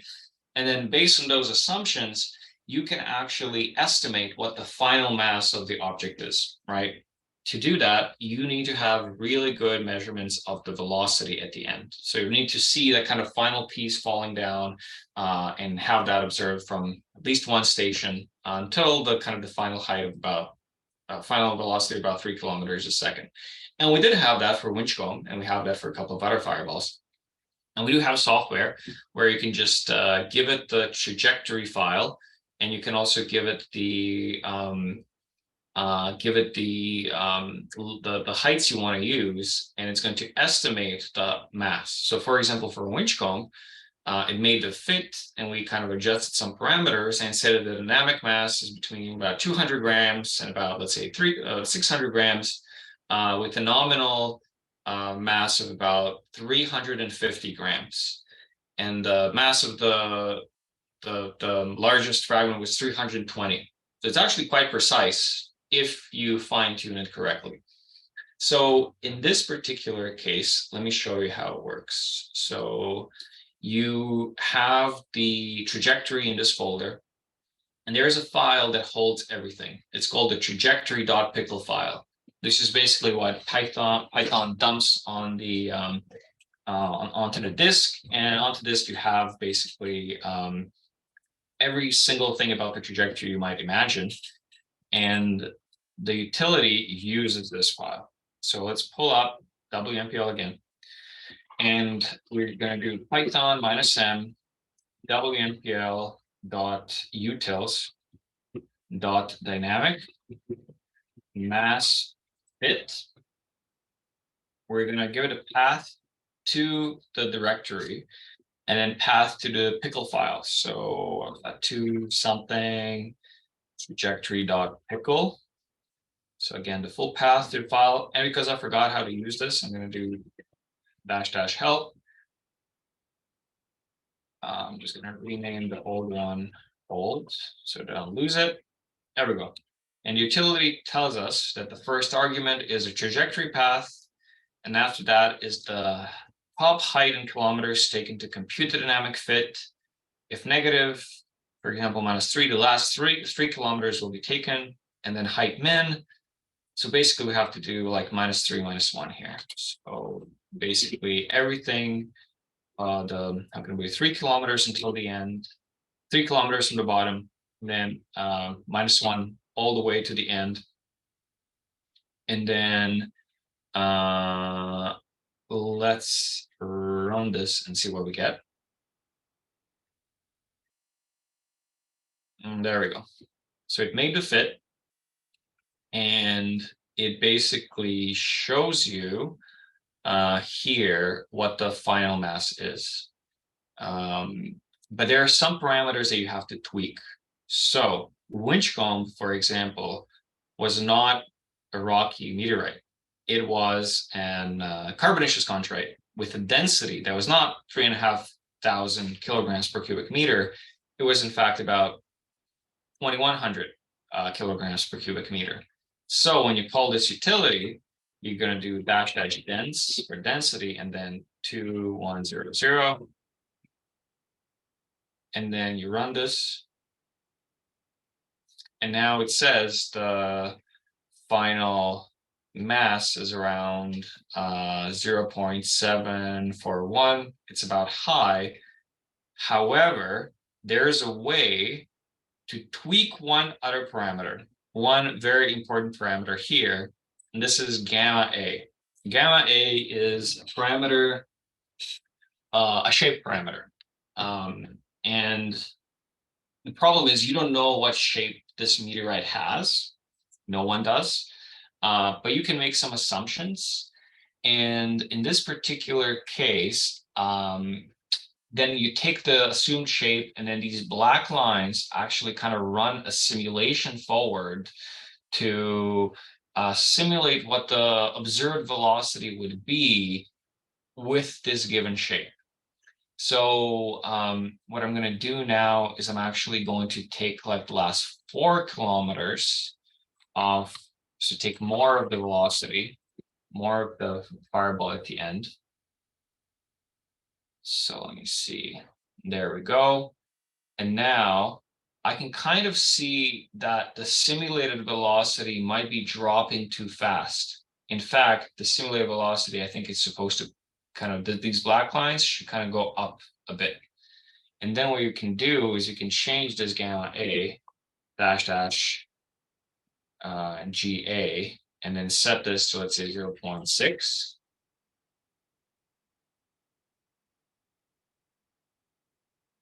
And now we can see that the mass is smaller, but then the simulated velocity with these black lines matches the observations a bit better. And this is kind of some fine tuning that should be done for each fireball to really determine the final mass best. And now you can see this actually makes sense. The found mass was about 320 grams. So this is about in the right range. And once you have that, the program also gives you the nominal mass, the latitude and the longitude at the end, and the elevation at the end that you can use for your dark flight or whatever. Thank you very much. Yeah. That's amazing. I have another question. Yeah. So currently I use UFO orbit to compute trajectories. The one of the problems is that it simply assumes that the whole trajectory in the atmosphere is a simple line. Yep. So the problem is that it's not a simple line. It actually is bended because of the Earth's gravity, and especially at long flying fireballs, it can be a problem when computing the heliocentric orbit. So my question is that does this program actually take into account the bending? Yeah, so there is an option, or actually it's already done by default. It takes the gravity into account by default. There's an option to disable it. However, and here's the problem. The problem is that we found that it appears that most fireballs that get into the reasonably deep into the atmosphere, they not only show bending due to gravity, but especially if they're long, there appears to be some lift, just like an airplane. So if you look at the gravity model, the gravity says, oh, we should bend like this, but the fireball is maybe doing half that. It looks like that some of them, and it makes sense if it's like a rock, it should have some lift, experience some lift, and then we'll pull it up a bit. So I found that the gravity might overcorrect it sometimes. I'm not really sure how to do that. There, we should probably define some sort of a. Sorry, my neighbor is doing something here. Let me just. Wow, thank you very much. Sorry, I'm back. My neighbor was banging something, doing something. Yeah, it will do it. You can do it. It's going to done by default, but we found that in some cases, yeah, there's just some extra stuff that can't be just explained by gravity. Yeah, Dennis, thank you very much. Yep. Okay. Let me think if, yeah, I think that's generally it. Are there any other questions?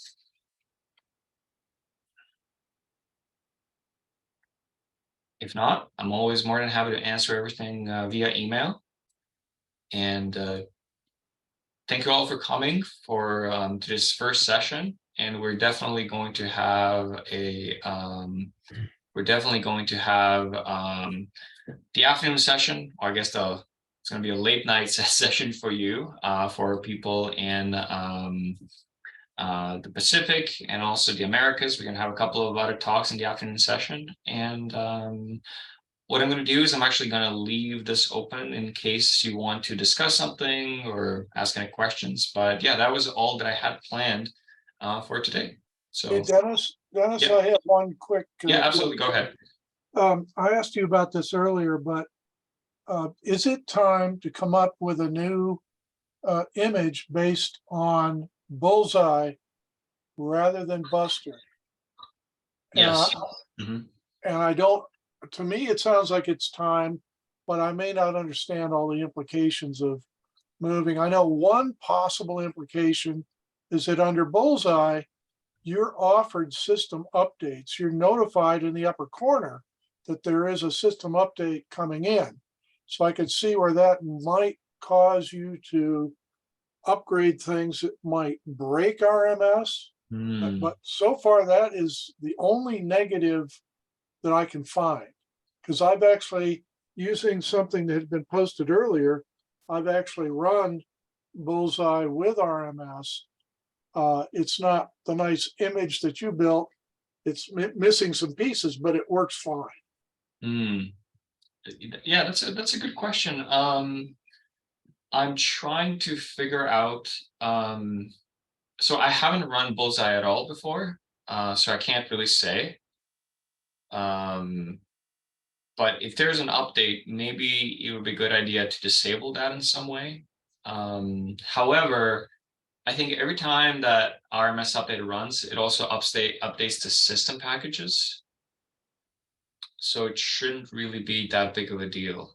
But yeah, something to think about and look into. Hopefully something in the next couple of months that we can do. I think one of my concerns is that Buster really isn't supported fully anymore. Yep. It's sort of become obsolete. Yep.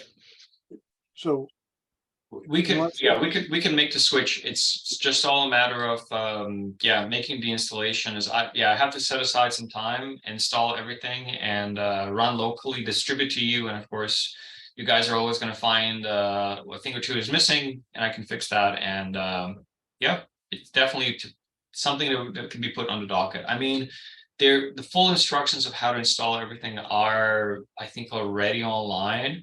So I think anyone can probably try to make their own image and share it. And I can share instructions which I use to make a clone and how to reduce the size of the clone.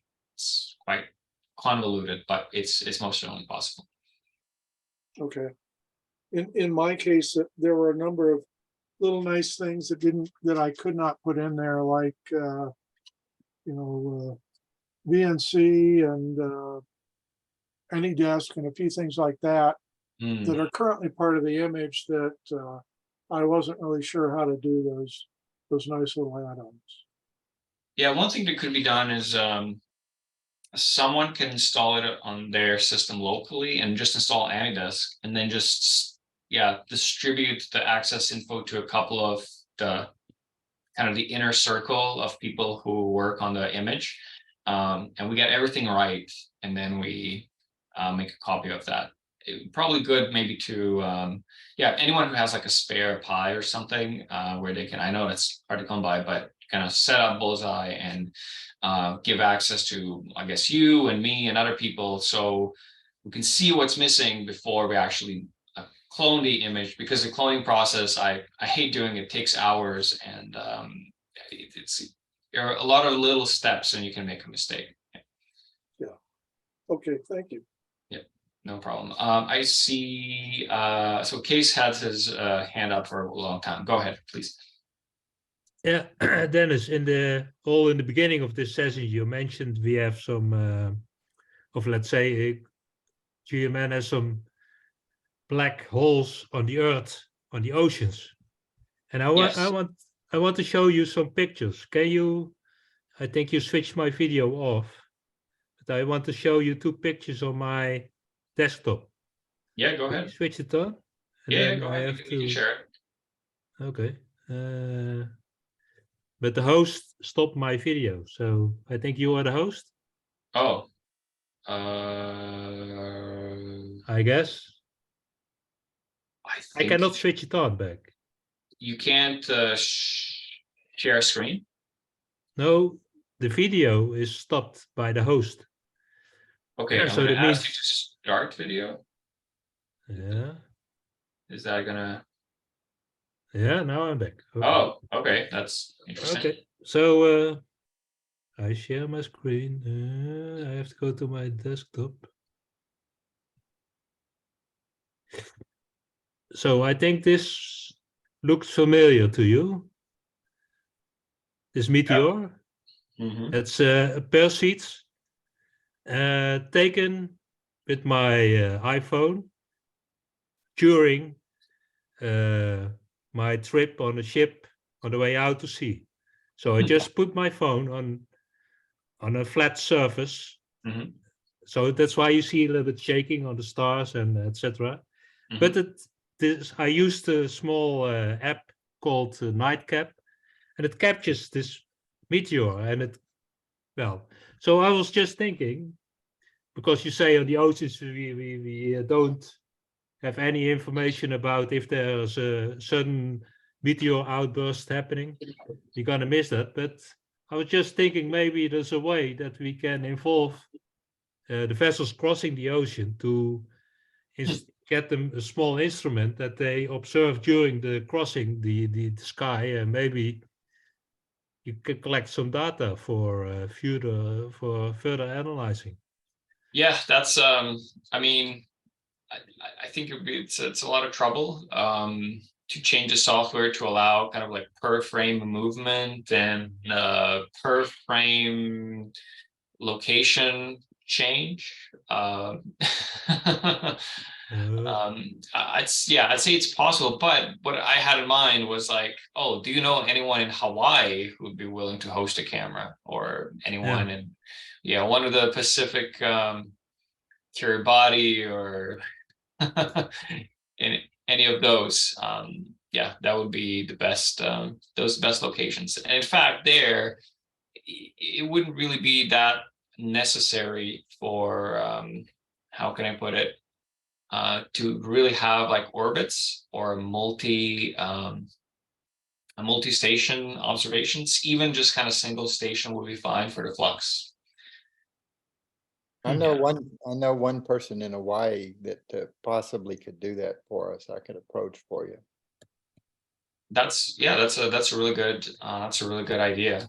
If you can, that'd be awesome. I mean, we can probably maybe even, if they're strapped for cash, we can find a way to fund a 5-camera system or something in Hawaii if necessary.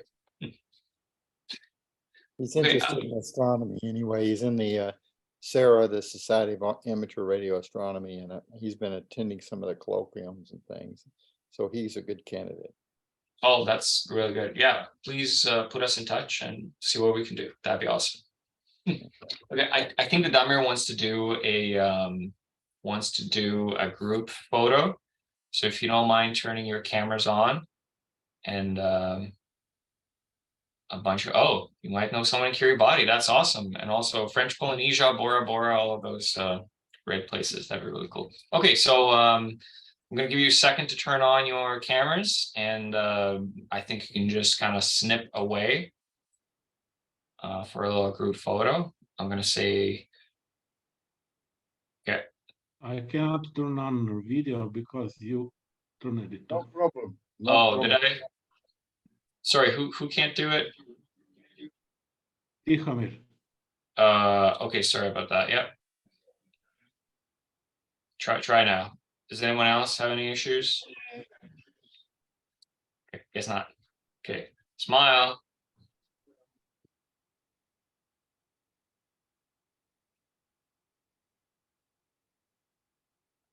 Okay, let's see. I'm going to pick. I'm going to do another. So let me save this one first. Okay. Oh, where to put it? Yeah, I got it. You guys can snap yours.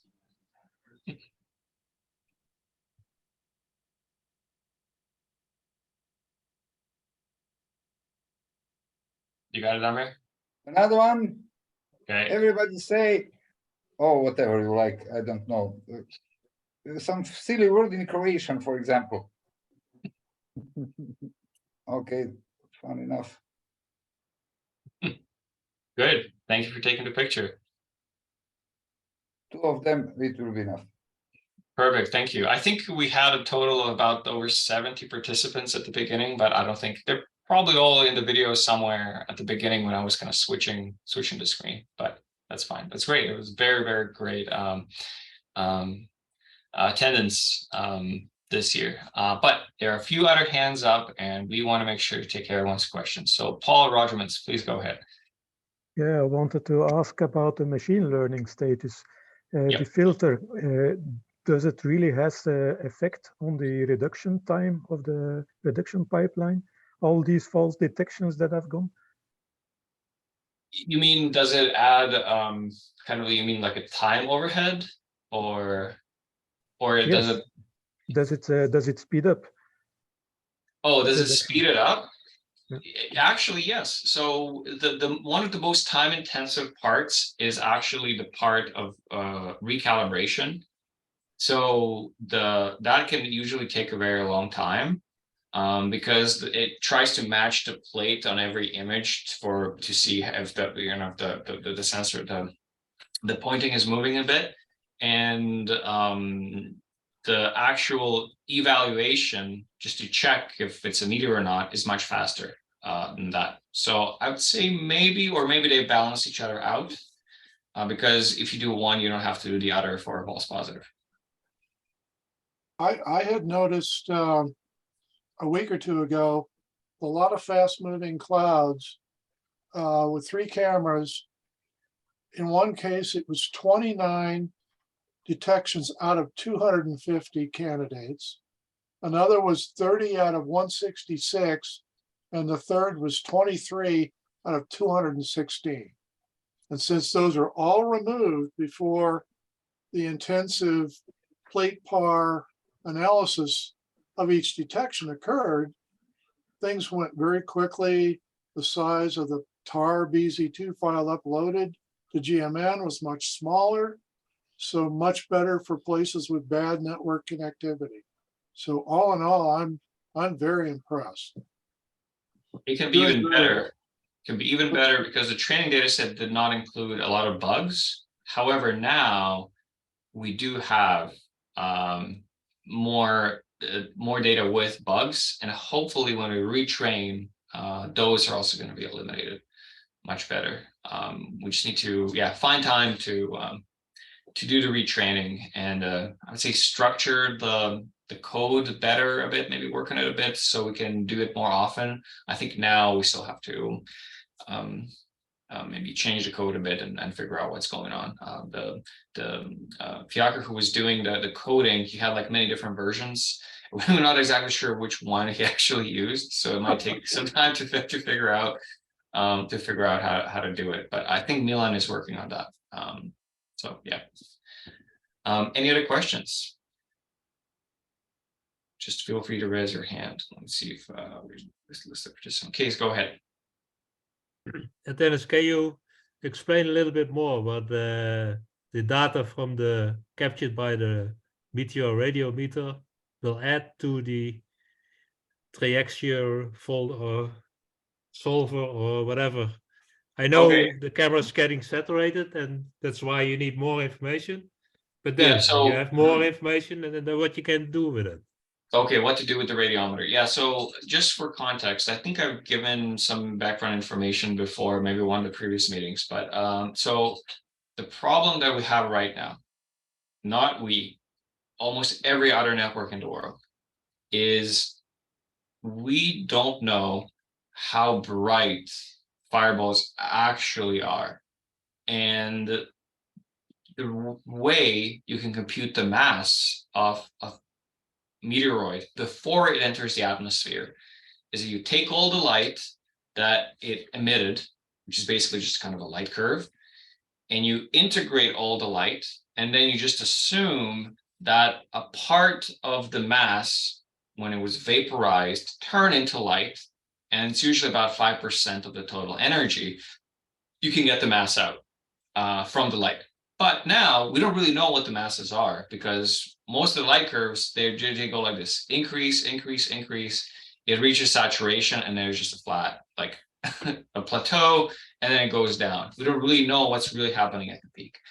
And not only that, but you can apply a very advanced model to really like you start with a whole, like a rock, and then you assume that it breaks up and fragments, and then it releases dust, and then you actually try to model like all kind of nooks and crannies in the light curve, exactly how it behaved, how it decelerated, and this way you can reconstruct the inner structure of the meteoroid, and that really, and the density and many other things. And this tells you, you know, what, like, instead of going to an asteroid to figure out what the structure is, like how if it, let's say you have an asteroid that's much bigger, it's actually dangerous, you want to understand the structure of that. And it's much easier to study small objects in the atmosphere than to send spacecraft directly, because that costs so much more money.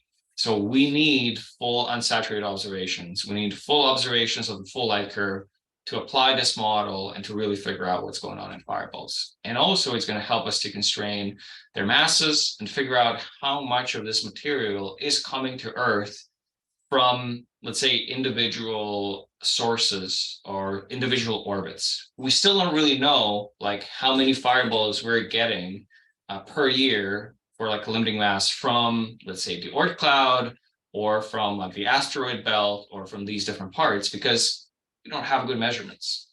That's why we got to improve that. And we would like to integrate that somehow into RMS, where we basically say, oh, here's a sensor here, we query a fireball, say, yep, detected a fireball, calibrate the light curve, and then like how can I put it? Ideally, we would have a system where it just kind of presents us with the data. We know it's well calibrated, we know the trajectory is good, and we know that we have the full unsaturated light curve, and then we can work and actually do science. Yeah, thank you.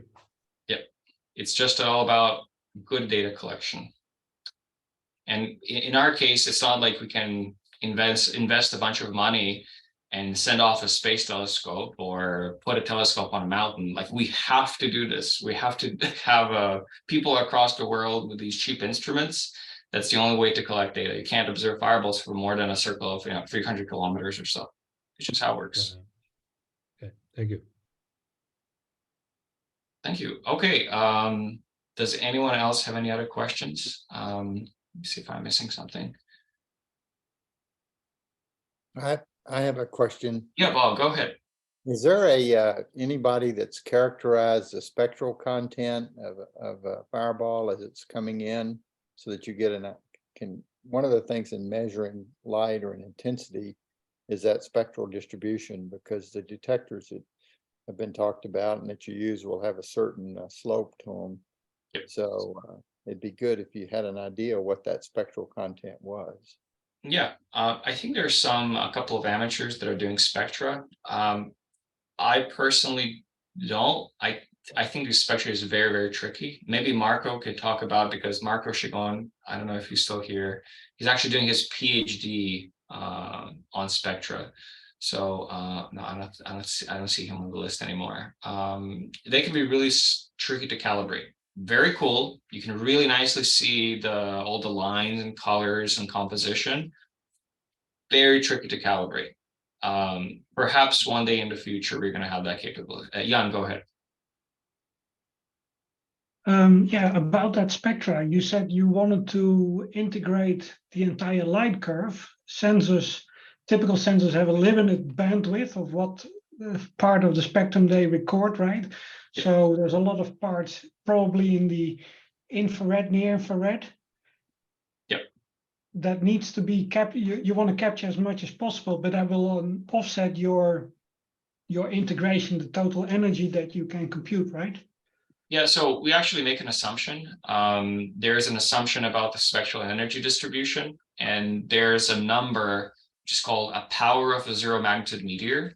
When you observe the brightness or the magnitude, you then use this conversion from magnitude to power, because you assume a certain spectrum. So it's not, that's a problem that's already solved. Okay. As long as you know what the spectral sensitivity is of your sensor. But it would be really cool if we could have, and that's when I talk about that $50,000 radiometer, that's basically what it has. It has like a kind of a 1 square centimeter photodiode, and has 5 of them with like 5 different filters. And then you can see the fireball in different filters. And then it might be able to kind of constrain the mass better and the spectrum better. But, and this also ties into the, I see Michael O'Connell asked a question about the color mode. And that's something that's been tested before. And in fact, you can't tell the presence of any elements except iron if you have a fireball in the V band and a fireball in the R band. So the red filter and the visual filter. And then if you look at its difference, it's only the presence of iron you can tell. But to be fair, you can also tell if it's iron just by looking at the way it decelerates. They kind of decelerate. They don't decelerate. It's literally just it's hard to decelerate a piece of iron. It's just so dense. But it also ablates in a different way. So its spectra is cool, very complicated. But if the sensor, if we are successful in this, we could also recreate, perhaps not at the same scale as the $50,000 one. Yep. But we could also have multiple sensors with different filters. It's doable. Absolutely, yeah, that'd be very interesting to do and see how fireballs. At least maybe we can just do like 2 different colors, or let's say just do infrared or just red and visual and all sorts of things. That would be really cool to do. Yep. Cool. It's a great idea. You showed a picture of a TSL sensor earlier on. I don't know if somebody was going to talk about that later, but I was a development engineer working on the earlier versions of those sensors, and they actually will do infrared and a combination of visible and infrared. Are you talking about the Lux sensor? Yeah. Well, it's yeah. All the Lux sensor, right? Yeah. They are. So the interesting thing is the way they are it computes the lux. It actually takes both the infrared channel and the visual channel together to combine and produce the lux estimate. Right. Yep. Thank you. Okay. Any other questions? Just speak up. We're here once a year. So now's your chance. And if not, there's going to be another session in a couple of hours. So. Yeah, I still have one question, Dennis. Yeah, go ahead. Yeah, of course. I asked you before by mail about this disconnecting event from this comet we saw in A month ago. But there was a video about the solar wind disconnecting the tail of this comet. And you said, yeah, we simply don't know how it will interact with the meteor stream or meteoroid streams. But then I'm still, yeah, I will sleep at night. But I was just thinking, how is this? Yeah, you said we simply don't know what happens with the solar winds, if they will affect the meteor streams. Is that really? My point was that, how can I put it? All meteoroids that hit the atmosphere today from major meteor showers were released from comets hundreds, thousands of years ago. And the state of modeling is such that for some comets, even the orbit is very poorly known. There are some kind of like, when it comes close to Jupiter and some major planets has a close encounter, you how can I put it? You know the orbit of the comet up to that point really well, and then it has a close encounter with Jupiter, and then all possibilities are like this. Just it can go in either direction. So we have the problem of knowing the comet's orbit, knowing when the comet was active or not, and that's even worse because when the comet is active, the orbit is changing a bit, but when the comet is not active, the orbit stays the same, but no meteoroids are produced. So we don't know the ejection speeds of meteoroids. How can I put it? That disconnect effect, it's almost like a second to third order effect. So we have more problems than than just that. Yeah, that's the thing. That's why for some showers they're so hard to predict. And we just want to do the bare minimum. Just have the observations and say it was active this year at this time and this much. Just the bare minimum. But there is nowadays quite a lot of data available about this solar storms and solar winds, and is that not, maybe too much to take it into account for the that's a good question. I'm not sure that anyone is doing anything about this. I have no clue. That's a really good question. I don't know the solution also, but that's why I ask you. Again, my understanding is that we have other problems that just bigger uncertainties, and the amount of solar wind, especially in like a short shock, is so keep in mind what disconnected in the video was not the dust tail, it was the ion tail, and the dust tail is what produces meteoroids. So the effect of kind of a short burst of solar wind on the dust is a bit less than on ions. The ions are just completely carried away, but the dust is not. I think the shift is probably very slight, very small. Okay, thank you. Yep, no problem. Okay. Any other burning questions? Yeah, I have a question. Yeah, go ahead. It's for everyone here. I see there are too many meteor showers between February, March, and April. I thought it was because of the weather here in Brazil, but it looks like there are too many sporadics in this month. And I know, I'm not sure if it's just an impression. I didn't check the data, but I observed this for years. Is that true, or there's an explanation, or it's just my impression?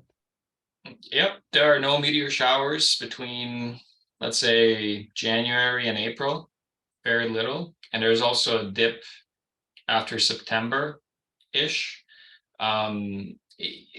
It's an interesting phenomenon. I'm not really sure we have kind of an explanation that there's some sort of orbital grouping or anything. Most of the objects, most of the comets are unrelated. There are a lot of families, for example, like Aquariids and Orionids are all from the same shower, but they're all kind of different sides of the different parent body, but they're all on different sides of the orbit. So we see them kind of 6 months from one another. But yeah, it's just, it appears to be just a coincidence that there aren't really any showers between January and April. We don't really have any good Right. explanation for that, considering that it can come from like completely unrelated classes. Like we have, Perseids come from like a long period comet from very far away, and let's say the Geminids are from like an asteroid, and they all kind of, it's just like that. It's perfectly possible that there are meteor showers that have big outbursts, like huge outbursts that happen like once every couple of decades that we don't know about just because they were missed. It's perfectly possible. Right. Now, I hope the better coverage in the southern hemisphere maybe will give some new interesting things.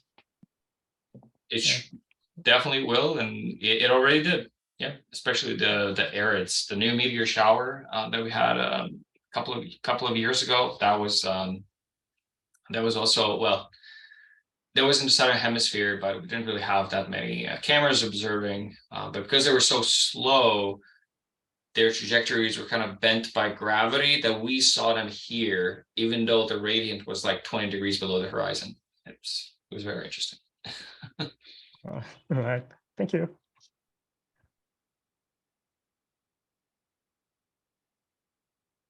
Okay. Any other questions?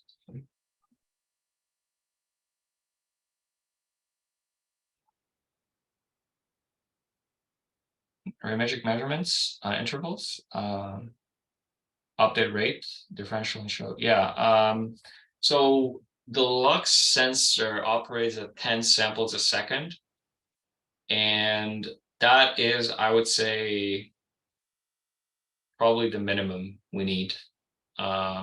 Because fireball light curves can change rapidly and have short flares, that they're actually millisecond flares. So literally just like a flash, when the object releases just a bit of dust and just immediately vaporizes. And that can only be seen if you have a sampling rate of on the order of kilohertz. And that's why we're trying to push that high sampling rate. But the problem with the normal radiometer, again, can be like calibration, and just using a cheap Lux sensor that's already calibrated is probably the best way to kind of calibrate the bulk of the light curve that you get with the radiometer for on the cheap, I guess. Otherwise, we would be building radiometer, and then we would have to have like a calibration source, and I think that would really increase the price of a radiometer, just the complexity. Like, who can afford a calibration source? And every amateur will need a calibration source. So Jan, go ahead.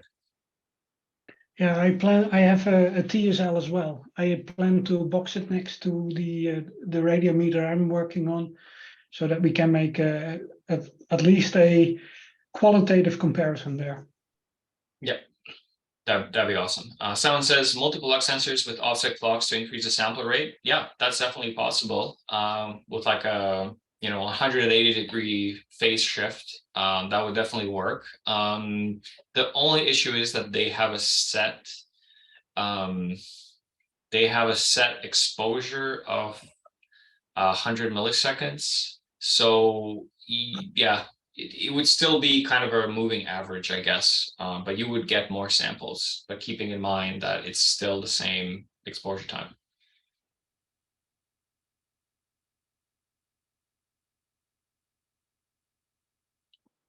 Okay.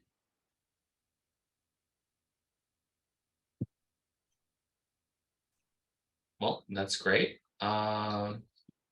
It appears that we have exhausted the topics for this first session. And some of you, I'm sure that I will see in the next session. We're going to have a bunch of exciting talks. And hopefully we're going to see some folks from New Zealand and Australia on the call.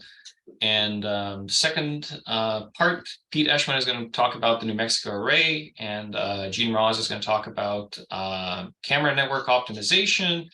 And Bill Wallace is going to talk about the application of machine learning. And again, we're going to have a kind of a Q&A, a workshop. It's going to be more about Q&A, see if there's anything that we missed. And that's it, I guess, unless there are more questions. I have Yeah, one Bob, go comment. ahead.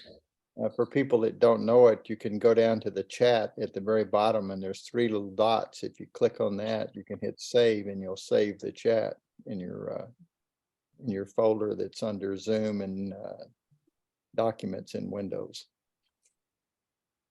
That's awesome. Yeah, in case you need for future reference. I think mine will save automatically, but so if anyone needs it, just shoot me a message, and I think I should have a local copy. Awesome. Well, thanks everyone. I will exit the call, but I will leave it running.